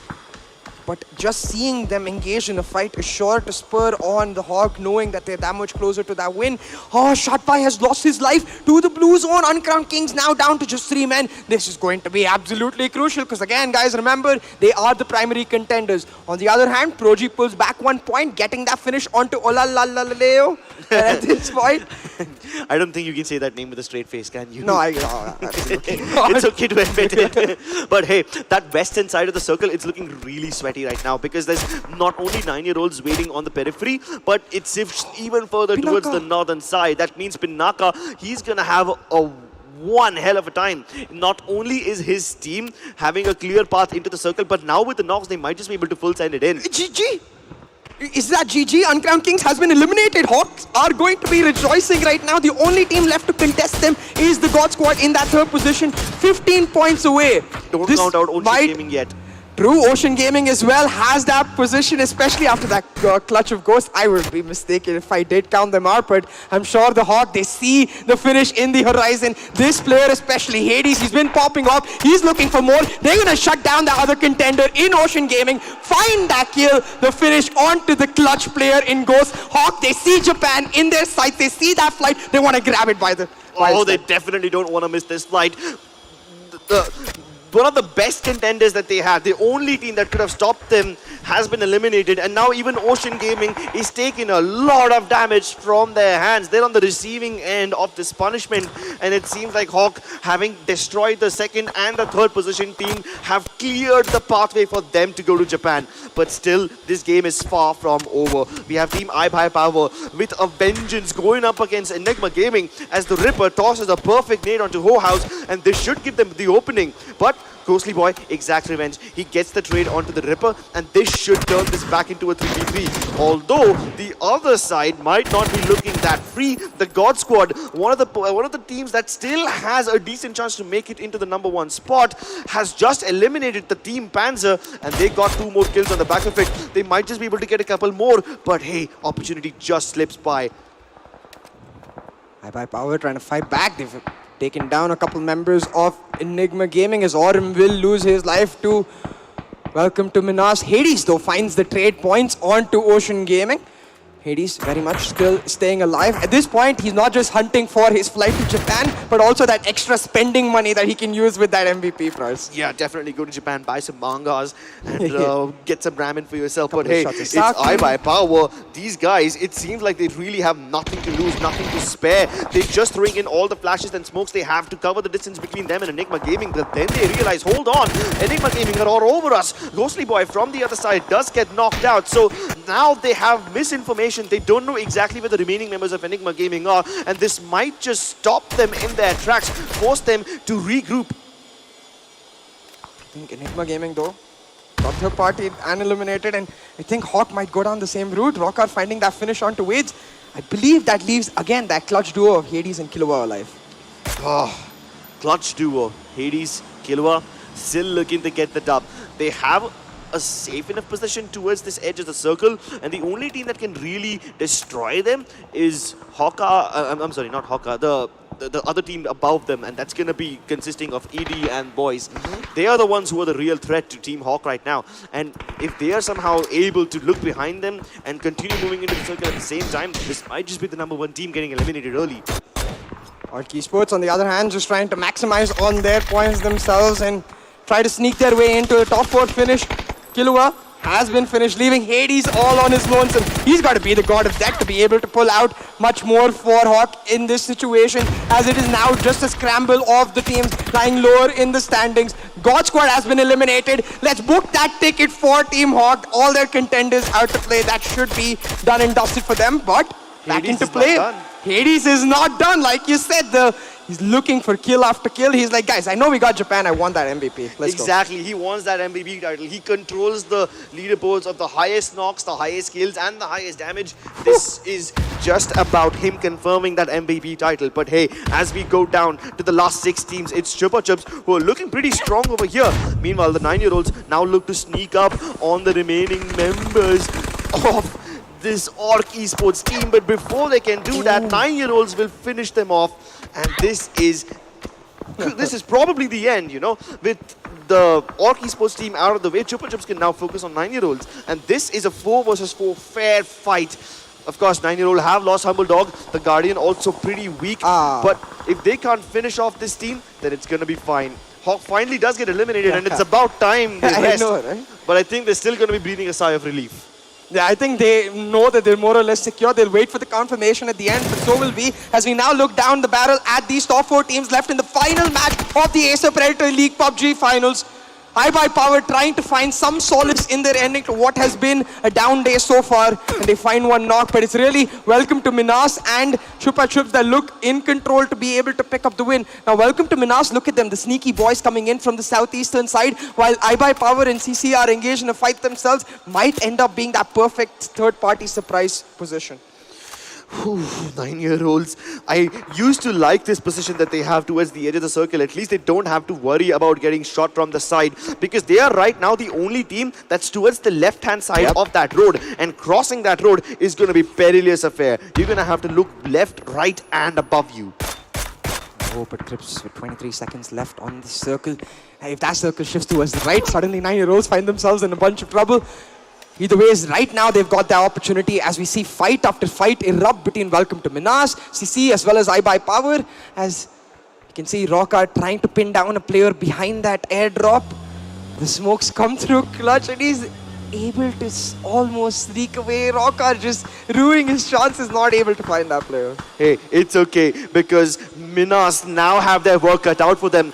Chupa Chups, they might just be in prime position. The circle just went towards them and gifted them the best possible place to hold in this entire region. And it's not just them, it's Welcome to Minas who are tearing up the kill feed. They're picking up fights against both iBuyPower and Chupa Chups at the same time. Welcome to Minas really need to make sure they don't bite off more than they can chew, as the Ripper, he's the last man standing for his team, down to 4 HP. Will he be able to get a knock? Yes, he can. He downs Babu, and he's just enough time to pop that first aid kit and keep the hopes alive for his team. And really this benefiting 9-year-olds the most, because despite the circle moving away from them, all this chaos gave them time to move towards the circle. And they've reached now where they pinned down a player of Chupa Chups. Despite being 4-man strong and getting the circle in their favor, the isolation of Chupa Chups works against them. And welcome to Minas, 9-year-olds, they tear them down. The Ripper has been eliminated, so has iBuyPower, and it looks like welcome to Minas are the team in prime position to finish it off, but not if Ryan has a say in it. He just dropped down and kept himself alive for a few more seconds, and he still gets the kill. Google got clutching things out and destroying Chupa Chups, keeping his team in this competition for just a few more seconds, and it's boiled down to the last two teams. They might just have enough time to revive Shubham over here, but if Welcome to Minas go for the full send right here and now, this could be the end of the game. Although they've given them enough time to reset, 9-year-olds will be back on full health, and it's going to be a brawl, a 3 versus 4. The stage is set. The final fight of Acer Predator League 2022 is upon us. Welcome to Minas. They are in prime position to finish this off, but where this circle goes next will also be a key factor in it. Now, in terms of high ground itself, 9-year-olds do have a slightly better position as compared to Welcome to Minas, which means all I want to see from Welcome to Minas is fight together. Use that man advantage to your advantage and pull off the win right here. Finish off this Acer Predator League PUBG PC finals with a bang. The 9-year-olds, they want the exact same thing, Cribs. This is going down to the wire. Neither team willing to commit right here, right now. They want to make sure they finish this off for the win. Over here, even the high ground advantage doesn't really matter all that much. The terrain is more or less equal for both these teams. But take a look at the position that Babu is going to take. He's the spearhead of the team, moving further away from his teammates as he leads the charge. If he's going to be the first point of contact, his teammates need to make sure that he gets traded, because if he goes down over here, then his movement will be in vain. The other team, other 3 players still hanging back on the back lines, providing cover from far away. Meanwhile, Babu's molly, it sails across the sky. The nade will follow up as well. The Guardian has been pushed over towards the left-hand side, but will this utility actually find some damage? The throwables not really accomplishing what Babu wanted to do, but at least it makes 9-year-old believe that the front line has been pushed even further, and this might just force them to not move in just yet. 13 seconds left until the circle shrinks, and these two teams inevitably start clashing. Babu is playing this so smart. He's being a thorn in the side for the 9-year-olds. They're not able to focus on the overall fight with Welcome to Minas, because Babu continuously pressuring them from every single angle, moving left and right, evading them all together as the rest of his team waits for the circle shift. They're playing the safe game while Babu goes in for the aggression, looking for player every single spot. And you can see 9-year-olds are trying to clear him, but the moment they go right, he's left. The moment they go left, he's right, and he's continuously spraying them down. And now he's finally made contact. Shots exchanged. Babu on the verge of knocking down Guardian, but his teammates are still not backing him up. He's still acting like the distraction, and the more they focus on him, the more space he clears for the rest of the members of Welcome to Minas. Tuhin looking to snipe things down, but he just about manages to get that shot onto Google Dot as he snipes him away with his Mini 14. Turns this thing into a 4v2. It's Guardian and Shubham who got to do the bulk of the heavy lifting, and they have their work cut out for them. The odds stacked against them, and the nades hurtling down from the skies as shrapnel pierces their skin and the sun blinds their eyes. They want to make sure that the peaks go in their favor. Shots from Babu connected. The Kar 98 shot does deal enough damage for Guardian to silence him for the moment as he's forced to first aid kit yet again. But will this Kar 98 battle happen in this favor? Will he be able to confirm this? A 2 versus 4 fight now turned into a 1v4 as Welcome to Minas are going in for the finish. They get that dinner, and they get the final win of the Acer Predator League Grand Final. Beautifully done by Welcome to Minas. Special props to your Babu himself with that aggression coming through.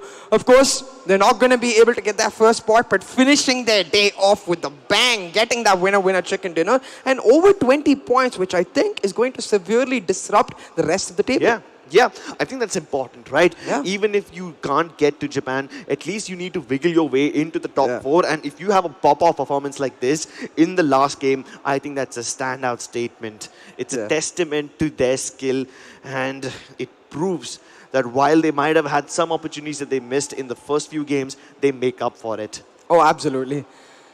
But, ladies and gentlemen, I think we're going to get confirmation soon enough, so we'll wait for that. But everyone knows what is expected, which is the one consistent team we've seen continuously throughout this day. And what a day it has been of the Acer Predator League, Crips. We saw some insane action, insane plays. Started off with some basic circus, and then it really went down the wire with the circus we got. I know, right? Wow. I mean, all the Erangel games towards the end of the day, like they first shift drastically south towards Yeah. Primorsk, and then they give us a little bit of anxiety, you know, sometimes moving upwards towards swamps, sometimes moving towards quarry. So they keep the players on their toes.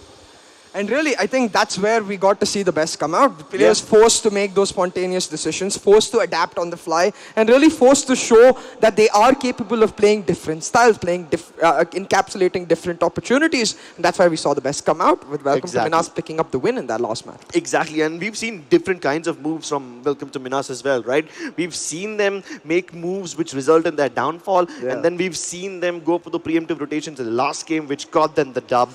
But is it going to be enough to get them into the top 4, ladies and gentlemen? For that, you will have to wait a little, and then we'll find out after a short break. Don't go anywhere, ladies and gentlemen, because after this break, we're going to be crowning the champions of Acer Predator League, and we're going to be having the lovely prize distribution ceremony.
Welcome back, ladies and gentlemen, to the Acer Predator League, and what a day it has been. We're nearing the end, we're nearing the prize distribution, but I just want to give a shout out to every single team that made it out here and gave their very best. We got a different winner chicken dinner in every game. Exactly. None of the teams were consistent enough to get the dub every single time, but some of these teams were, if not consistent, they were at least persistent enough to stay at the top and just stubbornly bury themselves on that #1 spot and refuse to budge. I think we all have a fair idea of who's going to win, but hey, regardless of who represents this country in Japan, it is indeed a reason for all of these teams to be proud. The fact that they made it over here itself is a big deal. You know, they had to go through 2 grueling qualifiers and then another difficult semi-final stage, and only then they can make it to the LAN finale over here in Nexus Mall, Whitefield, Bangalore. Let's take a look at the scorecard of the last game.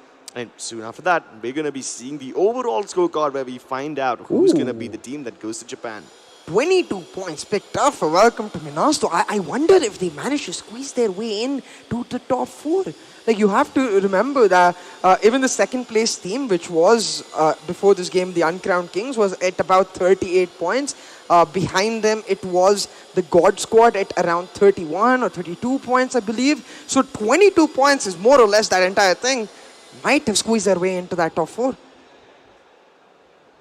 But hey, at this point, really what is especially important is looking at teams like the Uncrowned Kings and the God Squad. Only 4 points for the God Squad, only 2 points for the Uncrowned King, and with 7 points picked up for Team Hawk. That's basically confirmation of what we're going to see in just about a moment or so, as Team Hawk really securing their way all the way to Japan. I'm really excited to see this team represent India. Exactly. But hey, before we crown the champions, I have to appreciate Uncrowned Kings over here. Yeah. I mean, they had a good run towards the start of the day, and they almost got really close to getting that second spot. But then, hey, Uncrowned Kings, they didn't have that great of a game. This time, Chupa Chups and iPipe Power stepped up. But Minas, they were the ones who got this dub. Is that enough?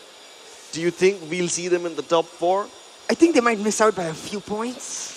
I mean, I'm willing to believe your math, but I guess we're going to have to see it to believe it for real. I'm not 100% sure about the numbers, but I don't remember Welcome to Minas getting many points in any of the other games. So there we go. The final scorecard, they have squeezed their way in. Number 3 for Welcome to Minas. That's going to be huge. That chicken dinner getting them a chunk of that prize pool.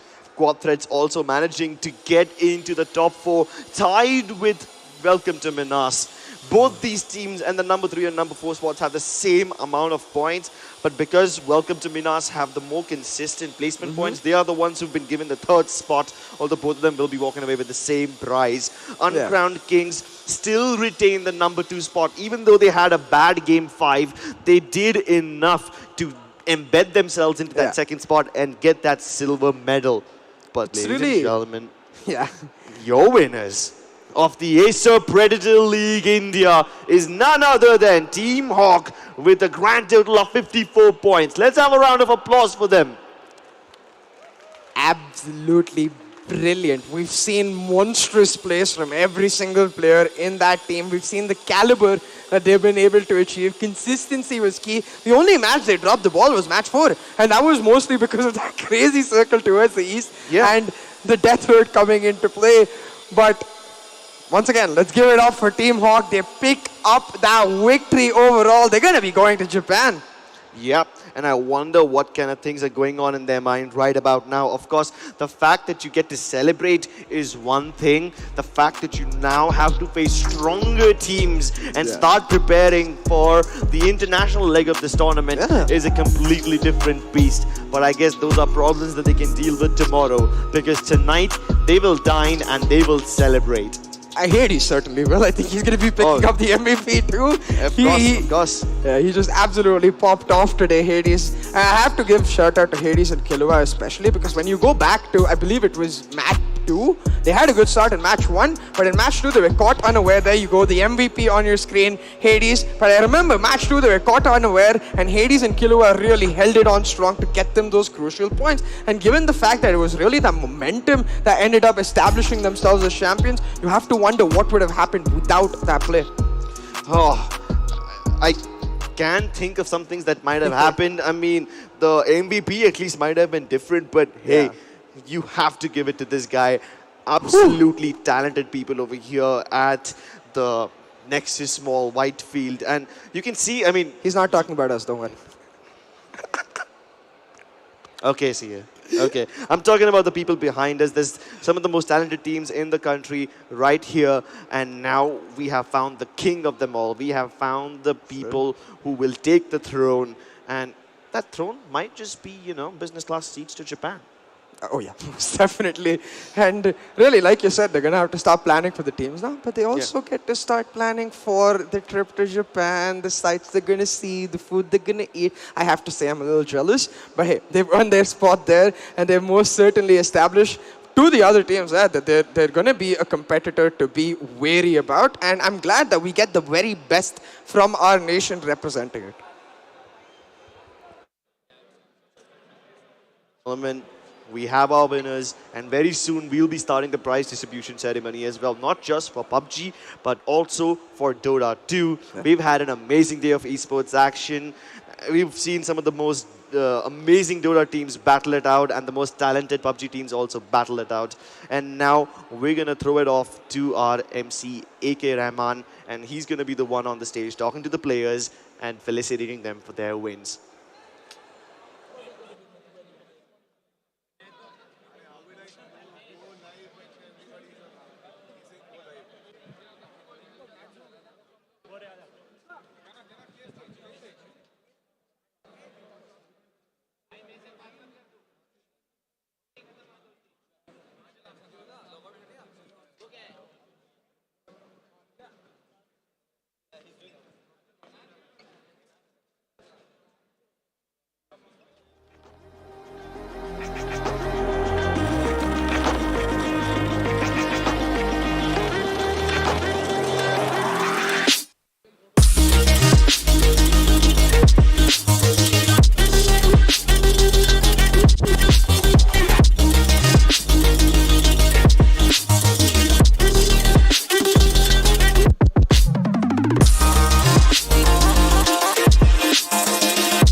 Predator League 2022, and what a fantastic day of gaming it was. We started off with Dota 2 and so much of action we saw, and believe you me, India must be wondering that there is so much of talent that in the coming days we'll have so many more people being a part of this contest. All right, ladies and gentlemen, it's time for the presentation party, and we start off with Dota 2. It was a magical contest, and to do the presentation, first up, may I request Mr. Sudhir Goyal, Chief Business Officer, to kindly come on the stage from Acer. And let's give him a big round of applause. Come on, everybody.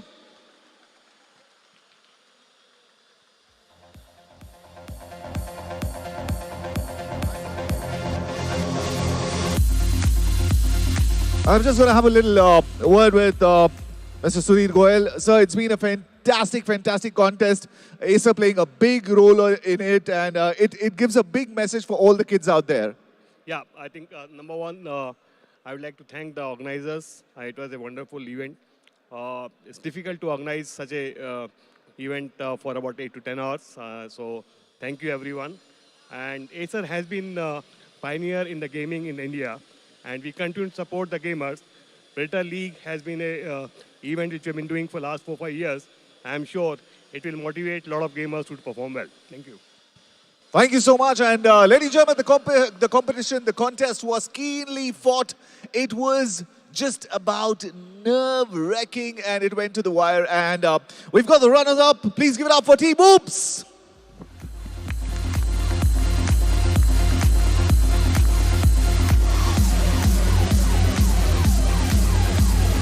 And we have Team Oops on the stage to collect their check. They fought very well, they played very well, but on this day, they turned out to be on the runner-up side. Please give a big round of applause for Team Oops.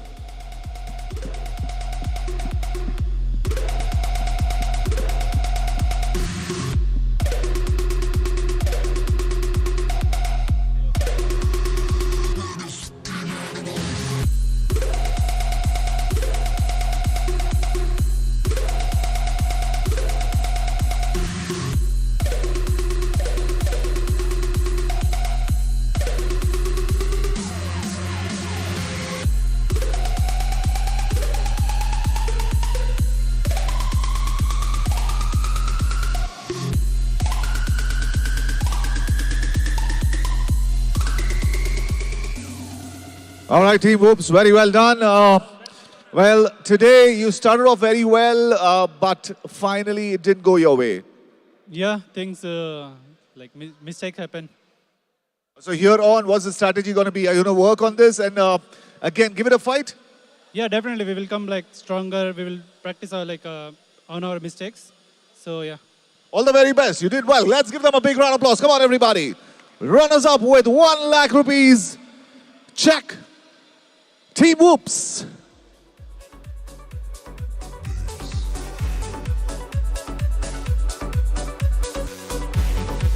And thank you, Mr. Sudhir Goyal, for doing the honors. May I request Mr. Harish Kohli, President and Managing Director Acer, to kindly come on the stage.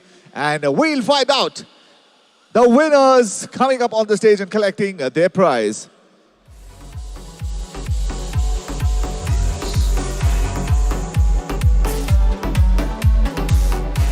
Mr. Kohli, a big competition, and we'd like to thank Acer for being the backbone of this. And how does it feel, sir? It's a beautiful contest where so many people are coming and fighting it out for the top honors. It's always a pleasure, because that's the purpose for which such tournaments have been conducted. And what I feel happy is that India is coming up. Over the last 5 years in Asia Pacific, India is always in the bottom. But I'm more than certain this time in Japan, we're going to be there at least in the top 3. Absolutely, that's the spirit, and we've got the talent and with support from Acer, it will definitely do well in the coming years. Ladies and gentlemen, the winners, please give it up for Team Revengers, winning the check and going to Japan.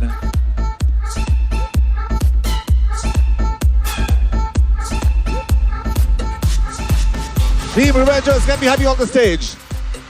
Your check and your flight tickets are waiting for you.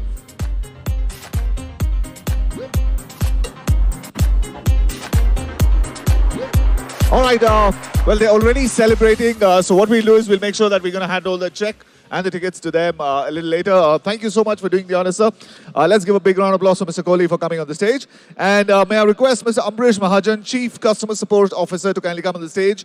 And we will decide and we'll tell you who is the most valuable player in Dota 2.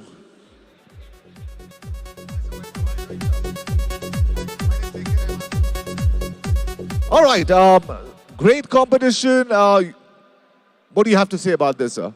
Oh, it was so exciting and thrilling to see the players and what a skills they've exhibited. Awesome, amazing. I mean, we were totally glued to our sofas and totally excited to see them in the play. Absolutely fantastic show, guys. All are winners for me. I mean, the way they are putting their efforts. Awesome. Keep it up. Good luck. Absolutely, each one of you is a winner. And ladies and gentlemen, the most valuable player in Dota 2 is Kaneki from Team Revengers. I hope he's around. They're partying already. Well, he's not here, sir, but thank you so much for coming on the stage. Thank you so much. All right, ladies and gentlemen, let's give a big round of applause for all the players of Dota 2. Come on, that is absolutely sensational. All right, now it's time for me to get on with PUBG PC, and may I request, we've got a lot of prizes to be given away in this one. Mr. Nandakumar, Director, Consumer Products, may I have you on the stage, sir? Well, the PUBG PC gang waiting right here. Welcome to the presentation party, Mr. Nandakumar. A great contest, keenly fought. We've got so much of talent. Your thoughts on it, sir? It was happy to see the enthusiasm and the participation from most of the guys. So India has huge amount of talent. We should win in Japan this time. Thank you. There you are. We should win in Japan. So we're going to go on with the team coming fourth. Please give it up for Quad Threats. Big round of applause for Quad Threats. If you're around, you come fourth. Congratulations. Well, Quad Threats, are you around? Quad Threats? Come along, come along. You need to have a smile. Yeah, you did well. Congratulations, mate. Very well done. Give them a round of applause. Come on, everybody. But there you are. You've got a prize of 20,000 rupees. Congratulations. And you can do well. Give them a round of applause. Come on, everybody. They've done well, yeah. Coming fourth out of 16 is very special indeed. Thank you, sir. Thank you so much for doing the honors. May I request Mr. Sudhir Goyal, Chief Business Officer, to kindly come on the stage to present the next award. It's the third team in PUBG PC. Please give it up for Welcome to Minas. Round of applause. Come on, welcome to Minas. Come on, guys.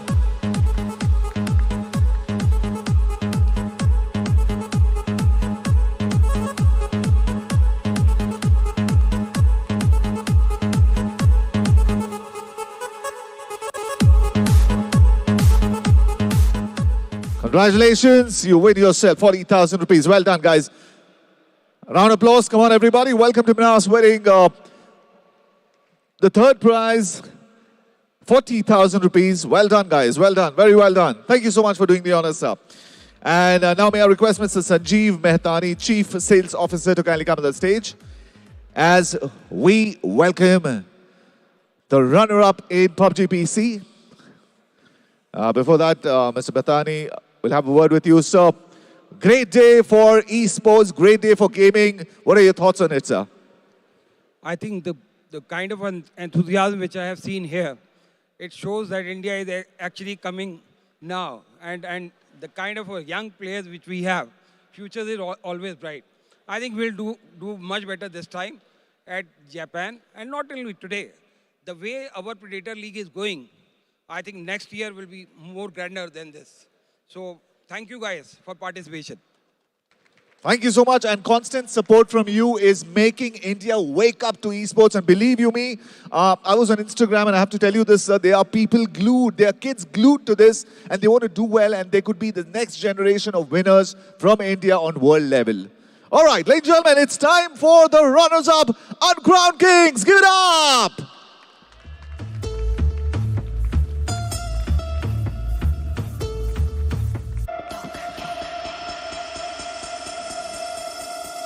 Give them a big round of applause, ladies and gentlemen, winning 1 lakh rupees and being the runner-up of PUBG PC.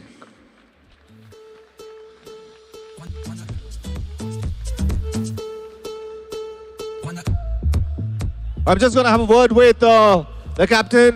Very well done. Runner-up, satisfied with your effort? Yeah, I mean, we're totally satisfied because my boys are like a little less experienced than anyone here. Almost like 1600 hours, 1200 hours. Like, they did the best, and I am very proud of them. Like, they're the best teammates I could have. And like, yeah, I'm satisfied, no problem.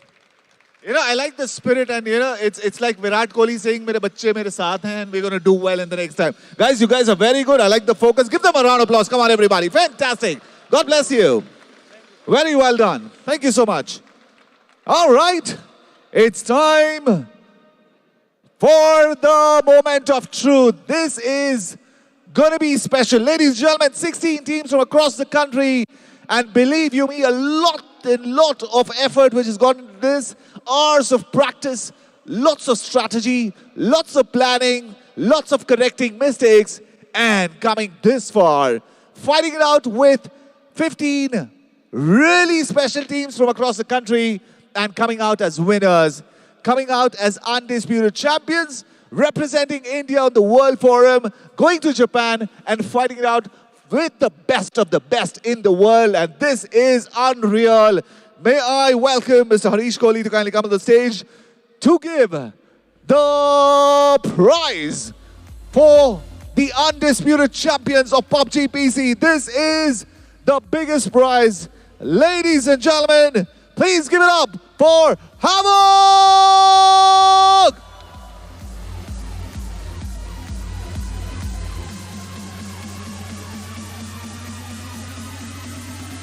I think you gotta give a big round of applause for these very special players. Absolutely fantastic.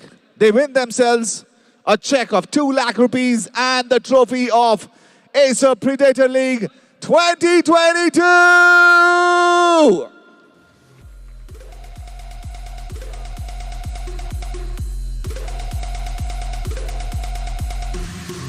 And that's the 2 lakh rupees check. Congratulations, guys. And what is coming up is a celebration. Hang on, I'm going to ask a question and then I'll let you go on, enjoy the moment and lift that trophy where you are waiting. So, whoa, who's going to talk to me? Captain.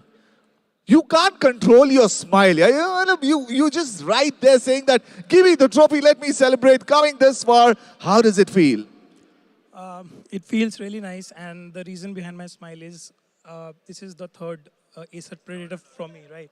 So last time we came second. We missed that first spot by a few points, and our goal was to get this time. And because we don't know like it will happen next year or not, or if we are able to qualify or not. There are many variables. So that was the best part. Like we did it, and we got what we thought of. We achieved our goals, and that is the best thing. Bro, you know what? You told me that last year you came very close, missed out by a whisker. You said, what's going to happen next year? We don't know.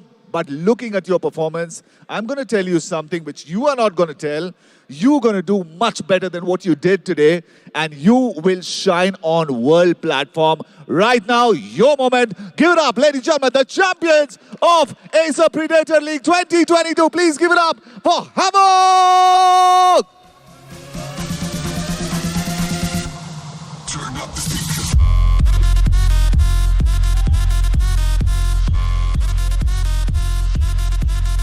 Congratulations, very well done. At this moment, may I request Mr. Sanjeev Mehtani, Chief Sales Officer, to kindly come on the stage for one final prize which we need to give. And that is, again, a very, very special prize. It is the most valuable player.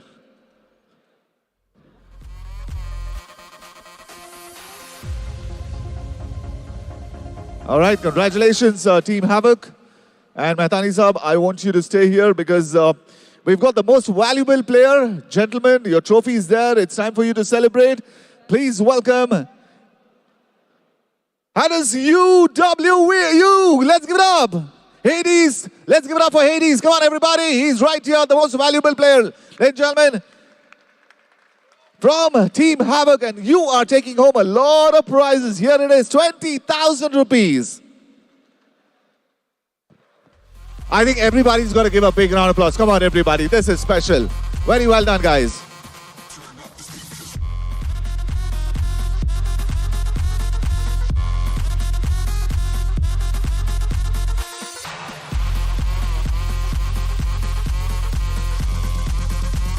Congratulations, very well done, my friend. And there you are, ladies and gentlemen. That is all from the presentation party. I think it was one hell of an effort.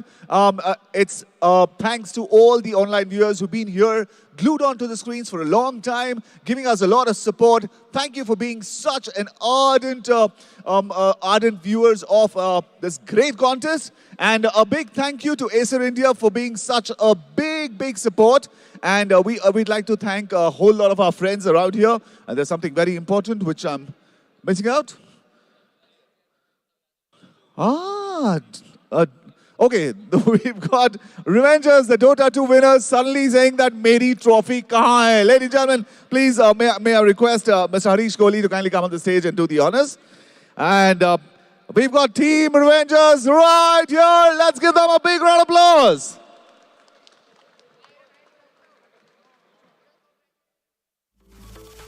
I think you can do better than that. Give them a round of applause. Come on, everybody.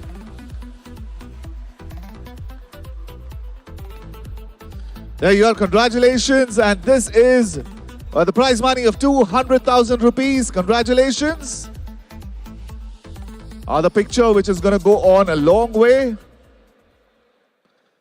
And the ticket to Japan. Well, I'm going to have a little word before you lift the trophy. Where were you? We were actually at a restaurant and it started pouring, so that's why we got a little late. Well, anyways, how are you going to celebrate? I mean, this is the moment we all have been waiting for. Special moment. You are the undisputed champions. You're going to represent India in Japan. How does it feel? Well, it feels amazing, so we're just going to go and practice and give our best at Japan right now, so that's what we're going to do. So where's the party? Probably my house, I don't know, let's see. All right, let's give them a round of applause. Time for you to lift this trophy. Ladies and gentlemen, the Acer Predator League 2022 champions for Dota 2.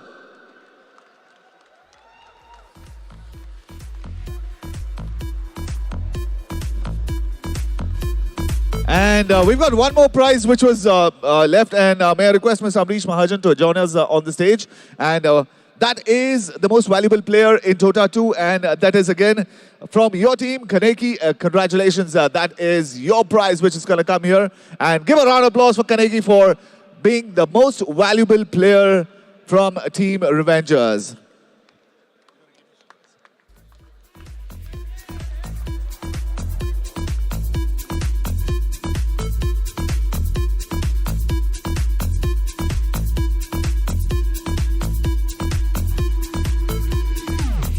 All right, let's give a round of applause. Come on, everybody.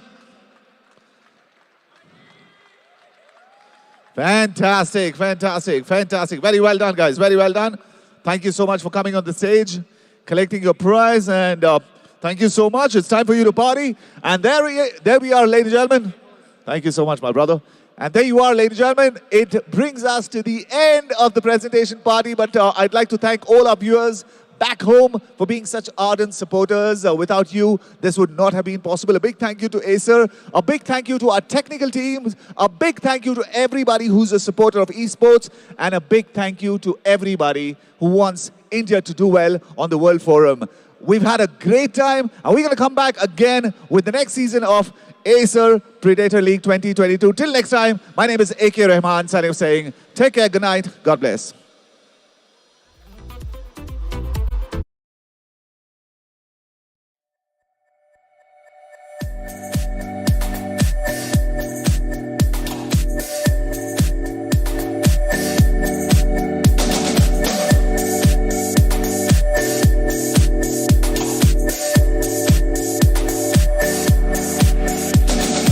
I know where we can go. I know where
lost with me. Come get lost with me. Come get lost with me. Just go away with me, darling. We'll get real lost. We'll get real lost again. Just go away with me, darling. We'll get real lost. We'll get real lost again. Just run away with me, darling.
Map number 1 of Acer Predator League Grand Finals taking off right now. Oh my god. Left, right, center, but No way! Moving in for the kill. Annihilates 9-year-olds, takes their spot and says, boy, this is where we came to play. Quad threats putting down the pressure onto Hawk right now. They find the knock onto Aurum and Killua, not letting them get away. Oh with my it. god. 3 knocks pulled up. Hawk might just be eliminated. And that is it. Quad threats have eliminated Team Hawk. These guys are one of the favorites of this game. Oh my god, quad threats down to the last player as Sneepal now has to carry the baton forward. Mr. Hardwell from Enigma Gaming looking to confirm as many kills as possible. Meanwhile, ADS is trying to get a piece of the pie. They're moving in from the high ground. Admiral Bulldog has knocked down 2 of the players of quad threats and they are eliminated. It's down to ADS versus Enigma Gaming. 2 versus 4. Admiral Bulldog flanking from the right hand side. Meanwhile, unknown player flanking from the left. House is taking care of Horny Teams and now it's down to a 3v2. But House, he gets the successful spray down to a 1v3. Will Mr. Hardwell be able to clutch this one out? He won't. And we have our first winners of the game, ladies and gentlemen. Team Aim Down Sight, get that chicken dinner. Ladies and gentlemen, we are about to go live with the second game of Acer Predator League PUBG Grand Finals. ADS, they might just be looking to push. Will Pinaka be able to defend? Pinaka has been able to hold them back, at least for the time being. This gives Ninja Rex time to revive Ryan Zero, but he's going to be back down on his knees. Standing, Ocean Gaming, they have a chance to revive Pancho. I don't think they get the time, but look at this. Oh my god. But Yoink, my loot coming in. It's a perfect third party. Spots on head after head and finds every single one of them. way. The 4-match No way. of Orc eliminated. Ghost comes out of the shadows and shuts them down. Onto a 1v1. Which one of these players will come out on top? Yoink my loot, trying to yoink this chicken dinner, but the heads, they're coming into play. The shot lands a headshot, a lot of damage taken over. Ghost, he's got the move, he's trying to make it happen. But yoink my loot with the perfect peek, I think. We're just about ready to get ourselves started. The flight path coming in from the northeastern side, going on towards the southwestern. Oh, but Hawk, they're not going to let them do that. They're going to put the pressure on both the teams in play. They don't want any team to find free ground. And Killua and Hawk are just popping off. Aim Down Sight has been eliminated. Navi M4 with just one man left standing. While he tries to make his dream come true. A stylish finish towards the end. Jumps out of the vehicle and Hades puts that final bullet in his brain and the final nail in that coffin. Into map number 4 of the day, ladies and gentlemen. We are live with Miramar. On the Uncrowned Kings, but hey, that's way easier said than done, especially with the cover coming in from Proji, as well as shot by Uncrowned Kings. Oh my God. Bullet by bullet, they shut them down. They find that winner chicken dinner. Now, the fight intensifies. It's Team Hawk defending their lead, standing at 47 points, 48 rather this time, and all the other teams just playing catch up along with them, struggling to keep up. He snipes him away with his Mini 14, turns this thing into a 4v2. It's Guardian and Shubham who got to do the bulk of the heavy lifting, and they have their work cut out for them. The versus 4 fight now turned into a 1v4 as Welcome to Minasa going in for the finish. They get that dinner, and they get the final win of the Acer Predator League Grand Final. Beautifully done by Welcome to Minas. Special props to your Babu himself with that aggression coming through.